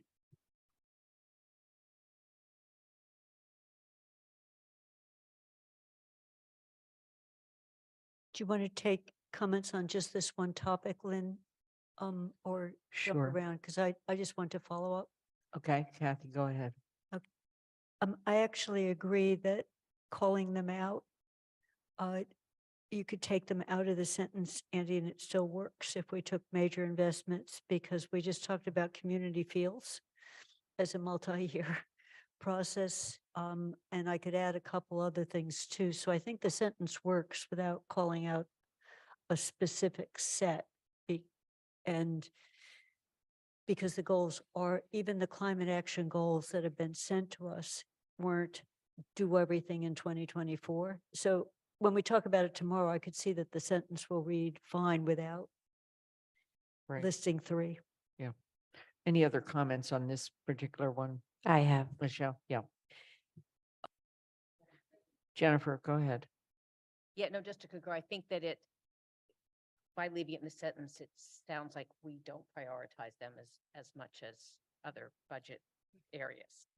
But I also do want to ask, so I had a list of items that, I wanted to include or suggest be included in town manager goals.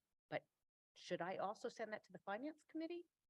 No, those are, so I was to make sure those are separate. Okay. That goes to the committee. You're on, Jennifer. If they It's have you. financial implications, yes. Yeah. Okay. I understand. Yeah. Jennifer, if they have financial implications, yes. Okay. Michelle?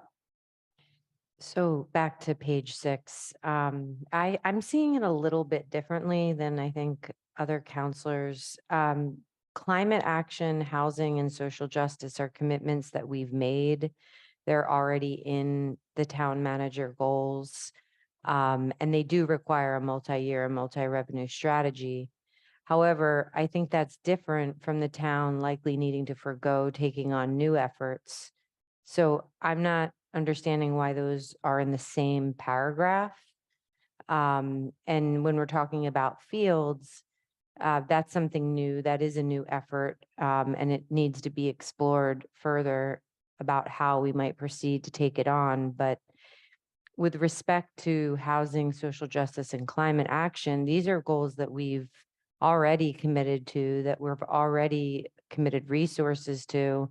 And I think they should be separated from any commentary about needing to forego taking new efforts on, because the way that I read that is, and maybe this is how it was meant, is that new efforts within those buckets of climate action, housing, and social justice. If that's not what was meant, if we're truly talking about brand new initiatives, then I think those should be separated as to not confuse that.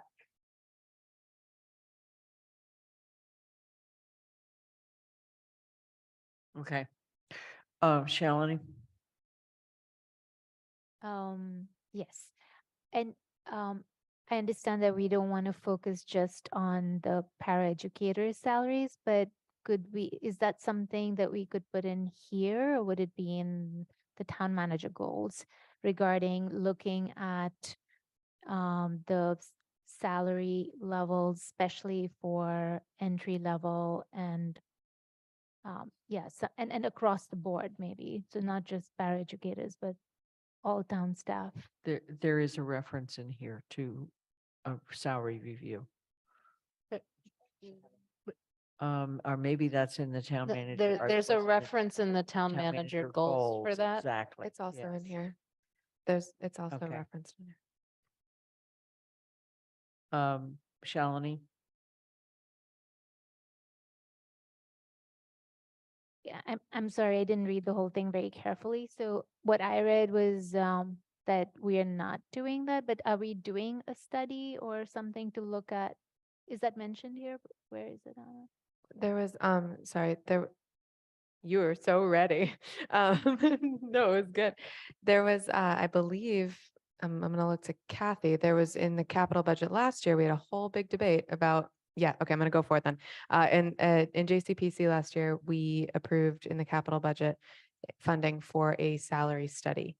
The specificity about paraeducators would be different. It's not specific. It should, I believe that school staff would be covered within a town salary study. No, they're not, because that's union negotiation and done by the schools. So that would be why I don't think it's appropriate for us to reference paraeducators specifically. But town staff generally, not including school staff, would be covered by the salaries. It's called something different than salary study. But wage study, there we go. That was approved in the last capital budget. Sean, you had your hand up. Yeah, I was just gonna say that there was a wage study approved, but it wouldn't cover the schools. And I don't know if anybody's asked, the schools may have already done their own wage study of some sort. It really falls to the school committee and the school staff. Right. Shalini, anything else? Are there other comments?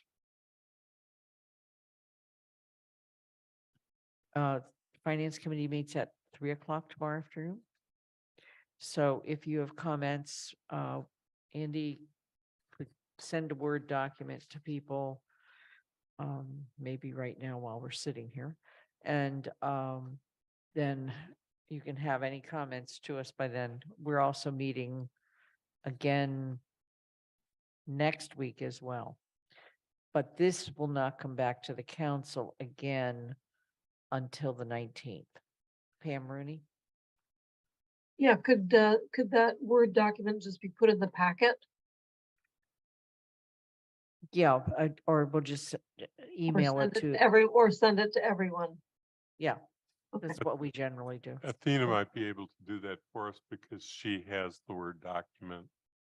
Good idea. All right, any other comments on this? All right, seeing none. Then we're going to move on to the final draft of the town manager evaluation.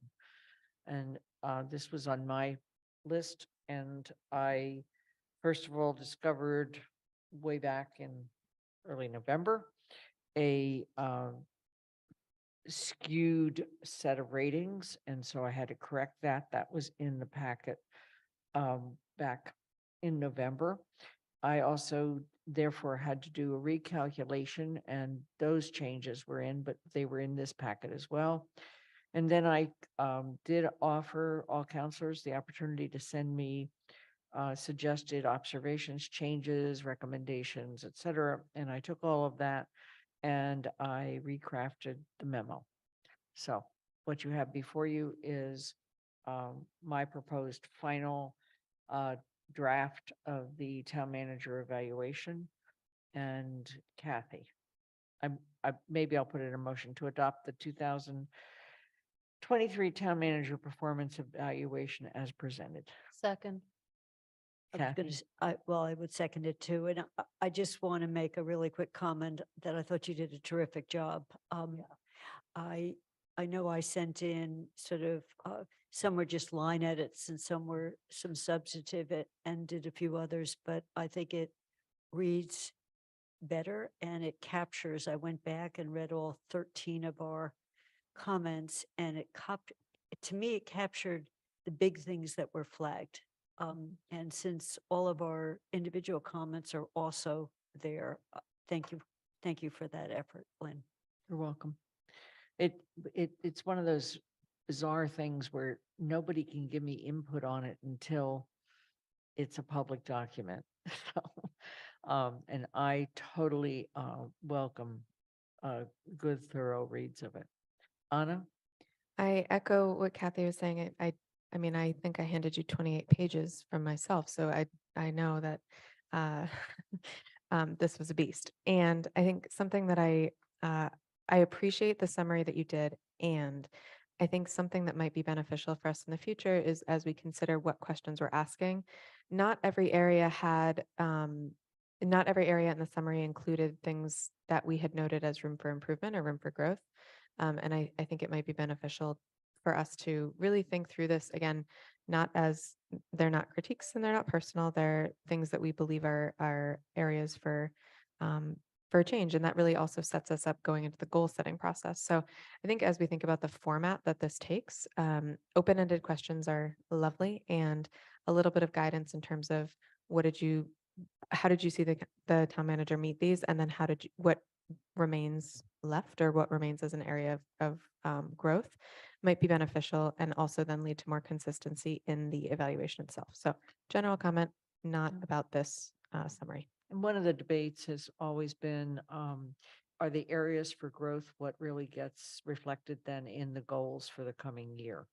And I've tried to not incorporate too much foreshadowing of that, but a little might help. Yeah, I mean, if it's a performance evaluation, it really can't only include just the rosy Yeah. things, even though there are many, many rosy things about Paul. Yep. Okay, good. And yes, you did hand me 18 pages and it was Sorry. broken down into, everybody saw it. No worry about it. You're welcome, everyone, for my 18 pages. That's fine. Dorothy? I just want to applaud the hard work of all the counselors, particularly as shown tonight, the hard work and the intelligence. And I also want to applaud the indefatigable town council president, Lynn Griesmer. Thank you. Thank you. So are there any other questions or comments, changes? I just like, let's move on.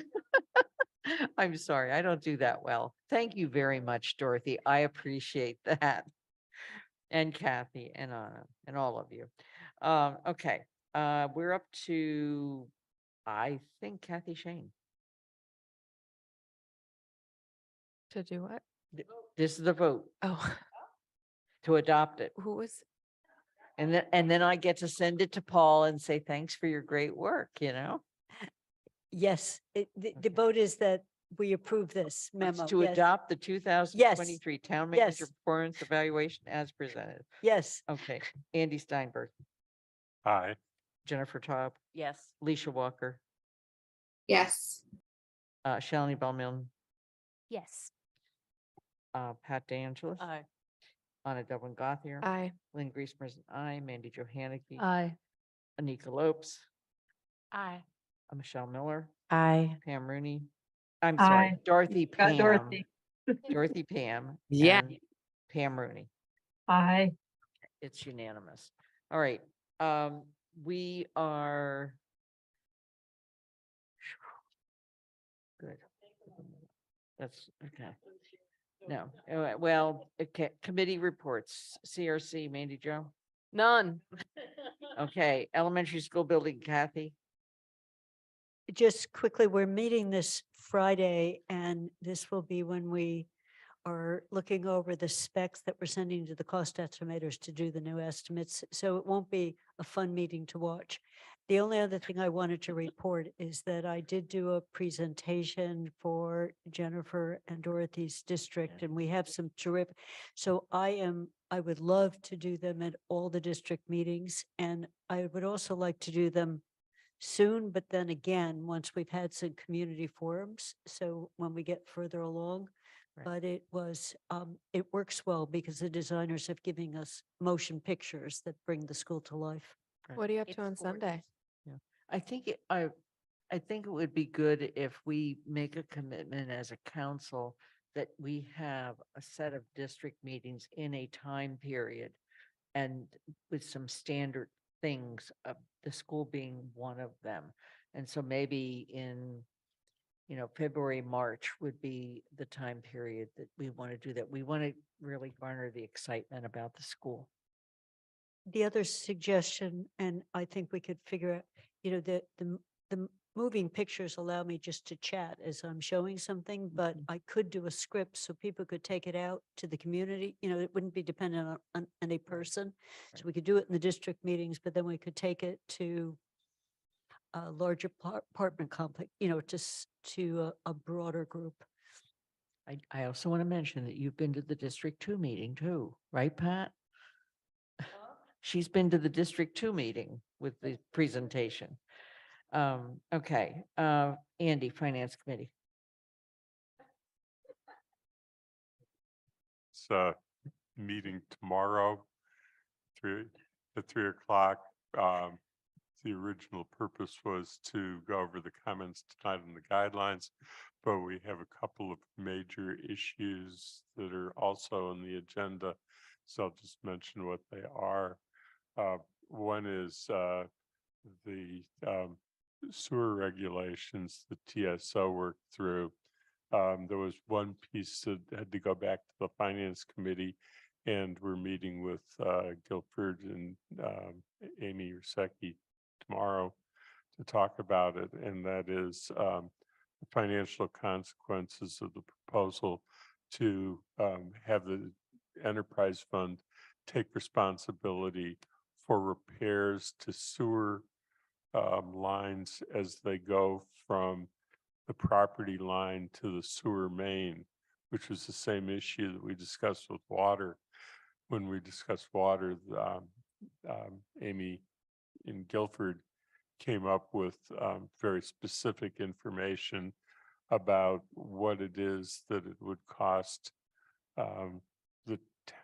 the enterprise fund to do that and how it would affect rates. So that's what the subject of that is. And the other one is that we were referred a real estate transfer fee proposal, and we need to begin our discussion about that.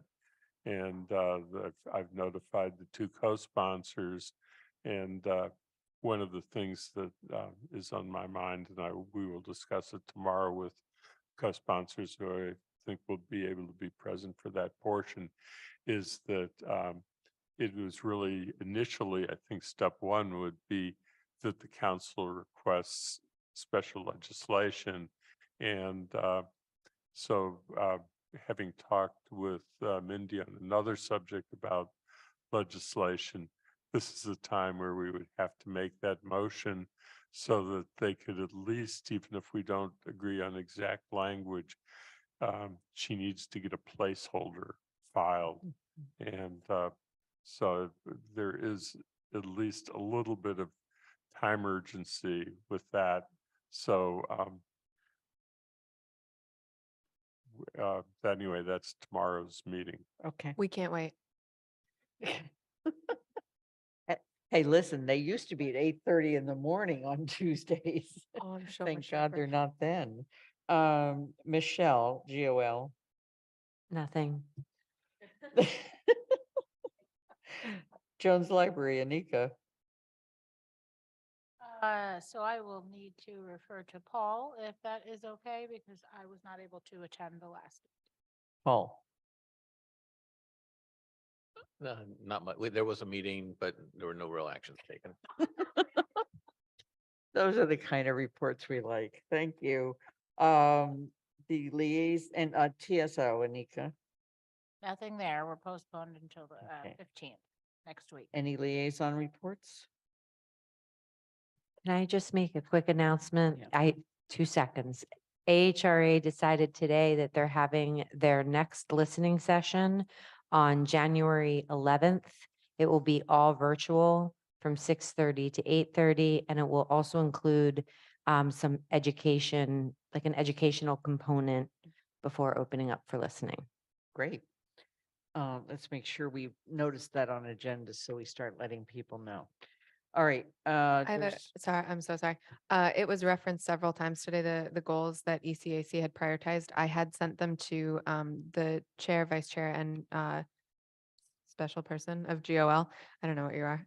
And so the person who's been working on the goals, there we go. But I'm happy to share those with the full council. And yeah. that's And it. would you please send them to the finance committee also? Yeah. Because they may have financial. Absolutely. I did give them a cursory glance, but yes. Okay. We have no minutes to approve. Paul, any highlights from the town manager's report? He's trying to save us time. Town council comments. I owe you a 2-month report. Guess what? I've been busy.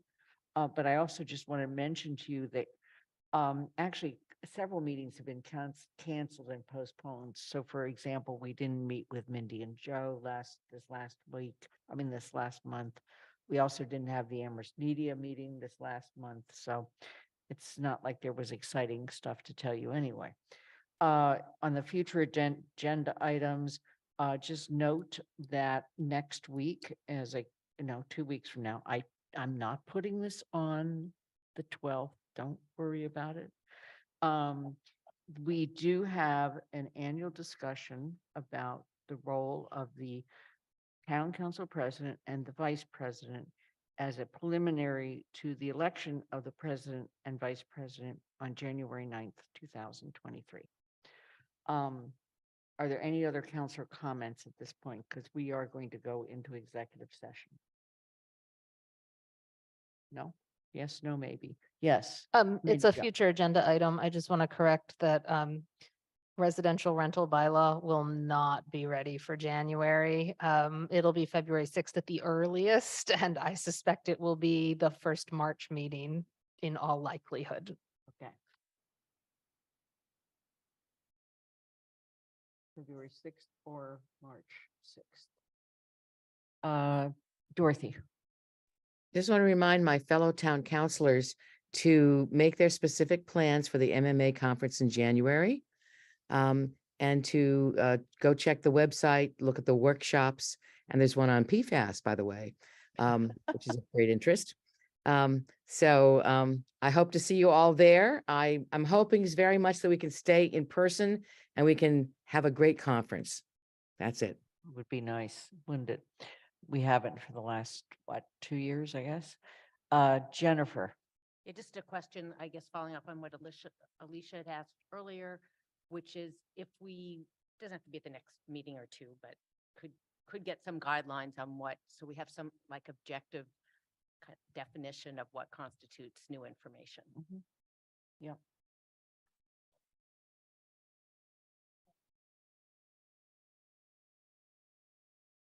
Okay. Just a minute. Okay. So with that, I'm going to move to my motions.